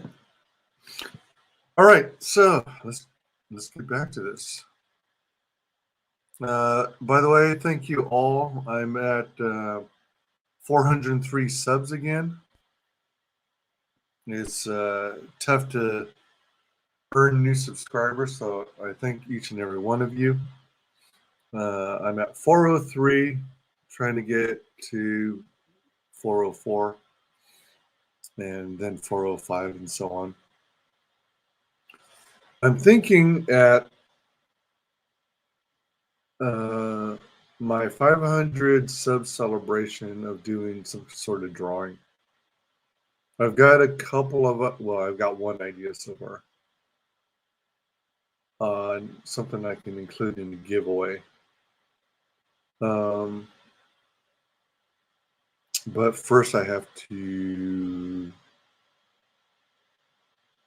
do some other stuff. Yeah. So I want to do giveaways of some sort. I gotta think of some other ideas, but yeah.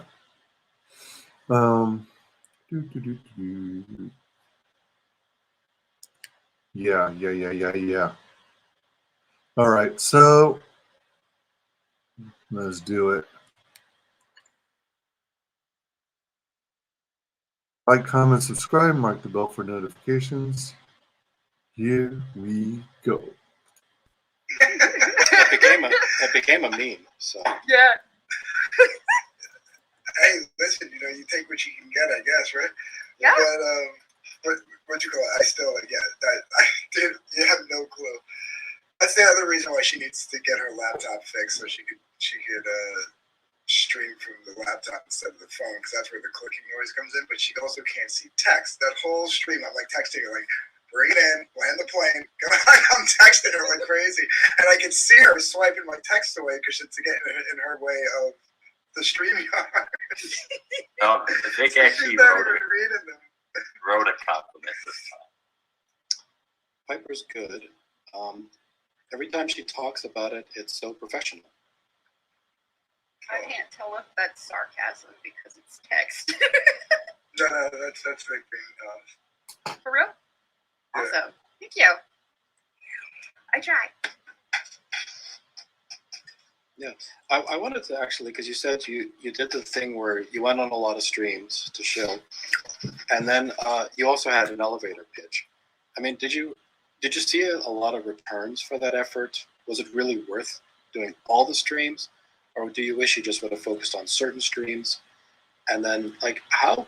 I noticed everybody does a pitch. Like, is that really the most effective way to sell your book? Is just to have a straight elevator pitch for the audience to hear over and over again? What I feel like is the elevator pitch is just a nice way to get the creator to start talking about their project, instead of to get people to want to go read the details on the Indiegogo. I mean, that is the hardest thing. You got to get them to click it first. Yeah. So I think the elevator pitch is good. Is everybody going to nail an elevator pitch? No. But it's the effort. It's the I'm here. I'm excited about this project, and I want to tell you why you should.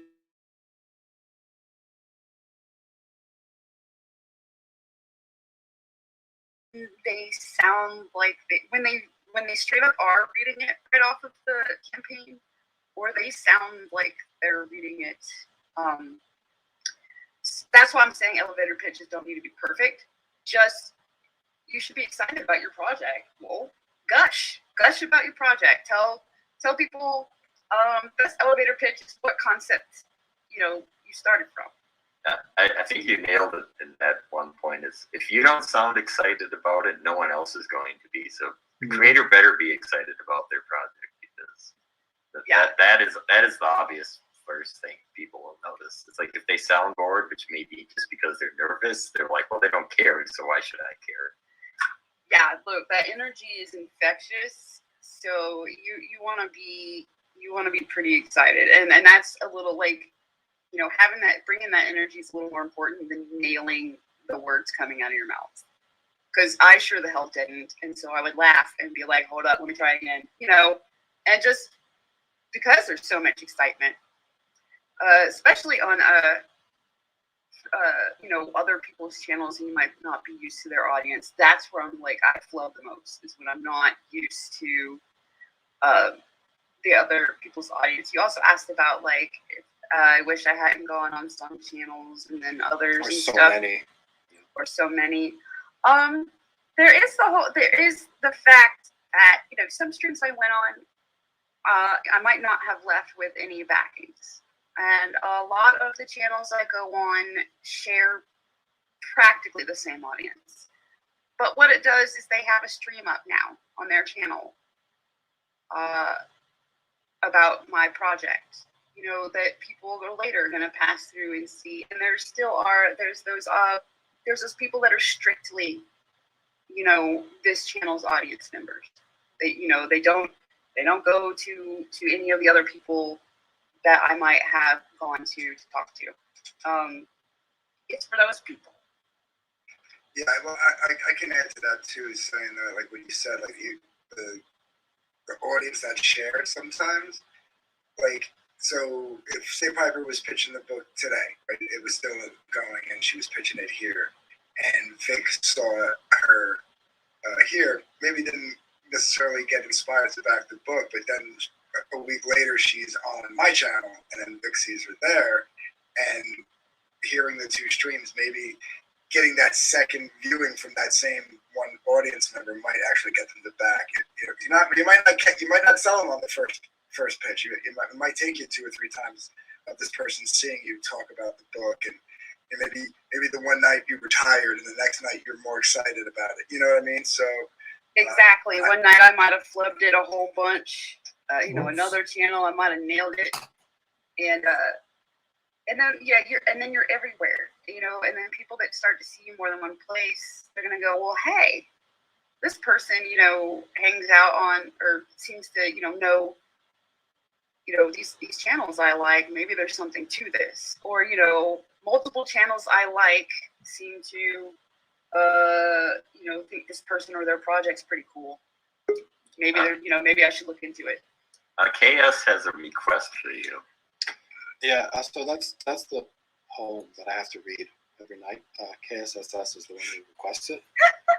But he wants you to request it, Piper, so Well Read has to do it.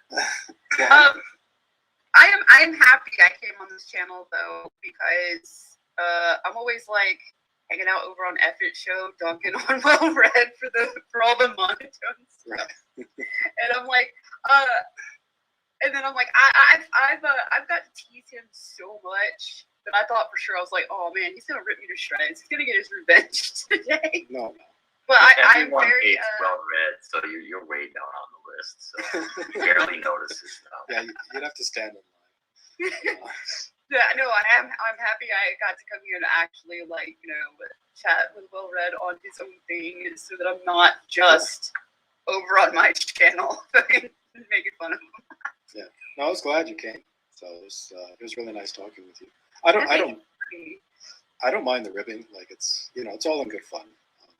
I don't take anything on the internet seriously. Oh, yeah, I was gonna say, and I try to keep it. I try to keep it friendly, so that I keep my ribbing friendly. If I'm actually like being nasty to somebody, they'll know. Right. Like you'll know if I'm actually trying to be like malicious versus I'm just teasing. Kind of like Jabba the Creator, who says, "Where can he refund Peregrine?" We're closed. You beat, man. That's right. You're gonna get your book, Jabba, and you're gonna like it.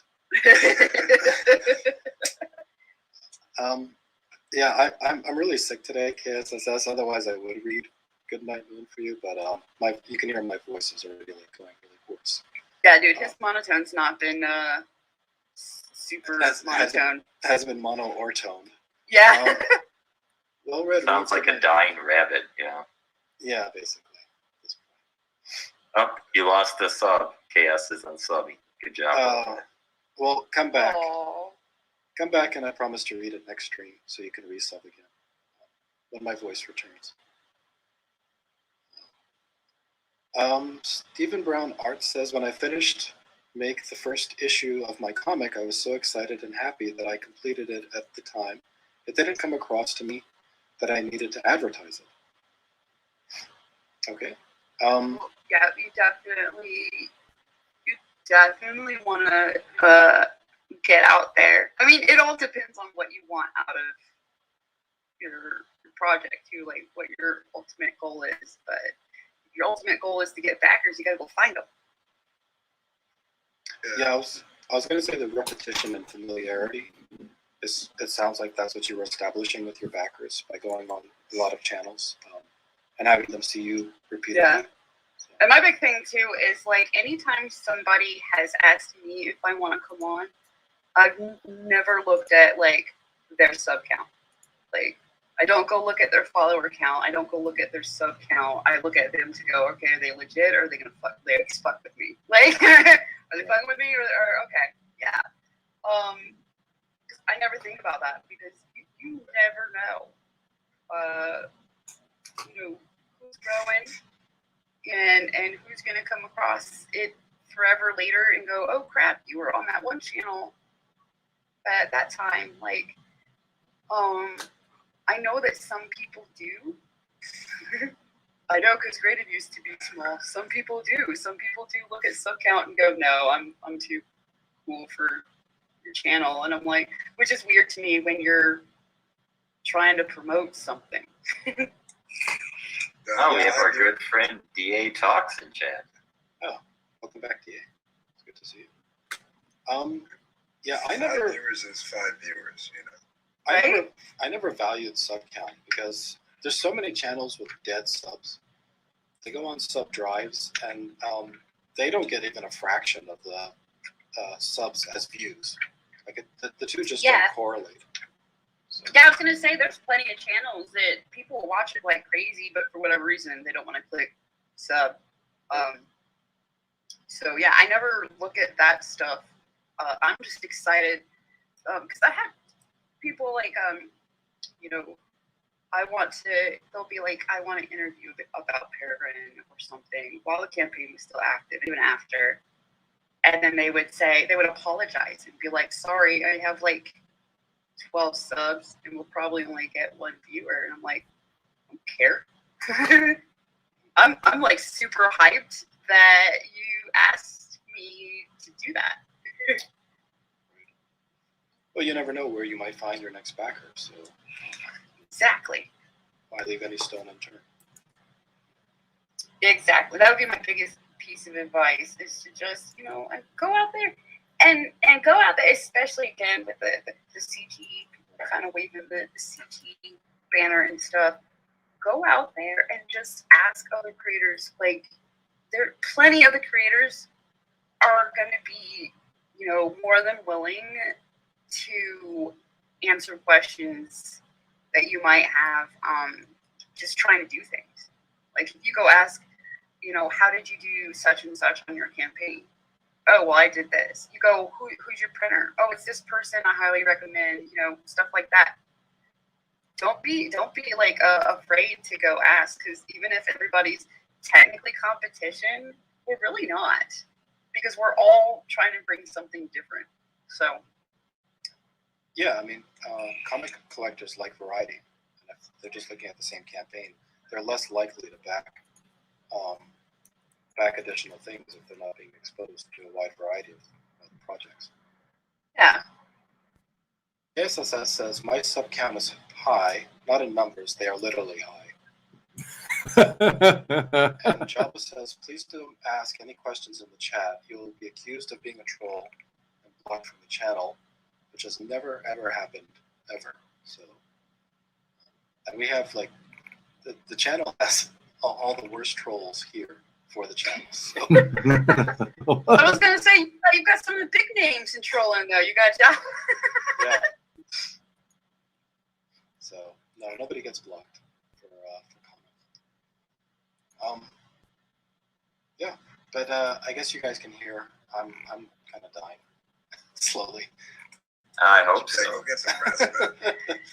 I'm sure it's the chat happy, but It is past my bedtime. I'm actually surprised, peeking over at your likes and dislikes, and at first, the dislikes were up to 13, but now it's saying they're down to 9. Well, now that you mentioned it, it'll go up again. Thank you. Right? just wanted to make sure you kept consistency. Yeah. Vic says, I think Piper should be on here more. Absolutely. We'd love to have him. And everywhere. And everywhere. Absolutely. Nice. Well, if you're doing, if you're ever reviewing a book that I've not been able to back much recently towards the end of this year, things are getting too tight. But if you're, I don't know how I would find that out. Can you speak in monotone? I will do my best to speak in monotone when I review the books, so that I don't accidentally wake anybody up in the process. Yes. That's exactly it. I get super big just to come on here. So I should eat some of my edibles and I'll be good. Yeah. Absolutely. Well, I guess that's everything for tonight. So we might do a stream on Thursday, but we're still discussing that. And if not, look forward to something on Sunday or Monday. And Thursday? Well, I won't be here. Okay. So yeah, we'll see how things shake out. So everybody, keep an eye on the notifications and sub to the channel, and hopefully we'll see you all soon. So thank you, Sunshine Dark Gift, and especially Piper for joining us. It's great having you. Great discussion. So good night, everybody, and thanks for joining us. Bye bye. Bye. Sweet. That was pretty good. I enjoyed that. I had not realized that Well-Red's voice was so monotone and calming. People often would describe my voice as that too.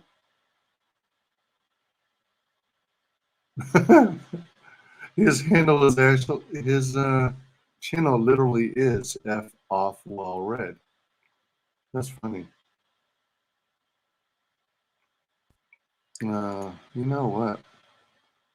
He's at 349 subscribers. He's coming up on my tail.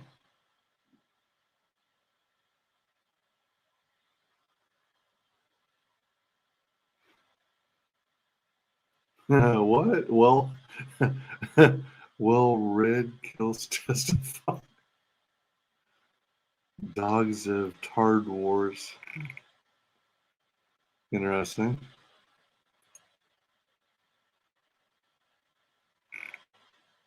Yeah, he makes a lot of content. Oh, so he actually reviewed. I was kind of curious about. Maybe I should watch that later on my own. Hmm.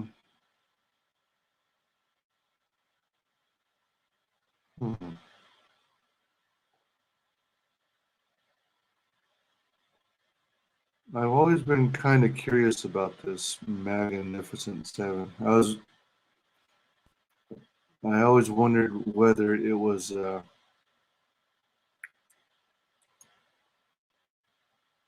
if it was supposed to be knocking and making fun of Trump, or if it was actually supposed to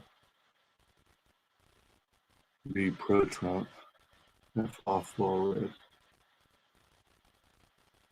Anyway, that was fun. Let's see here. So we got that. Done with the F off wall red one. We're done with the. Let me see. Did I remember to like the Boomerang Box one? Let's give him a like. Let's reload this page. Make sure my like took.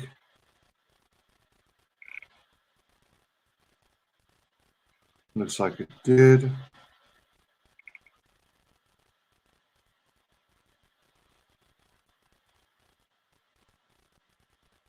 All right, so sweet. All right, that takes care of that. Let's go ahead and I'll do cross comics on a future book. Oh shoot! All right, I forgot he's got. All right, so do a tiny bit more sketching, and then call it a day or night. Oh, holy crap! It's 3:36 a.m. I have not slept at all yet.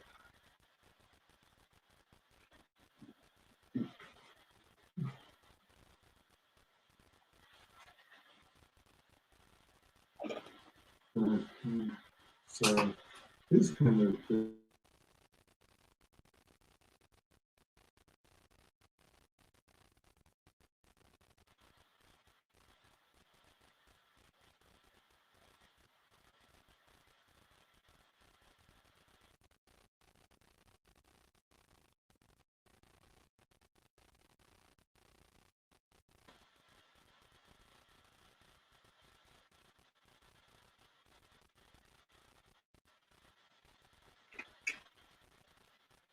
Dun, dun, dun, dun, dun, dun, dun. Autumn, Martin, dun, dun, dun, dun. I did this on my own. Let's see, how's it going? This is kind of like straight.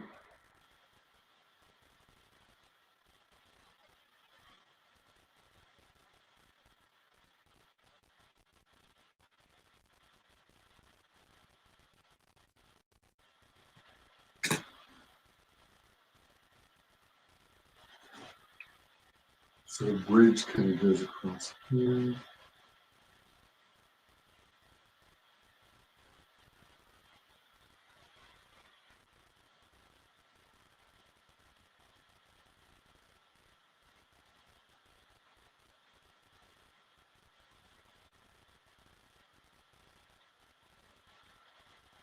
Mhm. Okay. So it's kind of like.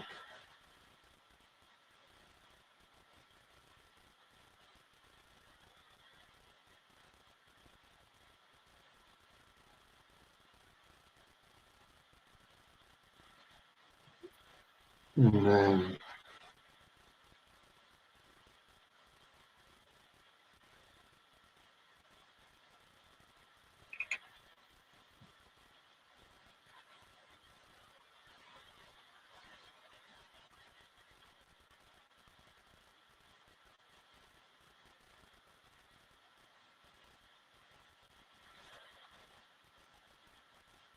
Oh, he's got that little tuft over there too.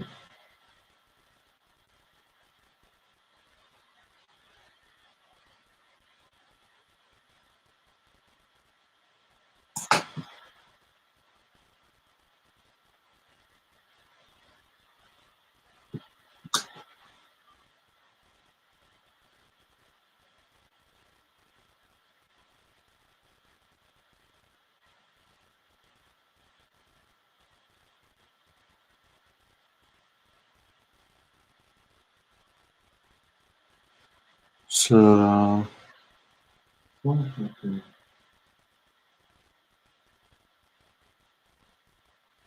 Like that. And it comes like this. You come and go. You come and go. Da, da, da, da, da, da, da.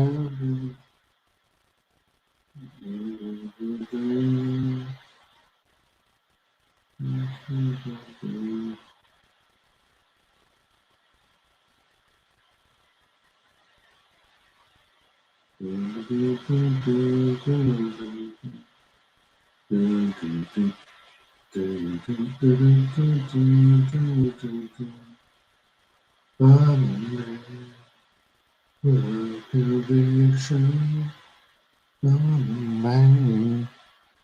me move over here real quick so I can look at the screen better. Dun, dun, dun. Dun, dun, dun. Dun, dun, dun, dun. Tremolo. Tremolo. Come, come, come, come, come, chameleon.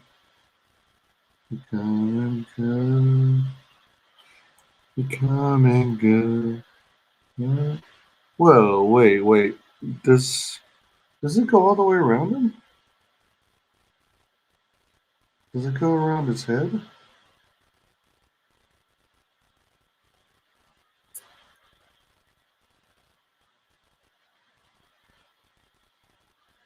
So it comes over. Shoot, how do you do this? So it comes around here, hits this.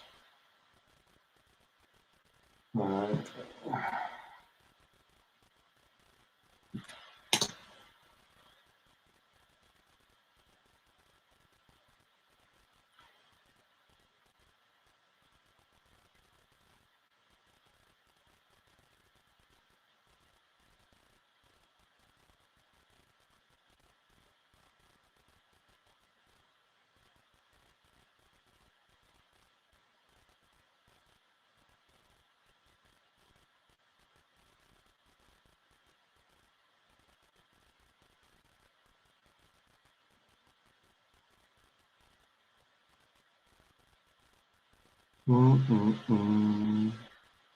Dun, dun, dun.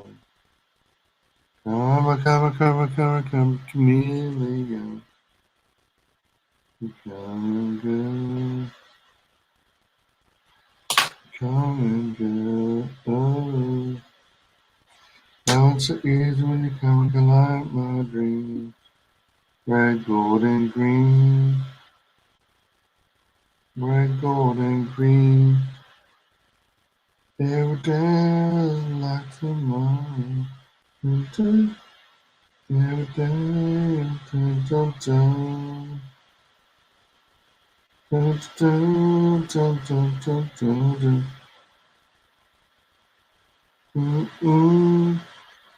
Oh, wait. Shoot.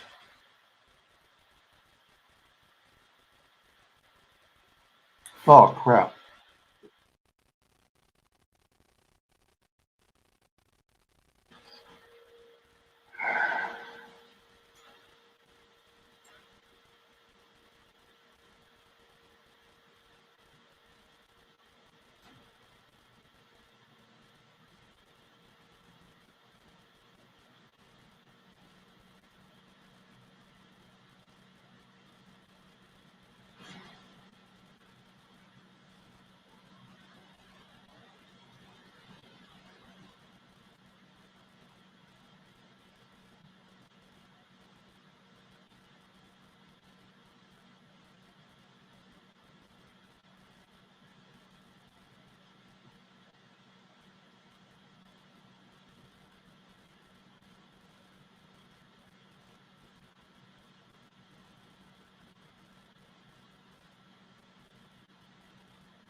Okay, that's not too bad.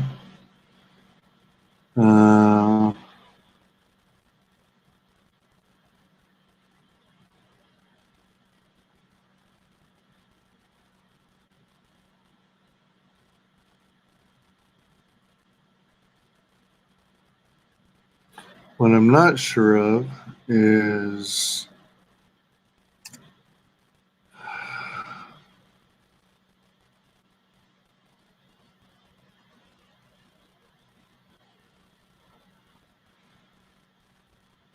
alright, so I can also take cues on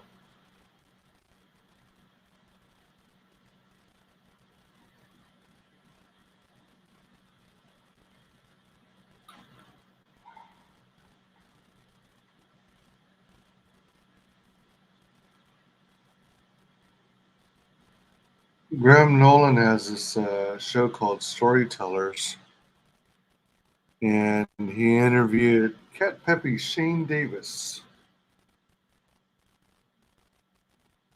And I've been meaning to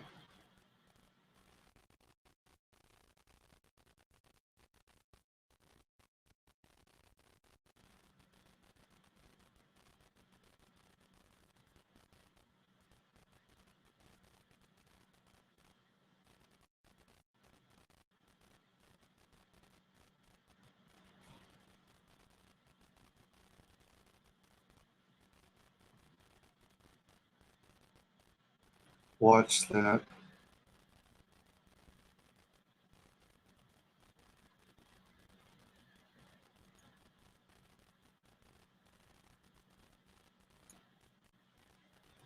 Hello, my friends, and welcome back. We've been on hiatus with the Storytellers due to the 31 Days of Monster show. Now we're at November 1st, so that is behind us, and we're restarting the Storytellers. The interview show, the best interview show you're going to get on the internet to talk to professionals in the comic book business. Hey there. How's it going, Pale Rider? What's up? I am on my last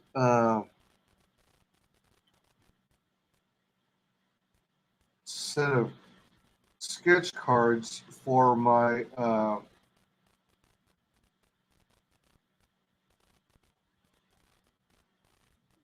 Boomerang Box contribution.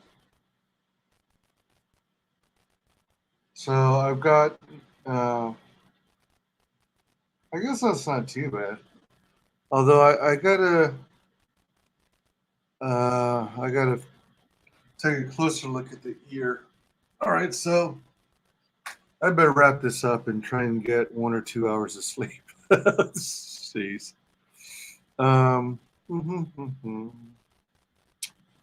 Here's the good times. Tonight's gonna special. I'll watch that program later, so remove that.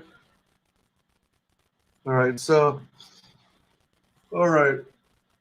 I don't know if you remember or if I told you, but for anyone who missed it, I'm participating in John Dillard's, or Dillard Draws, as some know him as, in his Boomerang Box.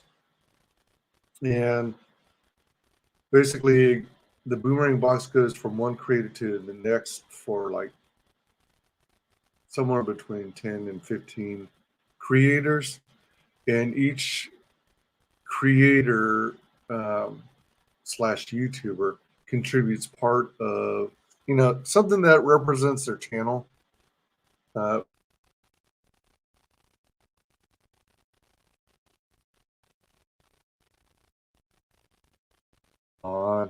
Oh, come on. Dang Wi-Fi and StreamYards. What the frick? Anyway, so yeah, so every YouTuber slash creator slash comic artist who is contributing includes some swag. that pertains to their channel, that represents their channel. And then it could be anything from posters to magnets to 3D sculptures to business cards to stickers. And then once it goes all to all the creators, then the last person sends it back to Dillard. And then he does a big old string where a winner will be chosen. I don't know if there's going to be enough swag to make it worth breaking it into like 3 categories, third, second, and grand prize, or if he's just going to throw the whole kit and caboodle into one grand prize, single prize. But anyone who's interested in participating, go to John Dillard's Epic Boomerang Box Saga. Link is in the chat. And the breakdown and the instructions are all in the very first video. And then the idea is, you know, we get the word out on our channels. Anyone who participates is not eligible to win the whole shebang. Only those who leave a comment in the very first video of Dillard's that kicks this off is eligible. You can even do something as simple as, you know, just write the word comment. It doesn't have to be like anything fancy. And then you also have to sub to every one of the channels who participated in this. So as part of my contribution, I wanted to do something involving a skill that I really hadn't advertised, and you know, I like to draw. And besides, I also had to get into the gear because I'm actually interested in doing my own book someday.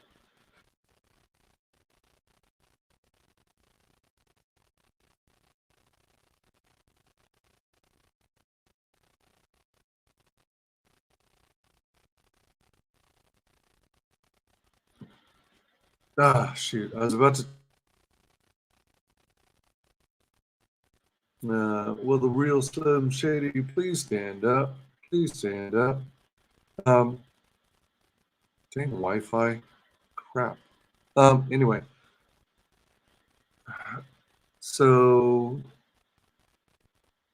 basically, just leave a comment in the chat of Dillard's first video in the saga, and then subscribe to all the channels, YouTube channels that are participating. I decided as part of my contribution that I wanted to do sketch cards. So basically it's pencils, and then I ink them, and then I erase the pencils. I decided to do 27 of them. So the first 9 are going to be, well, 9 of them are going to be Phantom Menace. The next 9 are going to be Comicsgate. And then the final 9 are going to be Comicsgate creators with an IP they're most known for.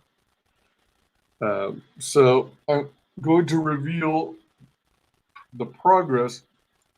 I don't think this is totally done. Well, I know it's not totally done, because I got to figure out. I want to get a closer look at his ear.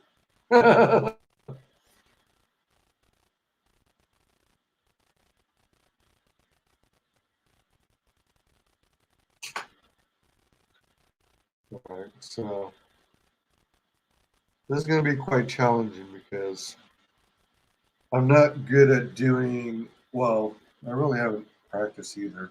Not really good at doing fast likeness drawings.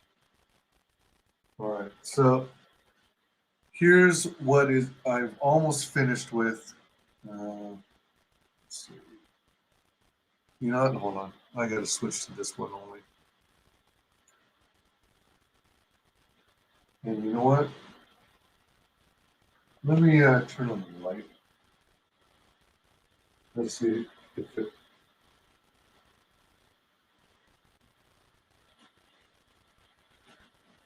Let's see if it helps. All right. So, let me undo the chat. All right. So,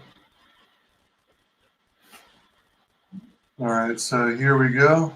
This is kind of what I had in mind for the last set of 9. I don't know if you can tell if it's good enough. I need to work on this a little more. I'm not sure if I think his. All right, this is supposed to be Graham Nolan, and there's this Chanu. I need to finish the ear canal area, and I have to find out just how far the beard goes, whether it goes to the top of the ear and whether it goes over. I think it just stops at I think it stops near the top of the ear and then goes and then it's bald from thereafter. I'm not sure. So this is going to be the most challenging set because I'm not the best at likenesses, as evidenced on one of my other cards. And now I'll show the rest of them. So we've got Panthro from Thundercats.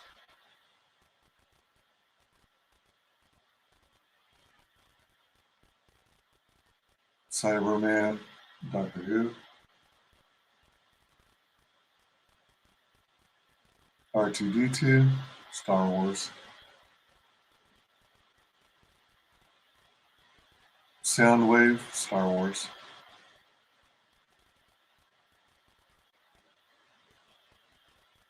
RC, Transformers. Oh wait, did I say Soundwave was from Star Wars? It's from Transformers, if I said that wrong. Chitara, Thundercats.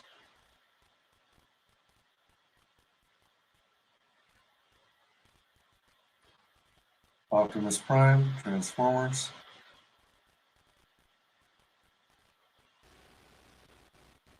Luke Skywalker, Star Wars. And speaking of trying to get likenesses down, that's a really bad version of Samantha Carter from Stargate SG-1. And then I finished, I think it was yesterday. Oh, actually, the day before yesterday. Well, actually, I did a little final work today. Tug, that umbrella guy. Amanda Lynn from Grave Robbers.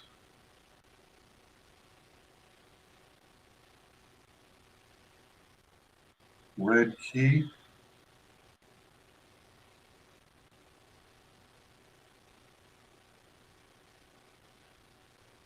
Lead female character from The Lucent. I'm not sure if you can tell, but in the distance and floating around her in this dreamscape are all these ginger roots.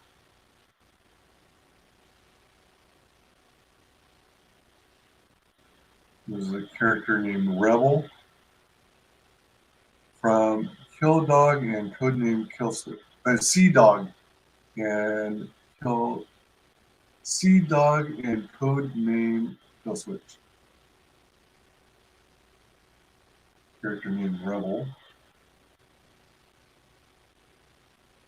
And of course, you gotta have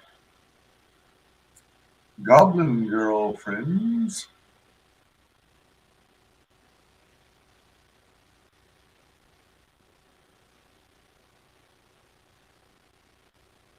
We got the female lead, I don't know her name, from Vinnie Tarnamella's Shadow of the Kraken. She's got a tentacle wrapped around her, and this is a